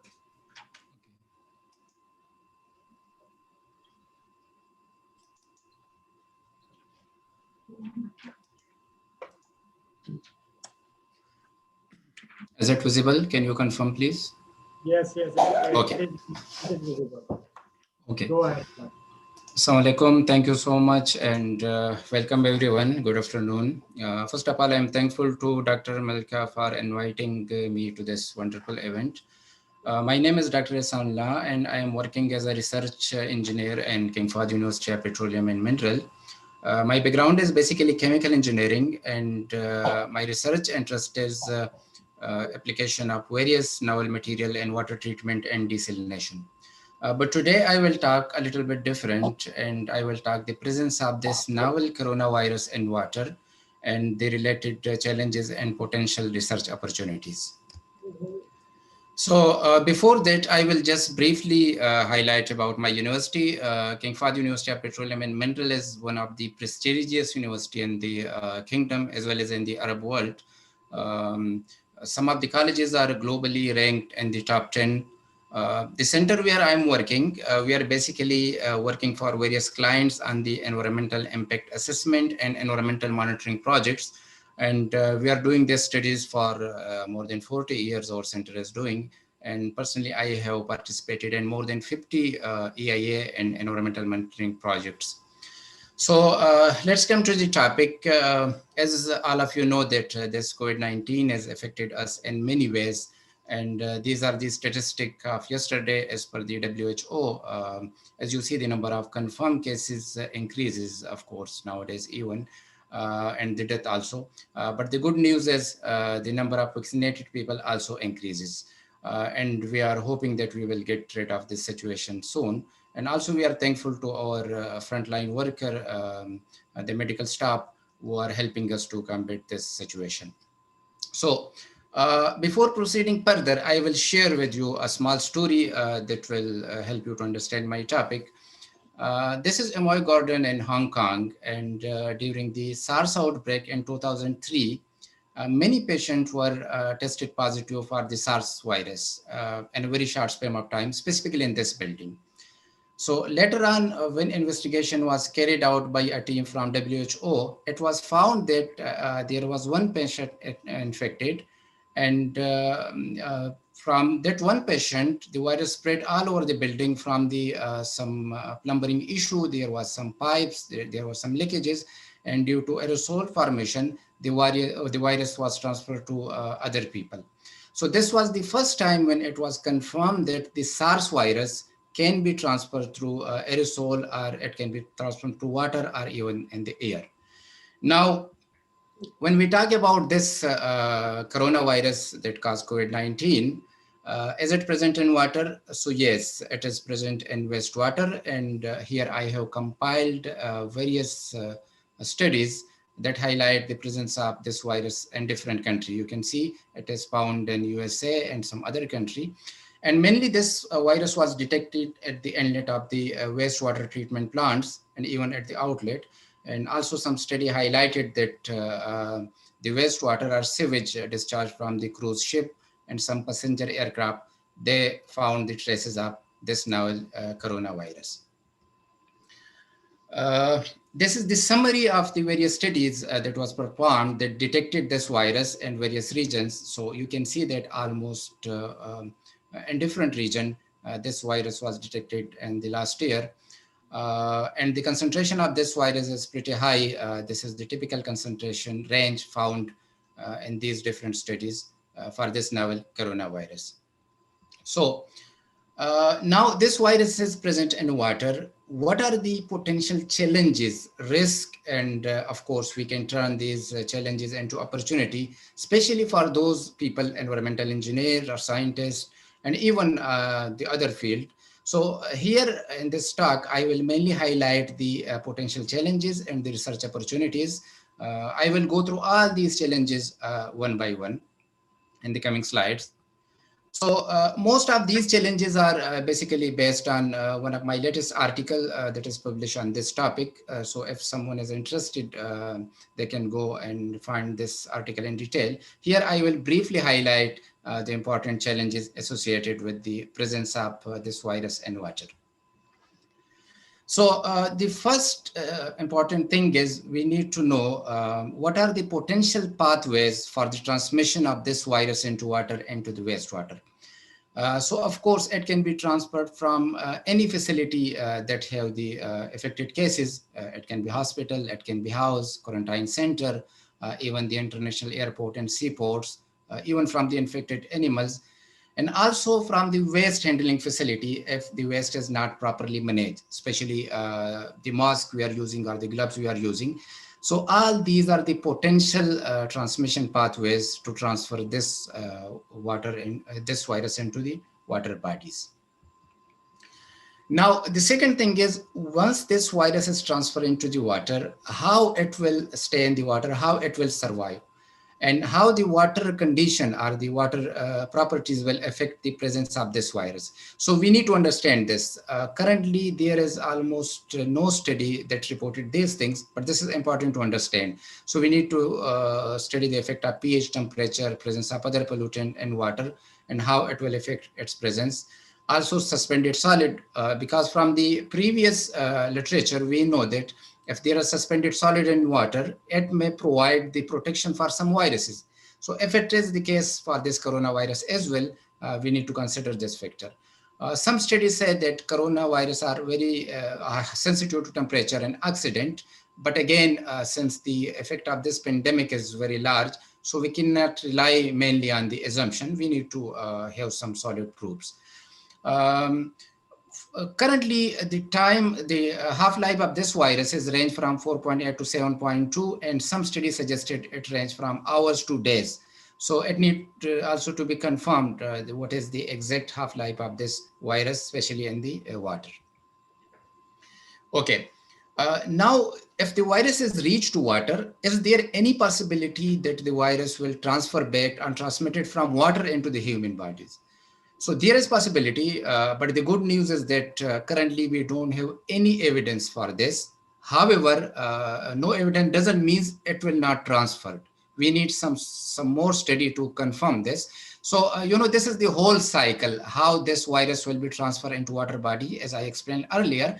But from water body, how it can be transferred into community. So here are some possibility. For example, the community, they are using the surface water.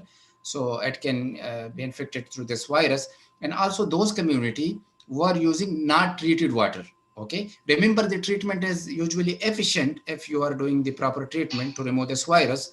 But those communities, especially in our country, who are not using treated water, so they will be at high risk.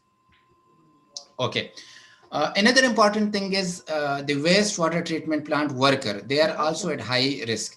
Recently, there is one study that concluded that the worker at the wastewater treatment plant, they are exposed to this virus, and the risk is much higher than recommended by the WHO. And also, if the aerosol formation takes place, as I explained earlier with the Hong Kong story, so the risk is there for the nearby community in addition to the wastewater treatment plant worker.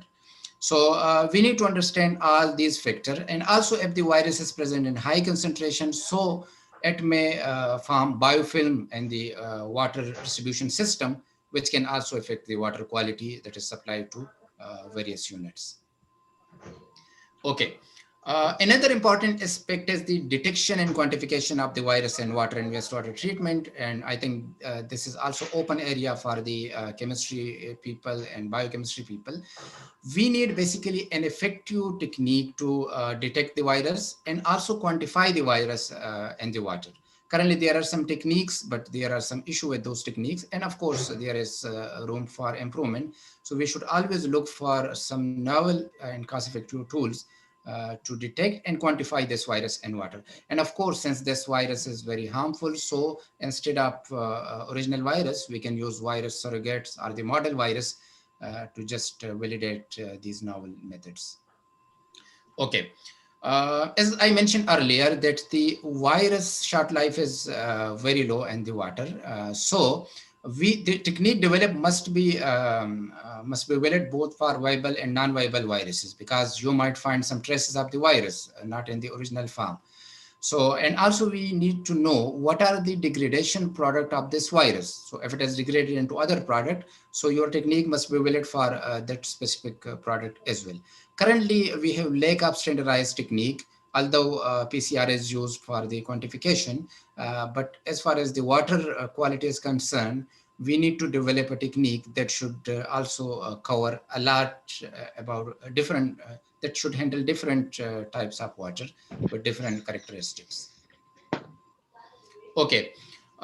So as I mentioned, that the decay mechanism and breakdown product should also be analyzed. If the water is, if the virus is degraded into other products, so what is the decay mechanism? And what are the factors that affect that mechanism? So it should also be described in detail.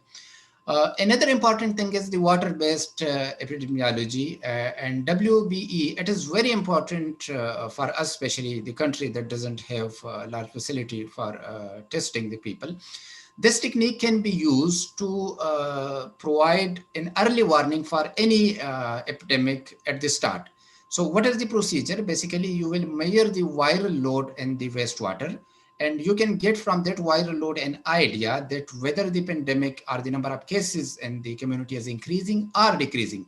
So this technique doesn't require the testing for the large community, and it can give an early indication to the, the authorities that the virus will be at its control or it is spreading. So it can also be used for this purpose. So this technique basically involves the detection, extraction, and analysis of the biomarkers or chemical compounds. And you already know that a single person, what is the typical RNA of this virus in a single person? And of course, then you can correlate and determine the number of people affected by this virus. And if you monitor this WE at the sewage discharge of the international airport and seaports, so you can have an idea of this pandemic at the earlier stage, whether it is entering to your country or no. And it will also help the authority to impose or remove the lockdown. Okay. The most important is, which is related to my research area, is the development of the efficient techniques for the removal of this coronavirus from water and wastewater. So as I mentioned earlier, that the virus will be there in water for this range of time. And also we are not sure that the degraded products, are they harmful or no? So very little information is available. So if this is there and the current techniques are not effective, so we should think of developing some novel technique that should be capable of removing this virus or its product from the water. So from the literature, we know that the traditional technique like chlorine treatment, UV inactivation, ozone treatment, and some microbial and membrane treatment, they are effective to remove most of these viruses. But we have no evidence that they are effective to remove the coronavirus. And as I mentioned earlier, that the global impact of this pandemic is very large. So we should have some solid proofs to confirm these things. There are different studies and there are contradictory studies. One study suggested that the current techniques, they are effective to remove that virus, but another study found some virus even after treatment. So we need to make sure that our current wastewater treatment techniques, they are more effective to remove this virus from the water. Now, this is for those areas who are using basically centralized water treatment system. But for a country like Pakistan, where no centralized water treatment system is available, so if you are using untreated water and if virus is there, so it may be a potential source of transmission. So we should also consider this factor, and we should, it is basically the whole distribution system. You should start basically from the initial treatment to the final stage. And later on, you should also look your distribution system that should not cause spreading this virus in the community. So, of course, a global awareness is required, especially in those countries where no centralized wastewater treatment facility is available. So they are at high risk. So we should know that whether this virus can be spread through it or no. And if it is spreading, what are the available ways? How can we treat this water? Whether the traditional way of boiling the water or some filtration, in-house filtration, they are effective or no. So all these need to be discovered. I am just basically highlighting the challenges, and we can turn these challenges into opportunities. There are some other effects of COVID-19 on water body as well. And the most important is the disinfectant, especially the alcohol-based and sanitizer and disinfecting soaps we are using. One study in 2020 suggested that even in the Wuhan city, in a very short span of time, 2,000 tons of disinfectants are disposed into the sewage system. And we should be aware that if this amount is disposed in water, what will be its impact on the marine life? Remember, we should also consider the other marine life as well, beside the human beings. And also the waste, like as I mentioned, the gloves and the mask, if they are reaching to water bodies. So whether it will be contaminated water body, it will impact the marine life or water cycle, and maybe it may hit back the human being again. Another point is we are using excessive water as recommended by the health authority to wash our hands frequently. So it will increase 20% more consumption of the water, and it will lead to more production of the wastewater. And of course, water is very precious, as we are aware. So this factor should also be considered. And also all PPEs, mask, gloves, it should be treated, or it should be handled in proper way to minimize its impact on the environment as well as on the human being. So some proper waste management technique should be developed. So I will conclude my talk. As I mentioned, there are various challenges, but of course you can turn these challenges into opportunities. And working in this area will basically safeguard the human health as well as the environment. So for the water treatment, basically it involves the whole cycle should be studied from the starting point from the river, let's say, and ocean, into water discharge and water reuse. And of course, it is not the job of a single discipline. A multidisciplinary research, including microbiologists, chemists, engineers, and health experts are required basically to safeguard the aquatic environment. So thank you so much for your attention. These are my contact detail. You are welcome to discuss any sort of collaboration or any other research work that we can do together. And before concluding, I have a quick announcement that we are currently running a special issue on sustainability that is focused on the application of nanomaterial in water treatment. So you are welcome to submit any article in it. You can contact me. Of course, it is paid, but some discounts will be available. So for detail, you can approach me. And finally, there is a message of hope that soon this pandemic will be over and things will be normal. Thank you so much for your attention, and you are welcome. If you have anything, you can ask any question.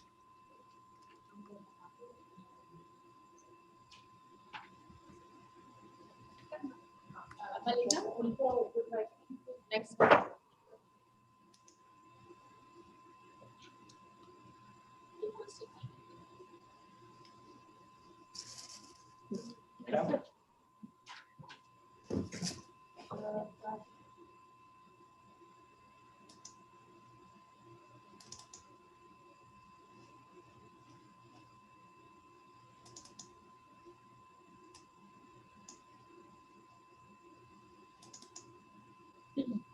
Thank you, Dr. Ehsan. This was a wonderful talk. And if audience have any question, they can ask. This was a new challenge in this century, COVID-19.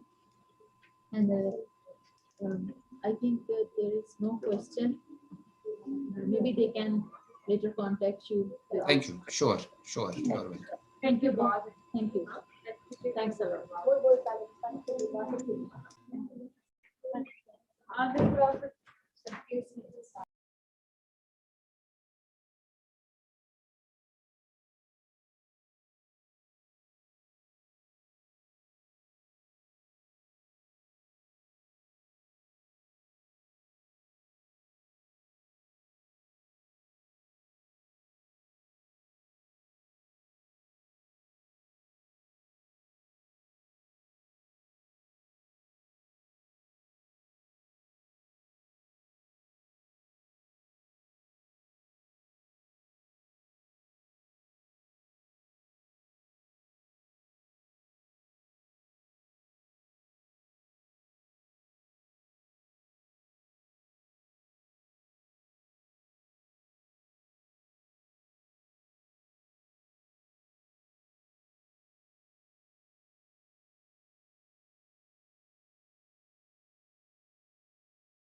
alaikum, audience. After 15 minutes, we will join back. Thank you.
Sir, Assalamu alaikum. Sir Rehan Ali.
Hello, Assalamu alaikum. Here is Dr. Zahida.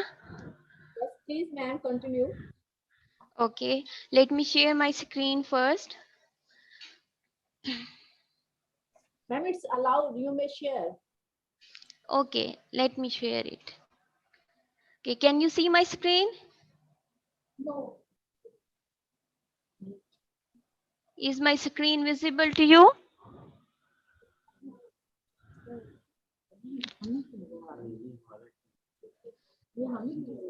Hello, Dr. Malka. Yes, ma'am. Is my screen visible to you? Yes, no, it's visible. No, it's visible. We can see. Okay, thank you so much. So, Assalamu alaikum. And here is Dr. Zahida Batul from the Institute of Physics, the Islamia University of Bahawalpur. First of all, I will congratulate Dr. Malka for organizing a conference in such type of a health crisis going on throughout the world. So it's very encouraging to keep continuing all such type of research activities in addition to the academic activities. And secondly, it's a very important title of the conference by considering very hot issues throughout the world like sustainable energy, environmental development. So all these are global SDGs. So I have actually aligned my presentation by taking the opportunity to only choose the projects which I am doing on energy, environmental and medical side. So we are not very far from the Women University, Bahawalpur. Actually, let me share you something, a little bit update about my institute. We have recently approved from the syndicate and then the Higher Education Commission of Pakistan, and now we are struggling for the funding to upgrade our Department of Physics to the Institute of Physics. So we are hoping we are very close. In this institute, we have approved like we will be offering the specialized degrees of BS, MPhil and PhD is already a specialized degree. So we will be offering 13 specialized areas in BS Physics, where recently from the last year we have started in BS the 4 specialization: medical physics, material physics, condensed matter physics, semiconductor and nanotechnology. Similarly, we have approved 5 disciplines, specialized discipline for MPhil degree, and recently we are offering semiconductor materials and nanotechnology, material science, medical physics, and 1 journal group as well. So in this, we will be giving them the degrees of MPhil physics, BS physics, but they will have a title with specialization in the particular area. So that is the update in our institute. So in my talk, in the first part, I will be talking about the energy issues.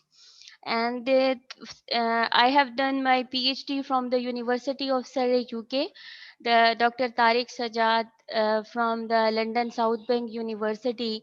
He is also my fellow of PhD. We did PhDs from the same institute, University of Surrey, UK. So in the Surrey, I was working on very novel materials to save the energy. So we know that the energy issues are very important throughout the world, and we want to save the energy, and particularly for Pakistan, the electricity issue is very important. So this issue was regarding the device manufacturing, like we are manufacturing the LEDs, solar cells, lasers, which have applications in the visible, near infrared and mid infrared region. In the visible region, we have not many problems because where organic materials are also working very well, inorganic materials are also working, and we have a lot of choices. and we have a control on growth and many other problems as well. But in near infrared and mid infrared, we have been always struggling because organic semiconductors are not working over there. We are only left with the inorganic, and inorganic we have a choice what we can do, because here the issues are issues of energy losses with the lasers, with the LEDs and solar cells. So the problem is, in order to improve the efficiency and also to reduce the cost, we are left with very less choices. So my aim was over there to look for the materials to control all these energy losses. So there were two ways to control these energy losses. One was to go for the low dimensional structures, and second was for the uh, like uh, to look for the new materials. So what was those energy losses which are important in this near infrared and mid infrared region? These energy losses are basically energy limitations in near infrared lasers. So one thing, let me clear for the students why the near infrared and mid infrared regions are so important. Actually, the mid infrared and near infrared regions are very important for the communications, like internet communications, Wi-Fi communications, and you know that the whole world has a need of all this, and we are spending a lot of energy on this. So instead of going for the low dimensional structure, but because people were already working on the low dimensional structure like quantum dot, quantum wells, we decided to go for the very novel materials, and that novel material was to incorporate bismuth within the third five material. Like we incorporated bismuth in gallium arsenide, we incorporated bismuth in indium gallium arsenide, and then we tried it with nitride as well. So what is the potential of this material? Potential of this material was, if we incorporate bismuth in gallium arsenide, we will be able to increase, we will be able to tune its band gap. Like we will reduce its band gap, and we will increase its spin orbit splitting energy. And the second main cause was we will uh, improve the temperature stability of the band gap. So these are the main two problems of all the devices.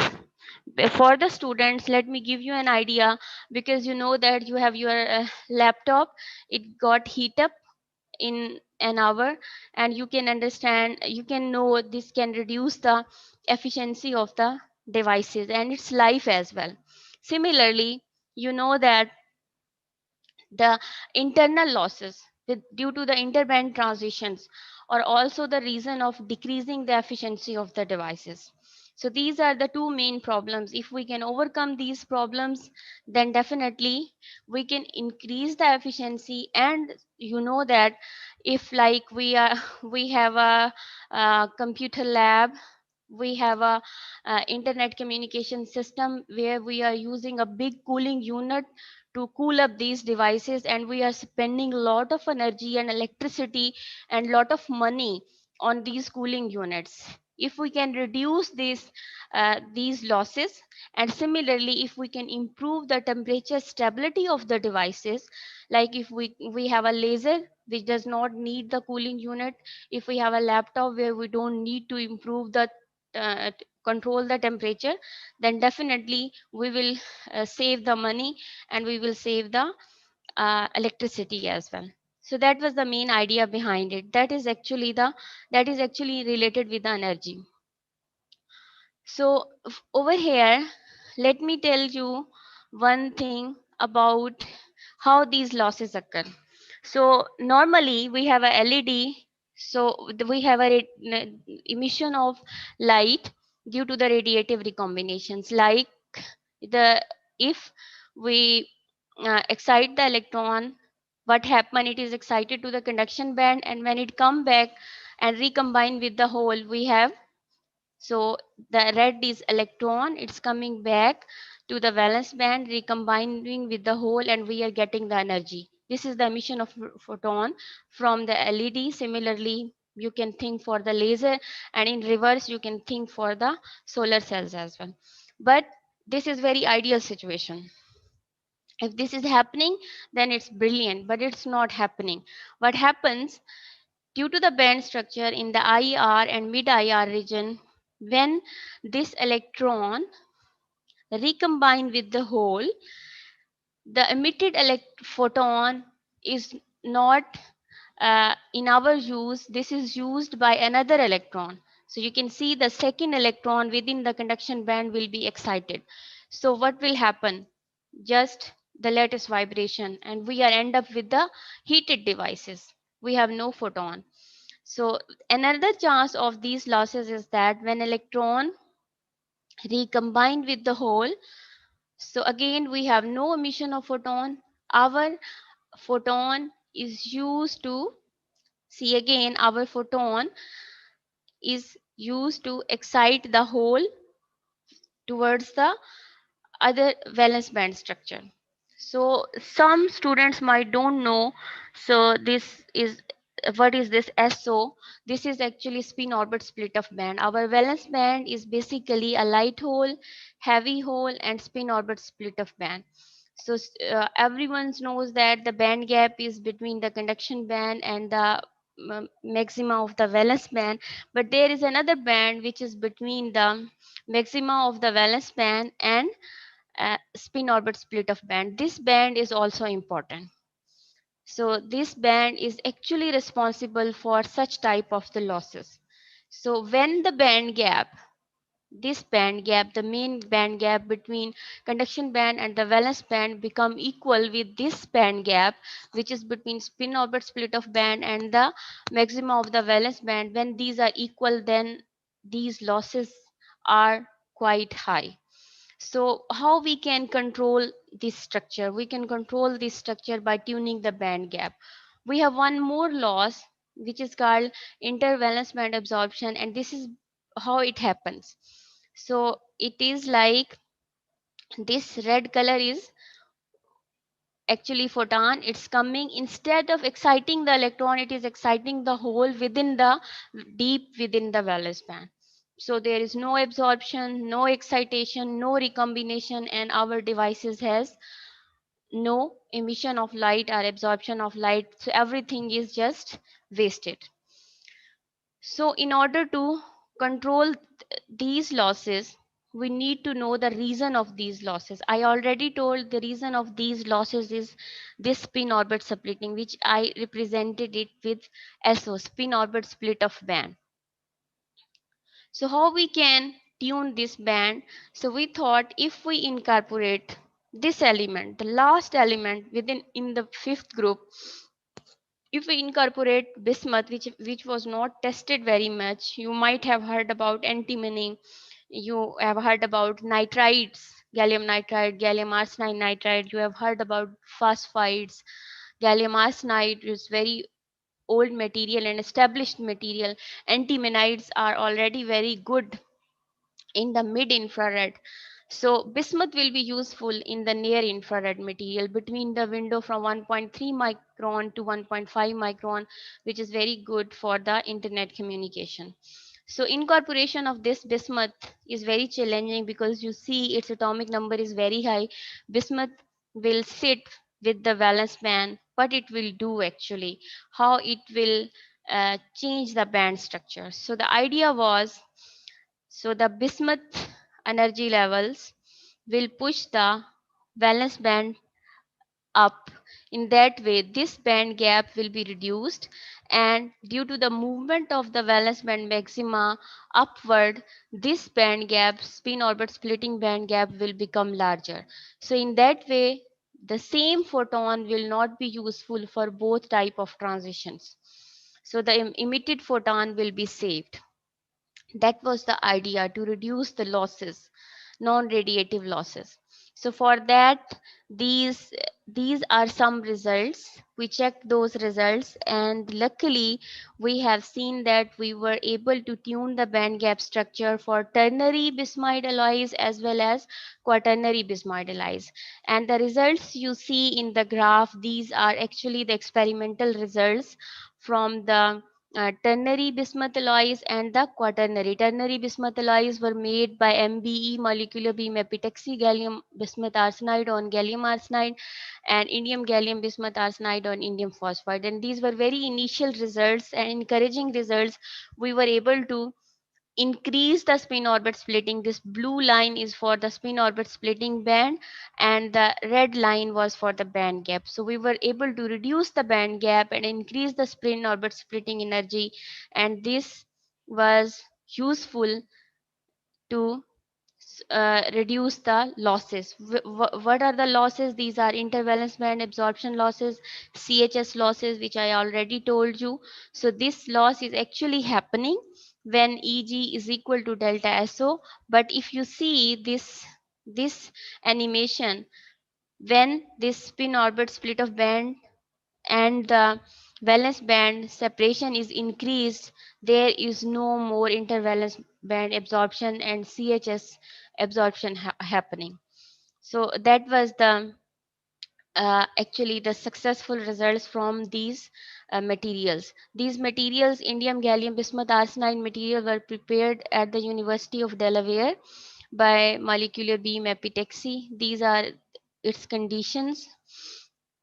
So one thing I want to mention over here, for such type of material, as I already told you, bismuth incorporation is very tough. When you incorporated bismuth and as well as you are in the near infrared region, it's very hard to take the photoluminescence results at room temperature. Because if we want to know the band gap, we go for the photoluminescence, we go for the absorption, reflection, and for such type of materials where you are incorporating such big atom, you can understand what will be the situation of the crystal. So it's not easy to get the result on room temperature. There is one more technique which we tested. I especially want to mention over here, that was photomodulated reflectance technique. And I want to tell about this technique because it's not here in Pakistan yet. We are trying to purchase this one, and we have won the project on this from the HEC, and we are in the process of purchase, and hopefully we will be able to install this spectroscopic techniques in next 6 months. It should be working, I hope so. So its best part is photoluminescence. You all know that the photoluminescence measure the band gap, but it only the lowest transitions. Dr. Zahida? Yes. Yes, Malka. Okay, ma'am, we were, there was no voice, your voice, so that's why we were worried about. So your talk is finished or still you are going to present? I am in the middle of the talk. You can't hear me. Yeah, we were not hearing you. So you did not told me. Yeah, we were waiting. Maybe we thought that you have missed your internet connections. That's why. No, I have internet connection. But we are hearing. Oh, we have some issue maybe. Maybe you have some problem, but we are hearing properly. Voice is clear. Okay. Thank you. Okay. Thank you for the update. Okay, let me continue then.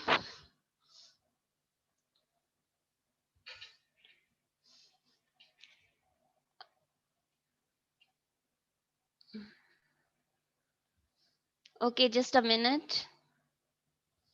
Can you see my screen as well?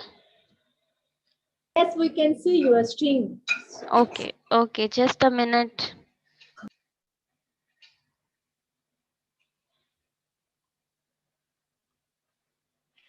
Let me switch. Okay.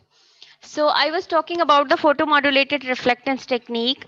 So just wanted to tell from in Pakistan, like this technique is like very useful because from if you think about the absorption, if you are not taking a signal from the absorption technique, you can take signal from the PR even at room temperature.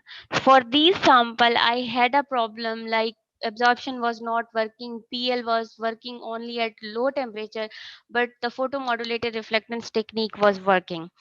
So the good thing about is that this is actually a third derivative 3 derivative.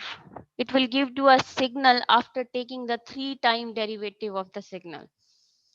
So this is the beauty of this technique, and this is useful if we are working with very novel materials and very hard types of the projects.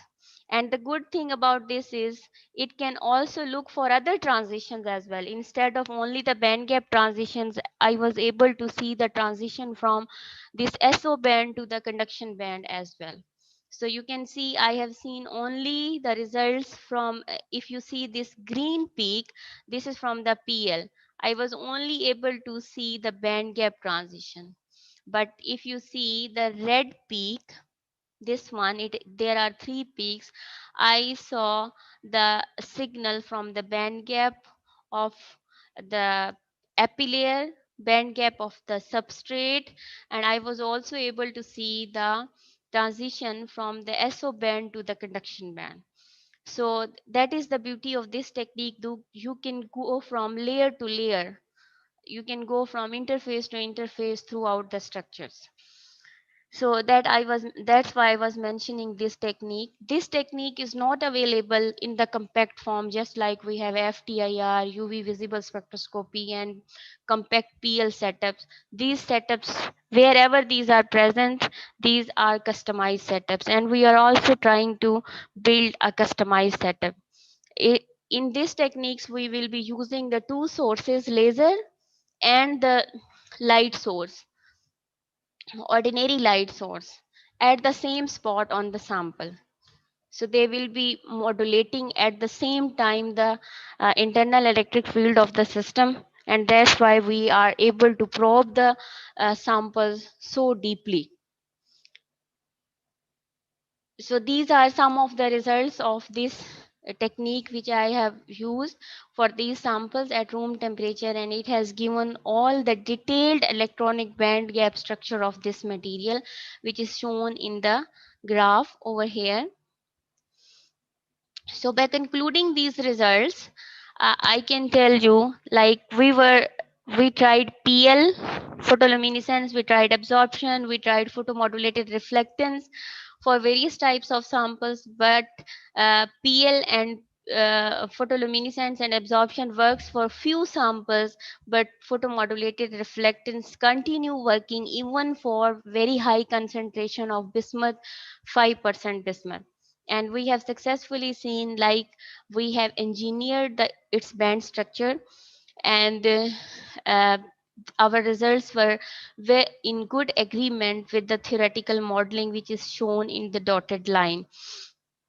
And its second target was also achieved with the increase in incorporation of bismuth. We have also seen the decreased in the temperature coefficient of the band gap, which you can see it's 0.42 electron volt for the gallium arsenide, and we have reduced it to 0.20 for the 5% bismuth.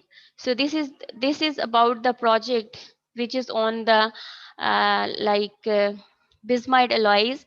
We are still working on it. We are working on its theoretical modeling at the moment. We are converting the same projects for the solar cells, bismuth solar cells, and we are working in collaboration with the University of Delaware, USA. They are providing us the grown sample, and we are working on them for the further analysis to make the like lasers or LEDs from these devices. So the second part of the talk is about the, as the Dr. Malka's conference title is about the environmental issues as well. So I tried to include some part of my research about the environmental and water treatment as well, which we have started over here in our university. So this is like a basic project about the nanotechnology for environmental and water treatment. So we all are aware of the nanotechnology for various fields, but for the water treatment, it is already in use for removing like toxic materials, microbes, organic, inorganic solutes from the water. So there are various effective ways over here in treating the water, and there are various materials have been used for it by using the like adsorption method, where you can see carbon nanotubes has been used, metal oxides has been used at the nano scale. Similarly, another way disinfection the drinking water or wastewater, where titanium oxide, magnesium oxide, and carbon nanotubes, various membranes and filters have been used at the nanoscales. And another method, photocatalytic catalysis method, is also in use, which chemists are using quite well. So we are working in a combination of adsorption and photocatalysis, but we are not working on the metal oxides. We are taking the metals from these metal oxides which have already been used and combining them with the bismuth selenide. Bismuth selenide is already already introduced in among the research community because of its various uses. It has been in use as a semiconductor. It has been in use for as a thermoelectric emitter. It has been used quite a lot for sensors as well. In 2010, it has been very famous as a topological insulator, and now it has shown quite a lot of potential for the water and environmental treatment and biomedical applications as well, because bismuth is the very good biocompatible material.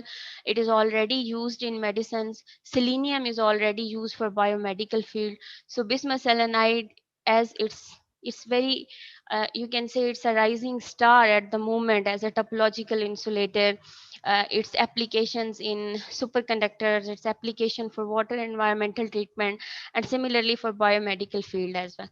So we thought to take those metal nanoparticles which have a good uh, which have shown in form of metal oxides a good ability for water treatment. We will like copper, tungsten, vanadium, nickel. So we are trying to incorporate those metals within the bismuth selenide and see how it can improve the water and environmental treatment capability. So we started with nickel incorporation within the bismuth selenide. So bismuth selenide, although there has been a lot of research on that, but selenium is not easily soluble in most of the solvent. So it's very hard to manage this material with the solution method. But we have first time tried this material with the sol gel. We have successfully grown it with hydrothermal, but we tried to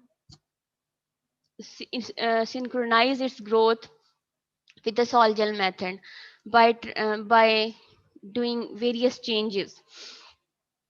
So you can see the structural characterization of this material, which have shown the incorporation of nickel, and bismuth selenide has been proven to be a two-dimensional material as well. And from the sol gel, we have successfully seen its SEM studies, which seems to be like two-dimensional nanoflakes you can see in both SEM structures. We have tested its band gap as well.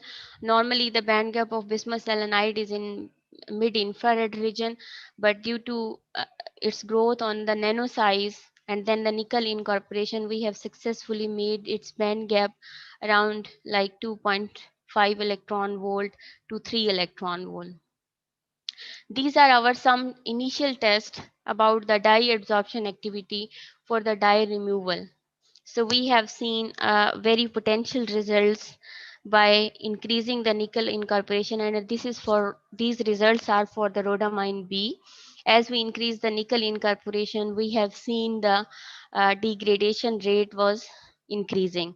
We did the same test. So this can be seen for the pure bismuth selenide and how these degradation ability has been increased with the increase in the nickel, and these all tests has been done in dark, not with the light. So photocatalytic activity can also enhance these results as well. We have done the same try with the copper incorporation as well. copper incorporation with bismuth-selenide, and this also shows very encouraging result for methyl blue. Even in 40 minutes we were able to remove all the pollutants from the water. So we have tested the same material because I told you this material also have an application for biomedical application. I would show you my results for the antimicrobial activity, not all the structural and the optical results. So bismuth-selenide is seen to be a very good material for biomedical application because this seems to have a potential for diagnosis as well as treatment. So this have a theranostic ability. So I will directly show you my results for antimicrobial activity where we have used only a disk diffusion method to remove the antibacteria. So our bacteria was E. coli, and we also used another bacteria, but on this slide you can see this is E. coli, and over here we use 30 microliter of our sample bismuth-selenide, and over here 50 microliter. So you can see how the zone of inhibition has been increased by increasing the concentration. These are the results for another bacteria, Acerorhas. So these results were very encouraging for antimicrobial activity as well. So here you can see the results by increasing the concentration. Similarly, same for the Acerorhas. So these were the results and their conclusion, where you can see when we increase the concentration of our sample from 30 microliter to 50 microliter per disc, and this was the grain size was same, bacteria was same, and zone of inhibition was increased by increasing the concentration. Same you can see for another bacteria. The grain size is same, by increasing the concentration the zone of inhibition is increased. Similarly for E. coli.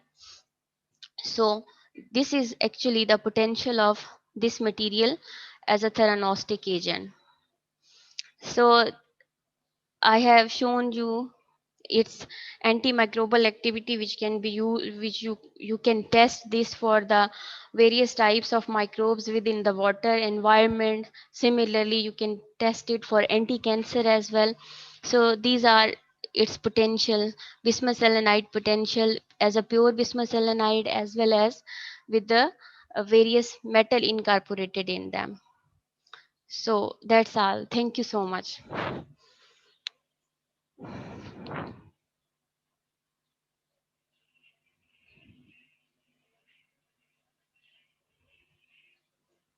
If you have any question, you are most welcome.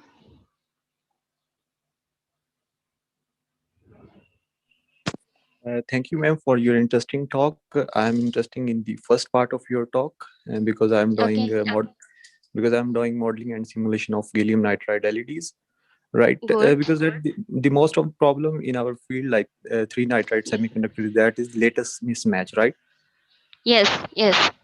Because when we are going to grow on our gallium nitride, over there is a indium gallium nitride. The problem in the degradation and the radiative efficiency of LEDs is that the latest mismatch. Yes. Did you analyze it, indium gallium arsenide bismuth over the indium phosphide? Did you analyze in the perspective of the latest constant? Let me show you my that graph where I summarize, because I tried to show many things, so that's why it was not clear. But let me show you the graph, and I can give you further details as well about it. So yeah, because if you we can use it for further for the topological application, because they have a small band gap.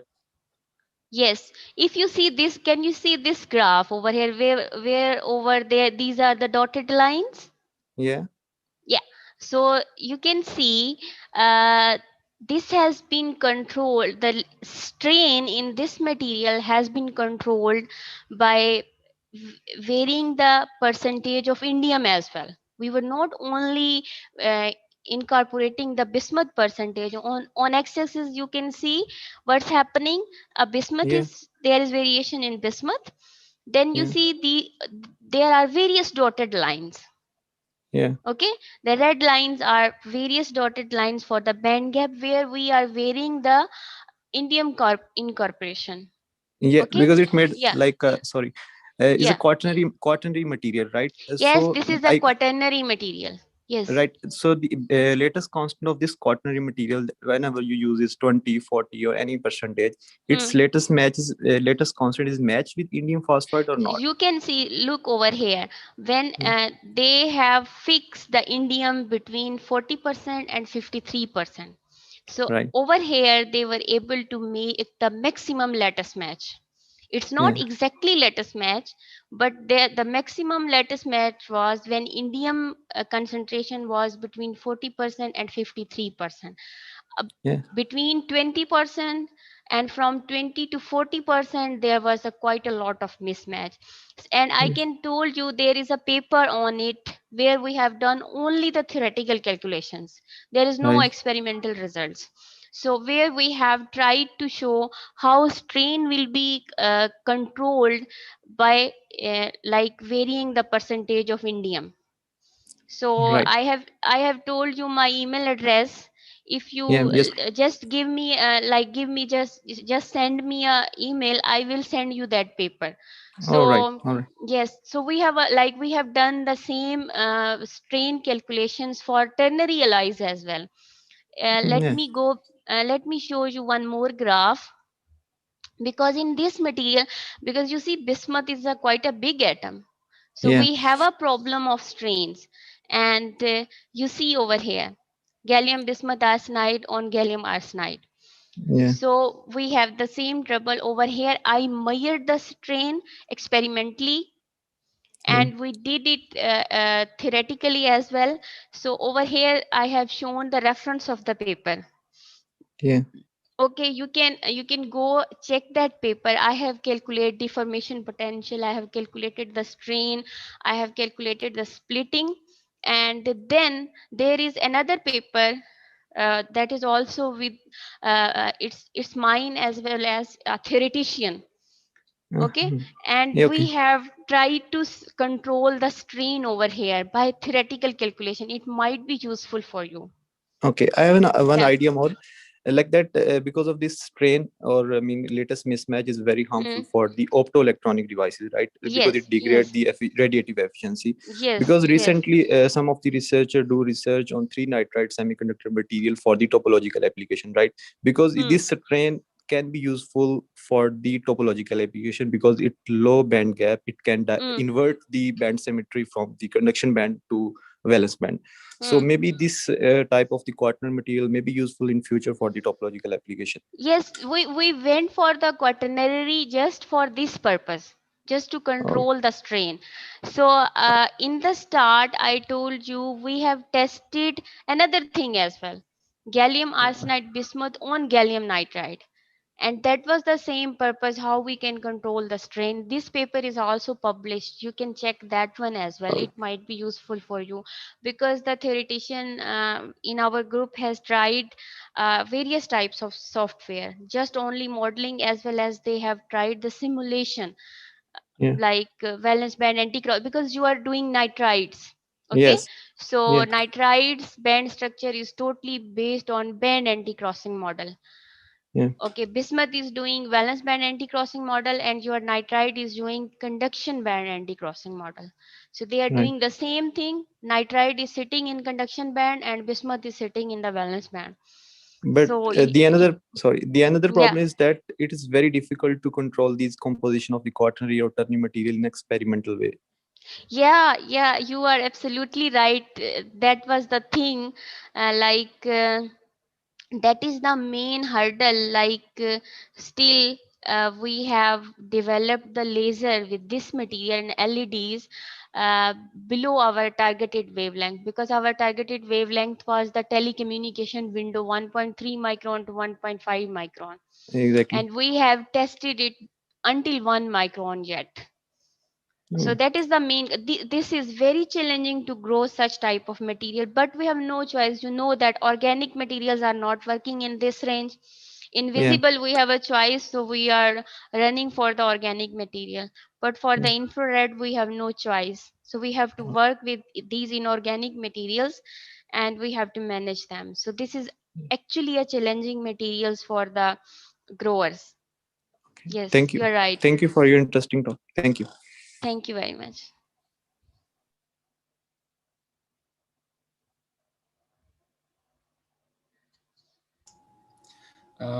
I just have a quick question regarding the application of your material in water treatment, as you mentioned. So Yes. we are using basically various nanomaterial. I'm wondering what attractive feature your material have that can be applied for water treatment application, and whether it will be good as an adsorbent or a photocatalyst.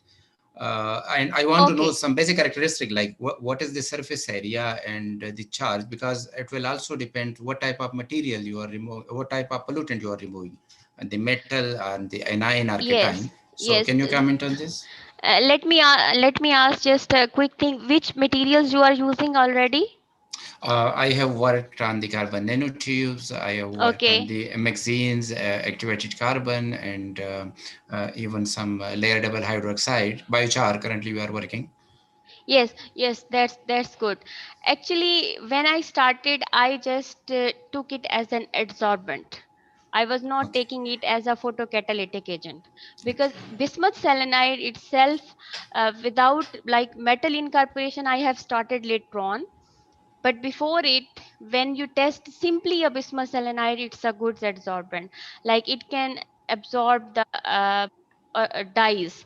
So in my lab, I have tested it's for methylene blue, rhodamine B, okay, and we have also buy others as well, because this is very new in this field. Let me told you, the bismuth selenide is very new in water treatment. So we are actually trying it. So my fascination for this material was because oxides are already there and they are very successful, no doubt. Carbon nanotubes, vanadium oxide, tungsten oxide, they are doing very well. But my attraction for this material was because bismuth selenide itself is a biocompatible material. So whenever we go for treatment or whenever we go for environment or water, we always look for the material which is biocompatible, biodegradable, and it is less toxic. So it is it has been already established in biomedical. So just my fascination was that why not we are trying it for biomedical, why not we should try it for the water treatment as well. So the first results I show you, the nickel doped bismuth selenide, it is actually done in dark. We haven't used any sunlight in that. Okay, that's fine. So actually, my concern was because now we have many nanomaterial in water treatment, and when we are coming to practical application, we have very limited evidences from the practical field. And in practical application, we are concerning about the material capacity as well as the cost. So I'm wondering, I don't know, is it expensive material or cheap? Oh, let me tell you, this is not very expensive material. We are trying it with green method as well. And we are trying a very cheapest technique in the world. We are trying to grow this material with the only a solution method, a simple sol gel method. So our fascination was to try, because this material has been, because oxides can be easily done with the solution methods. And all other materials always needs hydrothermal or inert environment, but we actually tried to grow this material by the solution method, very simple sol gel method, and we are not using any inert environment. This is just our like struggle. We are spending more and more time to prepare our solutions, and very simple way. We have not used very, like I would say, very costly surfactants or very costly polymers. We're simply preparing this bismuth selenide. In it, the bismuth precursor is not very costly, only a selenium, it is also not very costly, but we are also replacing the all this by the green method as well. So in that way, it is also a cheap biosynthesis as well as from the precursor way, we are also trying to make it cheap as well. Okay, that's fine. Yeah. Thank you. Welcome.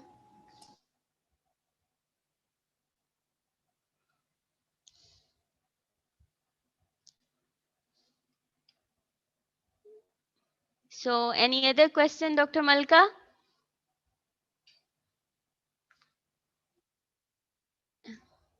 The conference organizers, can you hear me, please?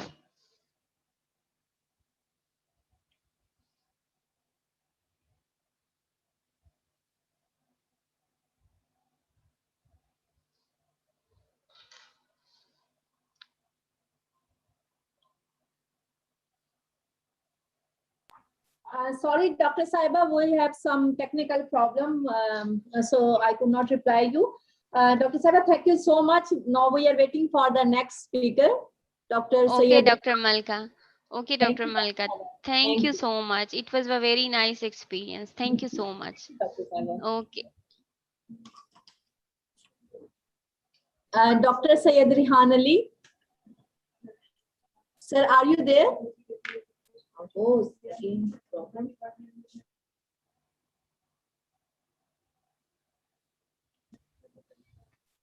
And Sir Rehan.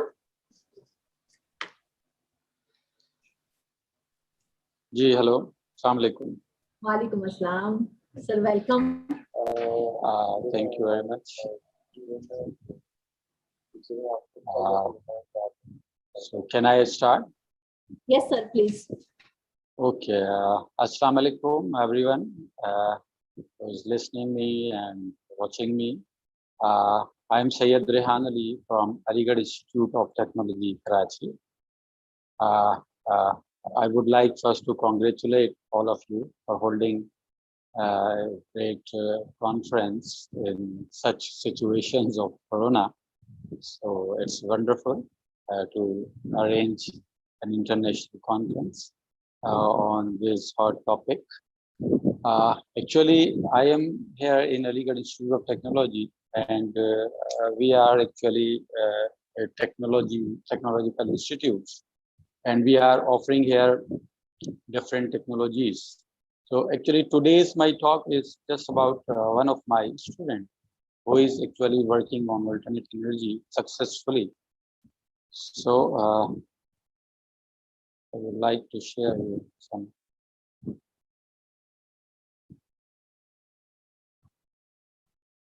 screen.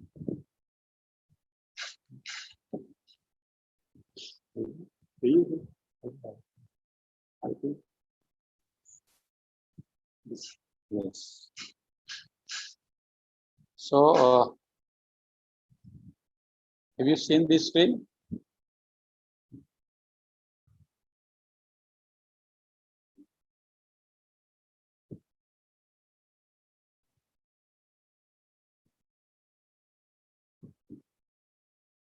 Hello.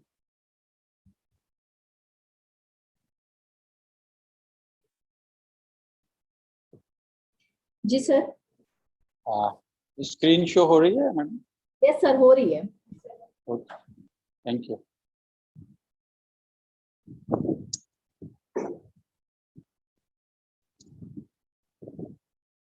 So today's my topic is actually renewable energy education and awareness in the educational institutions to combat energy crisis in Pakistan.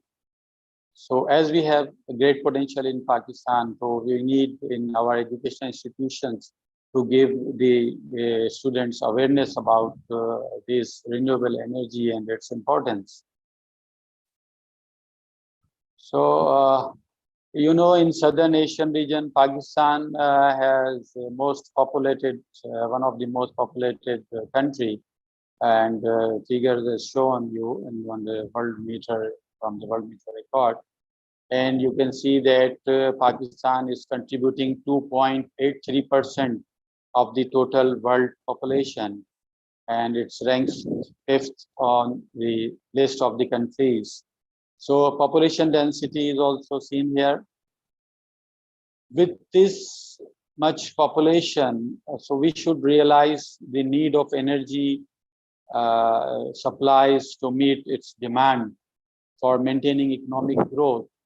So far, Pakistan is facing some deficit in supply and demand the electricity. It's the main problem of our country, and this deficit is causing power failures, shutdowns, on daily basis. So we need some awareness of renewable energy in our educational institutions. It is the duty of all educational institutions to contribute in renewable energy sector of Pakistan. Technology, especially the technical and engineering institutions should have the responsibility of this awareness. The country has been, facing severe crisis of energy since last 2 decades, and it is essential that we have personnel having skills and knowledge regarding renewable sources of energy of the implementation and development of the alternate energy projects. According to some studies, solar and wind energy should have urgently expanded at least 30% of Pakistan's total electricity capacity by 2030, equivalent to around 24,000 megawatts. Expanding renewable energy can make electricity cheaper, achieve greater emissions, and help Pakistan save up to $5 million over the next 20 years. Many sources of fossil fuel generation, such as domestic and imported coal, are no longer should be retired or significantly reduced. This is actually from the World Bank current report on our country. This is the next, the need of awareness of renewable energy in educational institutions.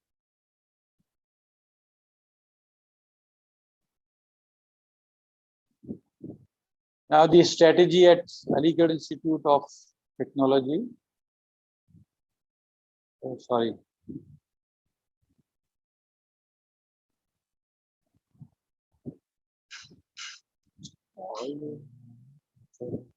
Yes. Yes, the strategy at Aligarh Institute of Technology. In AIT, we have actually 7 technologies in which we are providing diploma education. We have electronics, electrical, mechanical, computer, software, civil, and biomedical.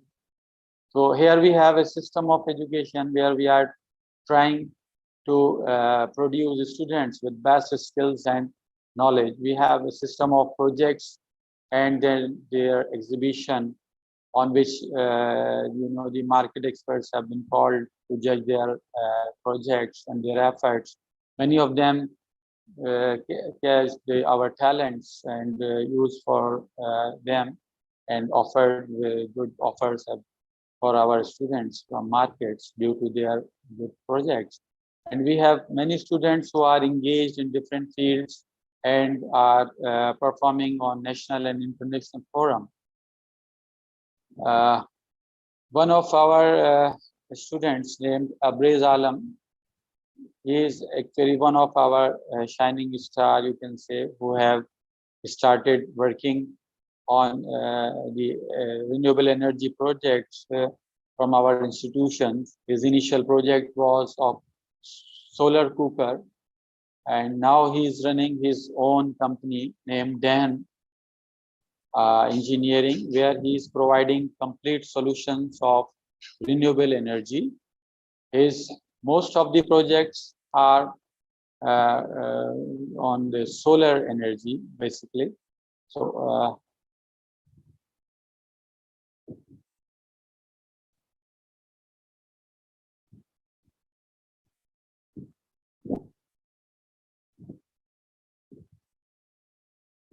now we can adopt many ways in which renewable energy education can be imparted to the students in their institutions. Pakistan has, the tremendous potential to generate solar and wind power, according to the World Bank, utilizing just 0.071% of the country's area for solar voltaic power generation would meet Pakistan's current electricity demand. Keeping in view this fact, we have to develop interests in our students by providing them the knowledge about the significance of learning and studying courses about renewable energy, some courses on renewable energy, along with their normal routine courses to provide them a foundation. The tutorials and seminars they have also arranged to gain their knowledge, and moreover, experts from the different fields gathered a single place and can foster the collaborations and national international conferences. These are the some steps we can take to provide awareness to our students in our institutions. Now here I can show you some of the projects, solar energy project. This is Hamdard University projects of solar modules. It's a 0.5 megawatt solar plant, and its total consumption total consumption is about 2 megawatts, and approximately it costs about 4 crores 20 lakhs rupees. This is one of the solar projects installed at Hamdard University. This is the Indus University project. This is recently done by this students. This is Abrez Alam. He has completed this project of Indus University in Karachi. It is of 333 kilowatt solar plant, and it's however their total consumption is 560 kilowatt. But due to the shortage of this space, they have installed only 333 kilowatt solar plant, and it costs about rupees 3 crore. This is Al Mustafa Trust Hospital, Korangi, in Korangi, Karachi. This is also the solar modules installed, complete solar solution given by the students, and it's a 24 kilowatt solar modules and 15 kilowatt inverter system and 33 kilowatt battery bank, and its total cost is about 11 lakhs. And this is also new Al Mustafa Trust Hospital Korangi, and this is actually donated by Crescent Chemical, and it is also installed by him. It's a 5 kilowatt inverter and 6.2 kilowatt solar panels, 11 kilowatt battery bank, and it's cost about 8 lakhs. Similarly, this is solar irrigation system installed in Chando Adam and Chandowala Yar in other nearby areas. It's 15 to 20 projects of tube wells actually. And the irrigation is one of the most important sector of Pakistan. So keep providing them solar solution is very important and advantageous for our country. So he has provided 15 to 20 projects of tube wells in this area. One day consumption, one day consumption of one tube well is equal to 100 liter diesel before this solution. So they have, because they are wasting how much diesel over these tube wells, and now they have installed 26 kilowatt solar panels, and it costs about 16 lakhs, and 30 horsepower submersible pump is installed for this purpose, and they are very happy with this project and this solution. This is actually a project done in Dubai in collaboration with ICP Technical Services, and this is solar drip irrigation system. This is also about irrigation, and it's a 2 kilowatt system, and its cost is 1200 UAE dirhams. It's DC to DC submersible pump used there.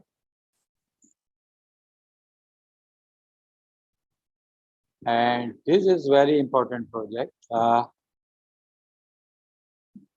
This project is done at Dubai Airport, and it's about tempered glass solar panel.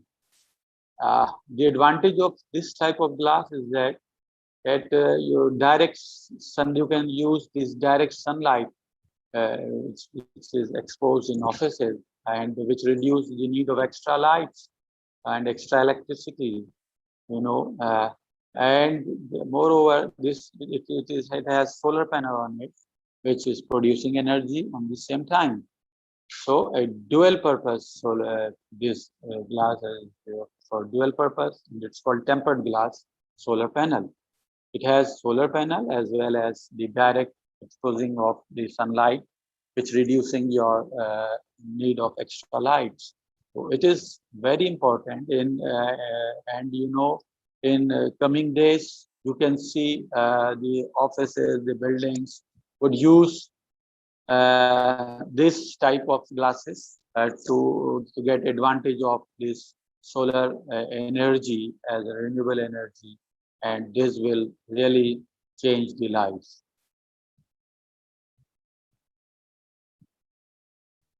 This is the installation of solar modules at residential houses. Actually, about 200 residential houses have been provided complete solar solution by this student, and their ranges are from 5 kilowatt to 60 kilowatt and costs around 6.5 lakhs to 56 lakhs.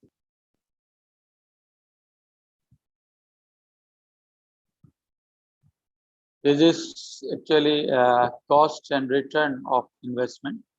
In Pakistan, rupees 80 to 85 per watt is the cost for solar module for above 100 kilowatt, and its return of investments is about 2.5 to 3 years.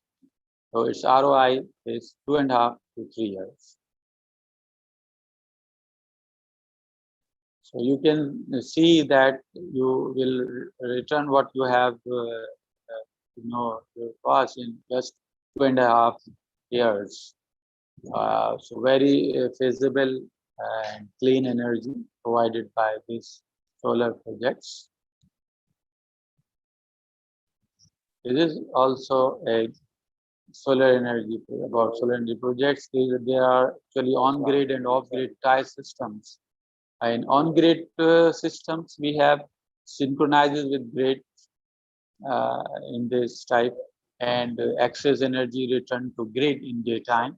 In grid on-grid system, the excess energy is returned to grid in daytime.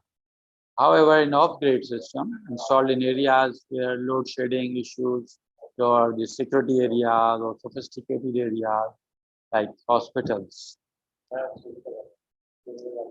And you can see the diagram in the figure, is shown both systems, on-grid and off-grid system installed at different locations.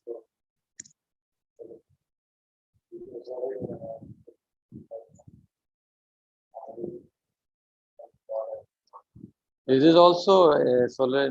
This is not actually the solar energy project, but you can say that it's a sustainable light system. Actually, this is a new Mehman Masjid Karada. So a sustainable light system has been installed, keeping in view the need of light, consumption, and beauty. So measurement of CRI and CCT has been done for more effective results. So it's cost effective as well as beautiful, and also not giving you some harsh effects. So you can see this is a beautiful mosque of Karachi in New Karada, and total its light system has been installed by this student, and this light system is called sustainable light system.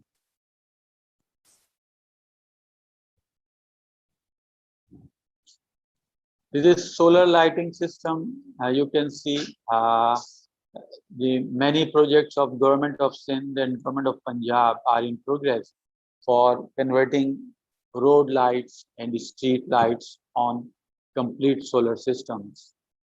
This is called actually integrated lights. So integrated street lights with PIR sensor. So have been installed. You can see in here. This type of light is going to be installed, and in future you can see all our roads and streets with this type of lights. It costs about 1 lakh for a one light, right? So these are also some solar energy projects, sustainable light manufacturing in Pakistan.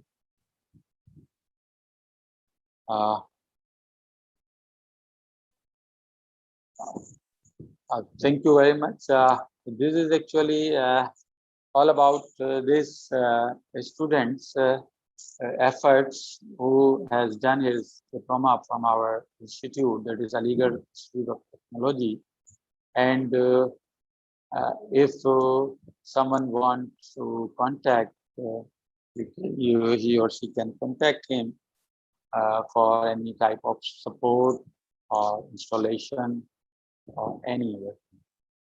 So the purpose of this talk is just to clear the thinking of the institutional efforts in providing the awareness of renewable energy. And you can see how much important this task for us. And if we really provide students awareness and proper education through these courses and small projects, so one can lead the country from the front side. These students are actually our assets, and we can use them properly to utilize the renewable energy potential of our country. So thank you very much, and thank you everyone for your time.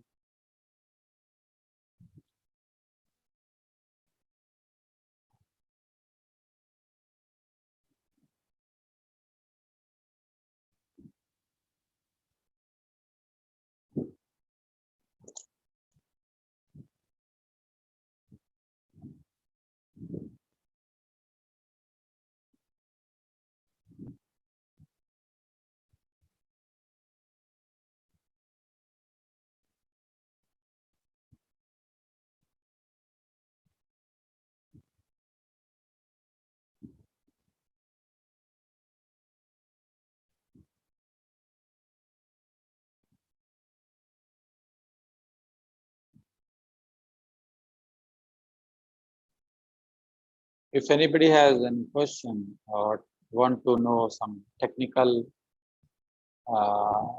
details, he or she can ask.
Sir, can you hear me? Yes, ma'am. Oh, thanks God, sir. Sir, आपकी होगी conference end or sir talk? Yes. If anybody want to contact or want to ask any technical details about these projects, so I am here, or you can contact, right? So as these students is working on these projects and installing the solar projects, right? Okay. Sir, okay, sir. Inshallah, sir. Thank you. Thanks, sir. Thank you. Thank you very much. Okay.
Sir आगे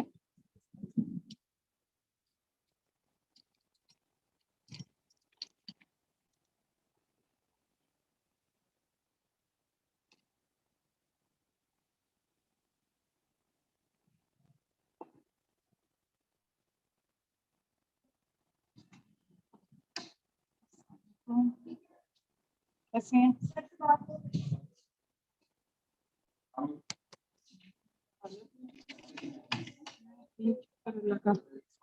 करते हैं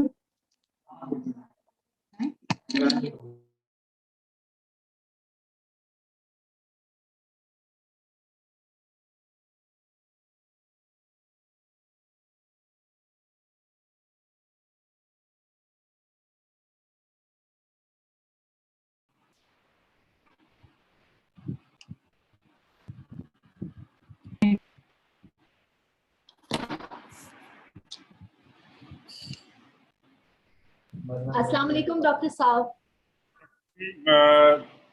So should I start? Yes, please. Okay, a moment.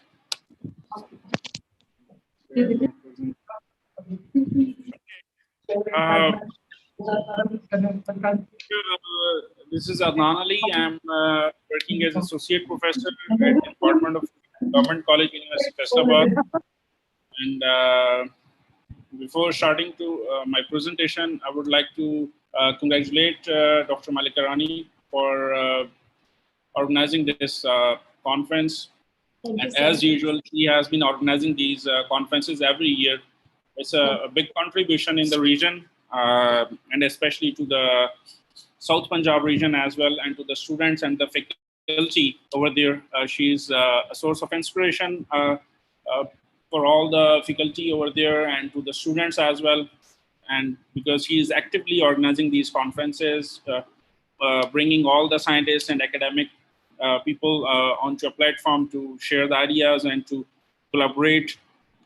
So this is a good opportunity for the students as well. Thank you, sir. So let's let me begin my talk on rapid identification of bacteria using hybrid plasmonic platform.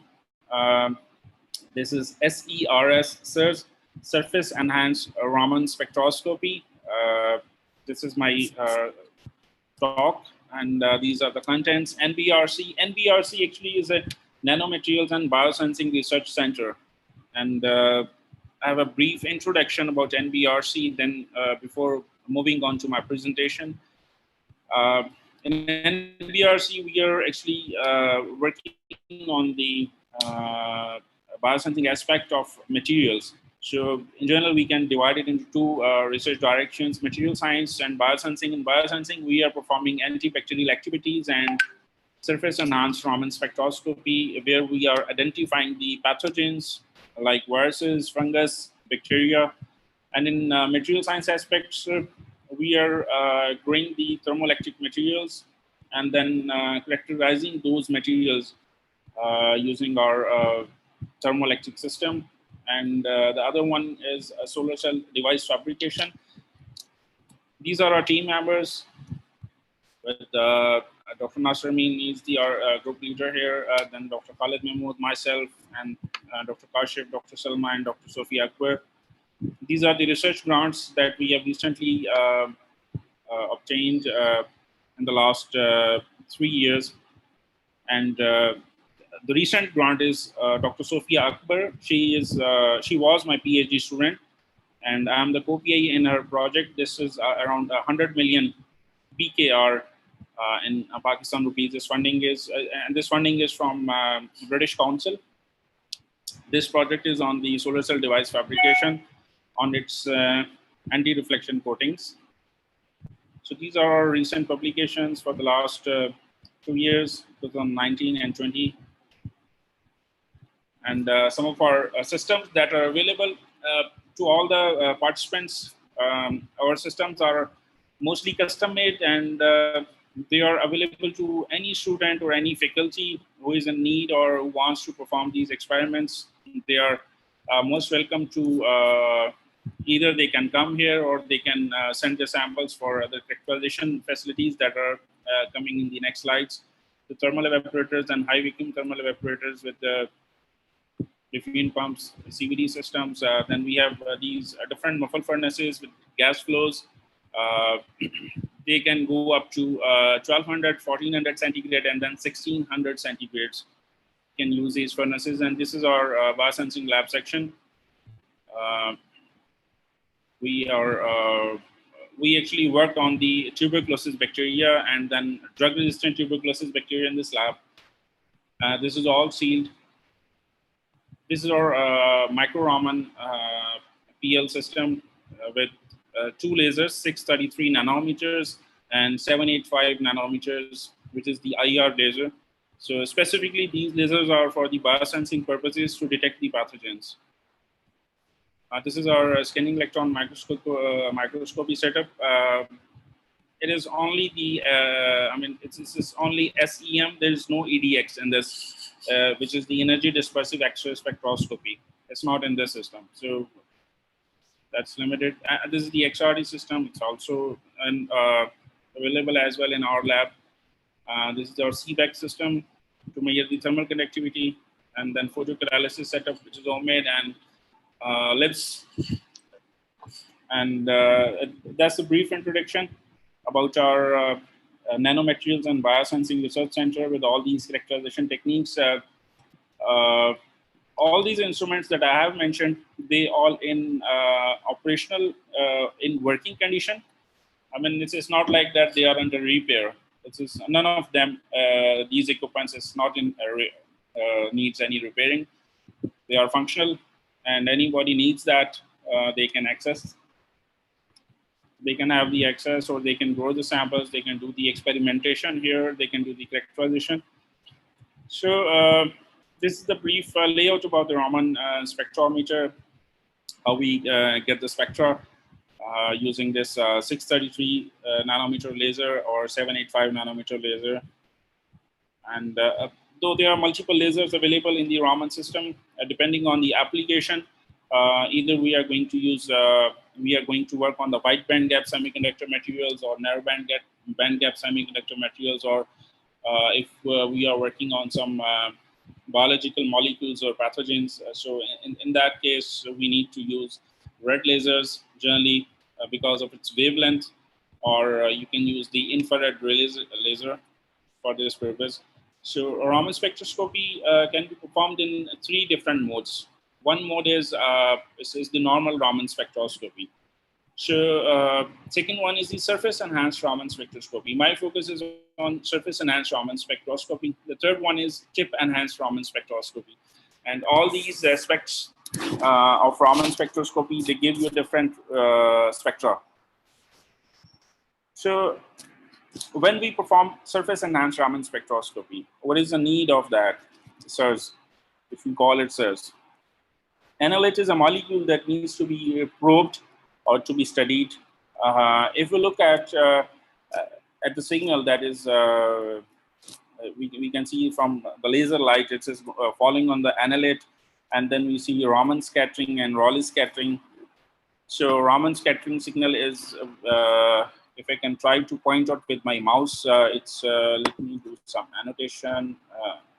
So we can see this is the Raman scattering signal. It's very small signal. So when we used Raman spectroscopy in SIRS, that signal is enhanced many times. So that's why this is what we call it as surface enhanced Raman spectroscopy. So what is enhancing the signal here, the mechanism behind it, it's electromagnetic resonance or chemical enhancement. So there are basically these two. Let me remove these. Okay, it's just good. So for the SIRS, we need to use metallic particles. Generally, the gold nanoparticles, silver nanoparticles, copper nanoparticles. They are supposed to be the very good surface enhancer for the Raman signal, because when the laser light falls on organic molecules, the intensity of the signal is very low. It's not high.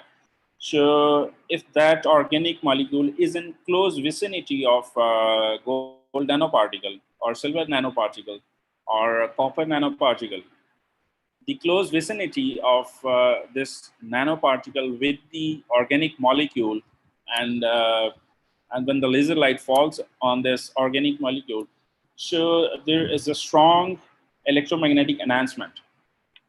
This strong electromagnetic enhancement actually increases the signal from that organic molecule, and that's being depicted here in this slide, how to perform SIRS. So another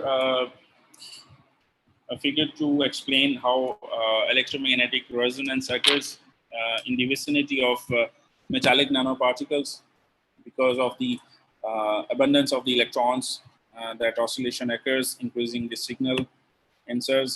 So these are the materials that are good for surface enhanced Raman spectroscopy. So in order to perform SIRS or surface enhanced Raman spectroscopy, one need to have a controlled synthesis of these nanoparticles.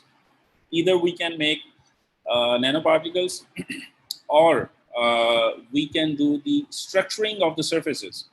If we do the structuring at the surfaces, those structuring should be in the nanometer range, not in the micrometer range. Because if we go for the micrometer range of of the structuring of the surfaces, then the enhancement of the Raman signal won't be high enough to be detected by its spectrometer.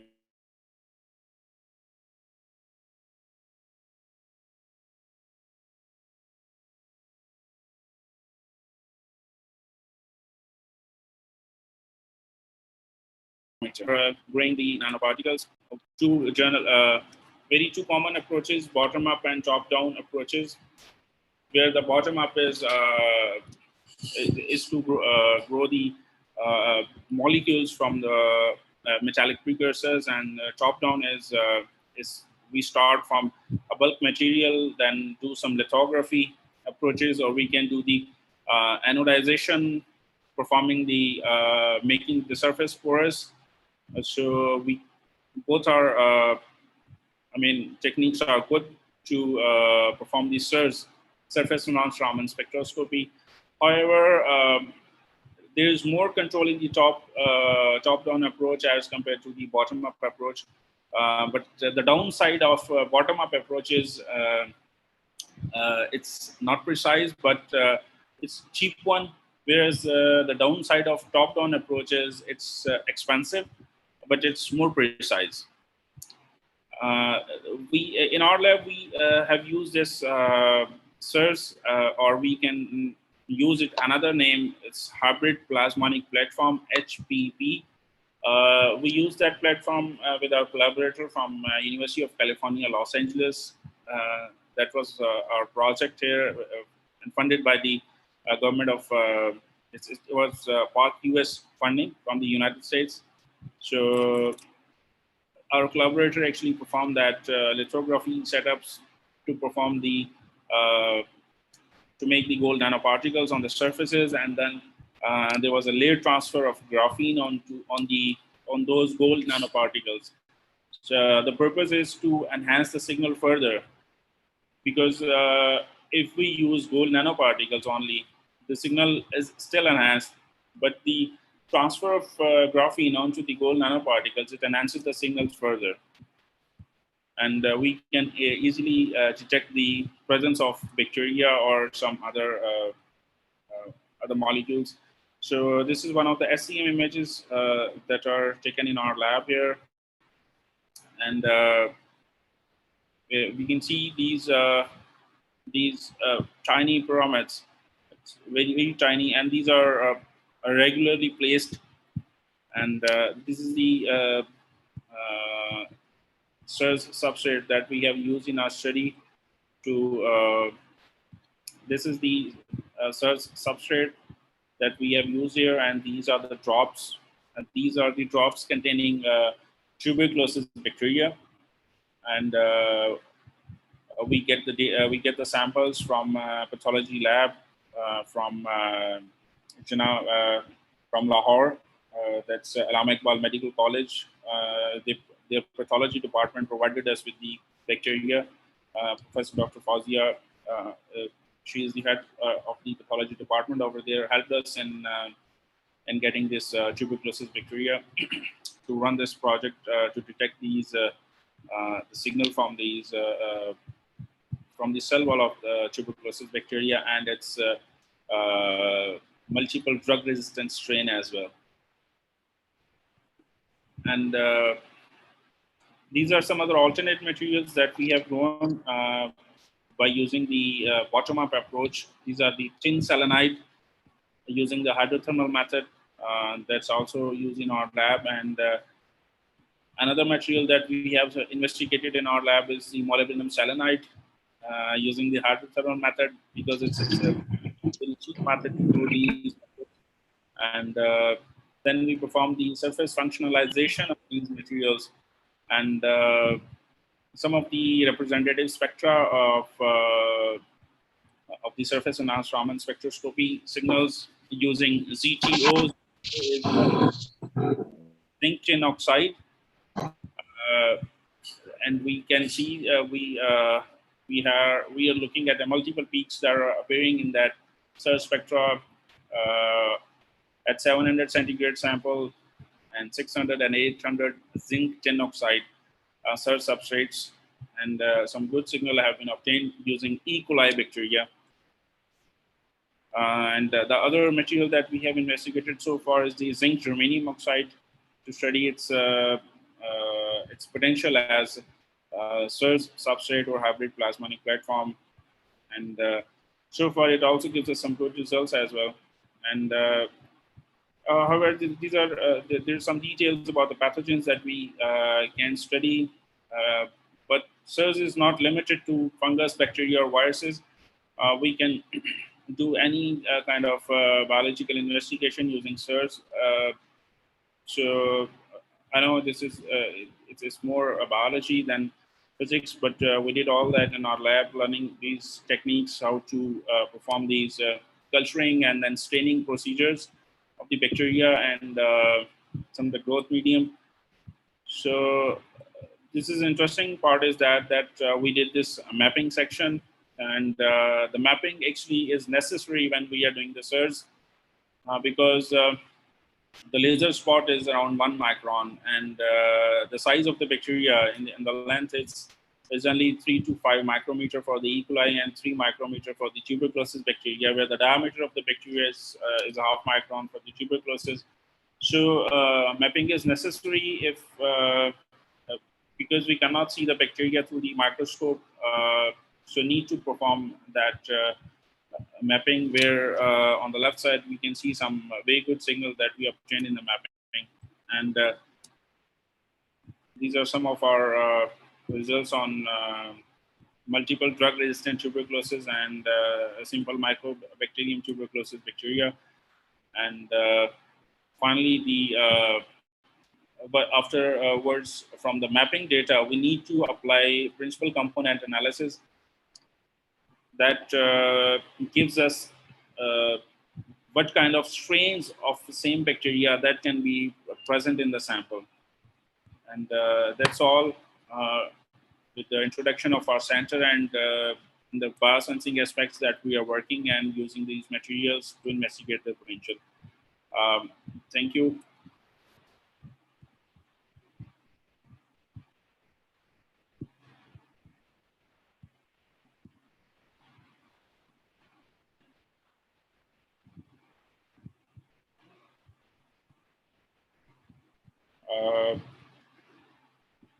So I'm expecting the host is away, I think.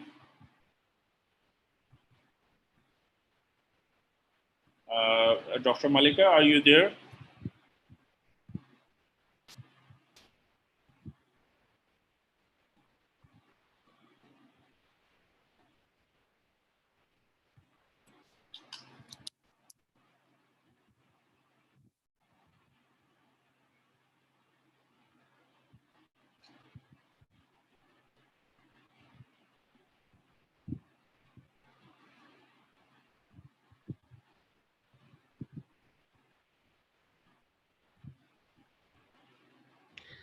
Assalamu alaikum, Dr. Adnan. Yes. Yeah, I have one question. Actually, it is very interesting project and very interesting talk. Within the slide, somewhere I see you have seen the E. coli signal at at some temperature. Can you show that slide again? Because I just wonder, did you give this temperature to your nanoparticle? Is this the temperature environment for the bacteria? No, that's not the temperature for the bacteria. The temperature is for the sample preparation. Yeah, because I was wondering if that is at that high temperature, will bacteria survive or not? Biological samples, they cannot survive. In fact, they will Yeah. be vaporized. You're right. Yeah. Okay, thank you. It is very interesting project. Oh, thank you. I think Dr. Malika is somewhere, somehow away, or I don't know. So Maybe their speaker has some problem. okay. And Yes. good to see you. I also was listening to your talk. It was good as well on the bismuth selenide, I think. Bismuth Yes. material. Yes, we are like doing the antimicrobial activity with bismuth selenides. So Yeah, it's good because regarding those, McConkey media and agar, that we have that in our lab. So being the physics background, I think most of us have the physics background. So for the last 2 years, we were trying to learn all that, how to prepare the media. Instead of purchasing from the market, we are using the ground media. Then we have some assistance from the microbiology department, so they helped us. In fact, they teach us how to prepare that. So now we are preparing our own medias for the antimicrobial properties and to preserve the bacteria as well. So what method you are using for the preparation of the media?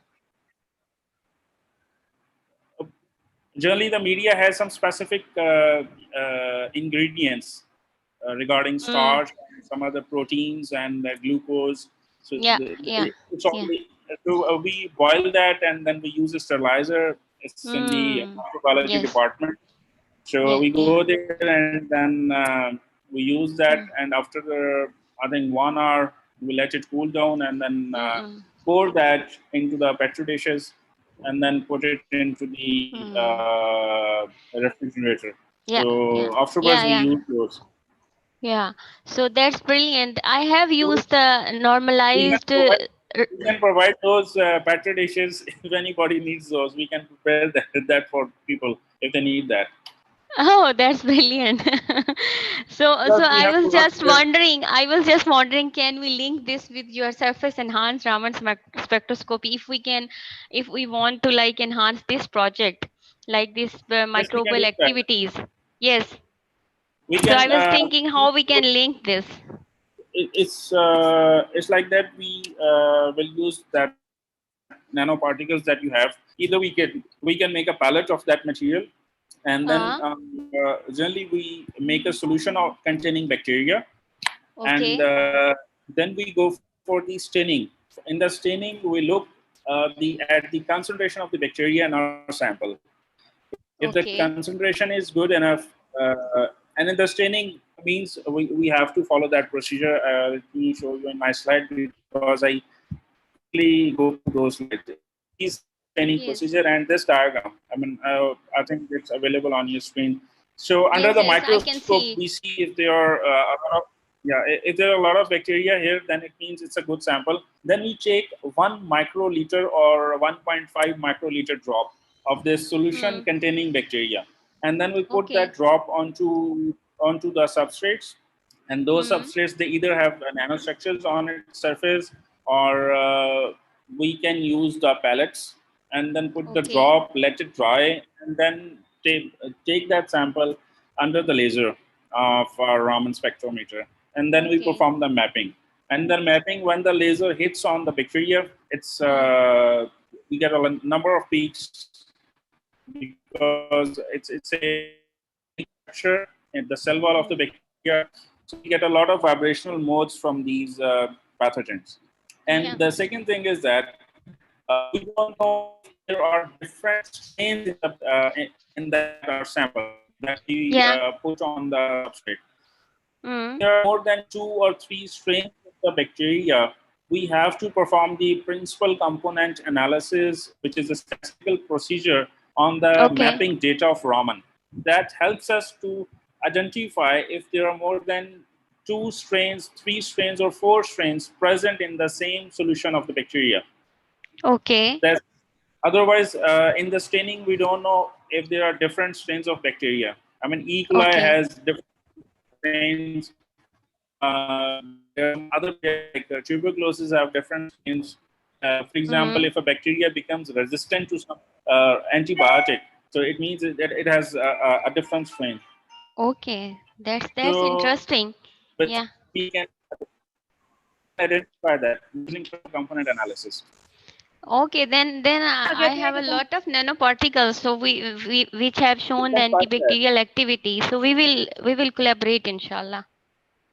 Inshallah. So, thank you. Okay, thank you. I think I would also leave as well because I don't know where the hosts are. Maybe they're busy. Okay, thank you. Fine. Thanks. Thank you so much, Dr. Adnan. Okay, thank you. Good that you're back. Thank you so much. Okay. Okay, Jim.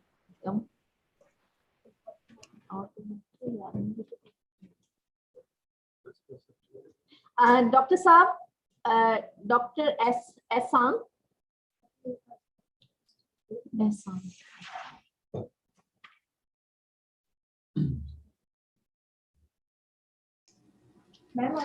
Yes, Doctor.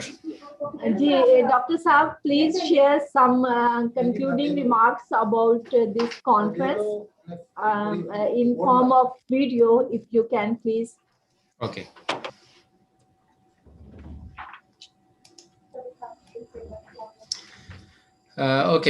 So thank you so much. It was a wonderful event, and I really enjoyed. I attended most of the session, and the good thing I found was like the background of the presenter. They were from different areas, so it was truly a multidisciplinary event. and especially in my country, Pakistan, if we see these events, so they are always a pleasure to see these type of events. So thank you so much, and I appreciate the effort of all organizers, and I would like to see more events in the future. And it's a great platform for the networking as well. Many of the presenter and even the audiences, they might share their experience through a collaborative work. So always welcome, and inshallah I will be available for future such event, inshallah. Thank you, sir. Thank you, sir.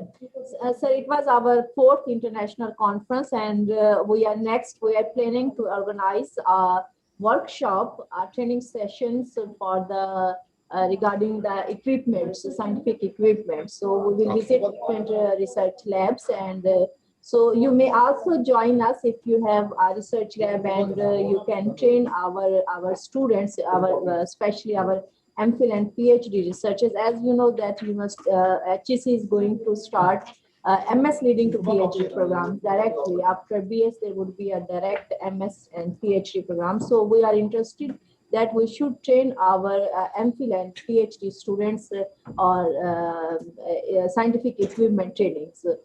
Sir, we will need your help in this regard, and we would like to collaborate with you, inshallah, in future. Sure, my full support and all support with you, inshallah. We will be in touch for future as well. So all the best. Thank you, sir. Sir, I will send all of you certificates, invited speaker certificates. And sir, if you have some address in Pakistan, please let me know so that I may send your certificate on that. Sure, I will share. I will share with you. Thank you, sir. Thank you. Okay, Allah Hafiz. Okay, thanks to all the participants. Now it's the end of the conference. Inshallah, we will see you in our next conference, upcoming conference, inshallah. Okay, Khuda Hafiz.